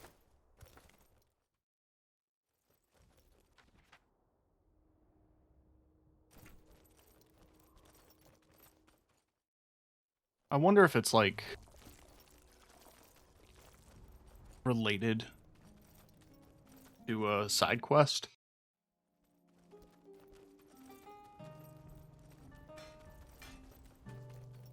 Or if I just have them.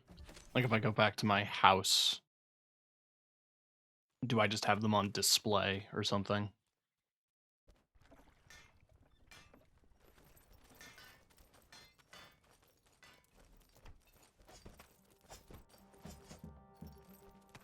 War is over. Let's make this a market.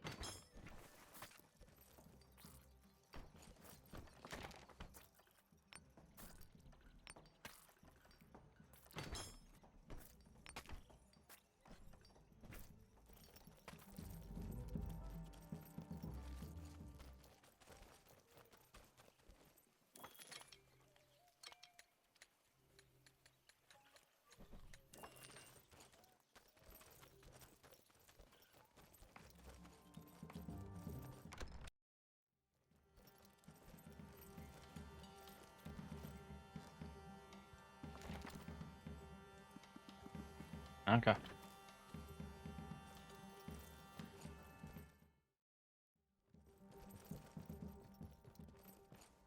Let's keep them in my room, I guess.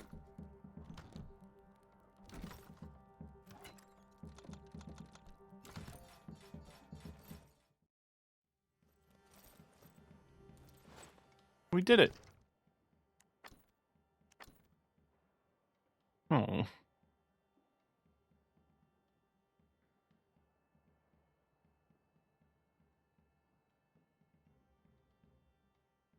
They're actual rats.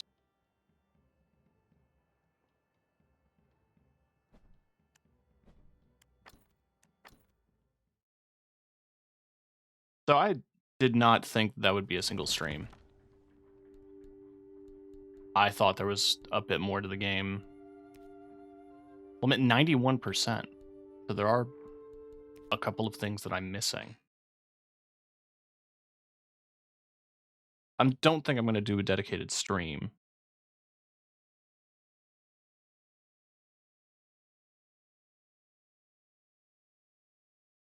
I'm just curious.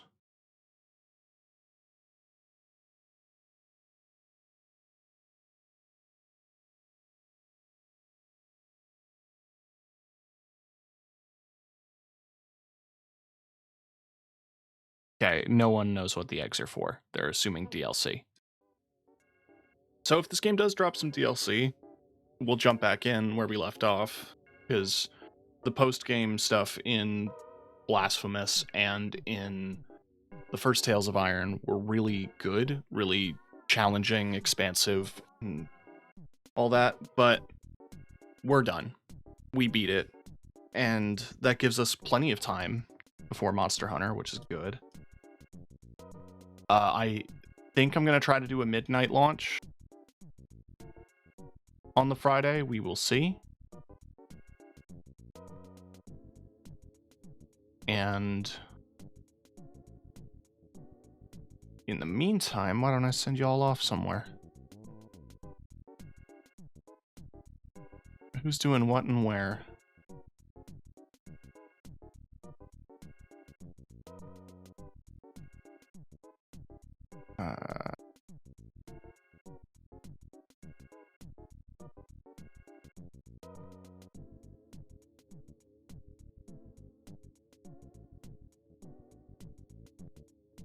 Okay.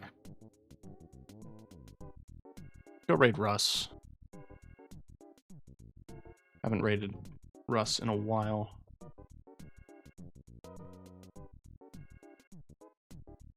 Yeah, the next time you see me, I will be doing monster hunting.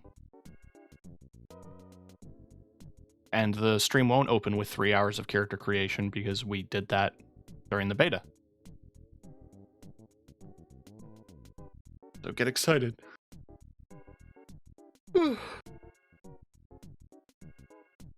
Alright. I love all of you. I mean that. Job gets harder every day, but you all make it worth it. Tune in next time when I get mad at virtual animals. And have a good night.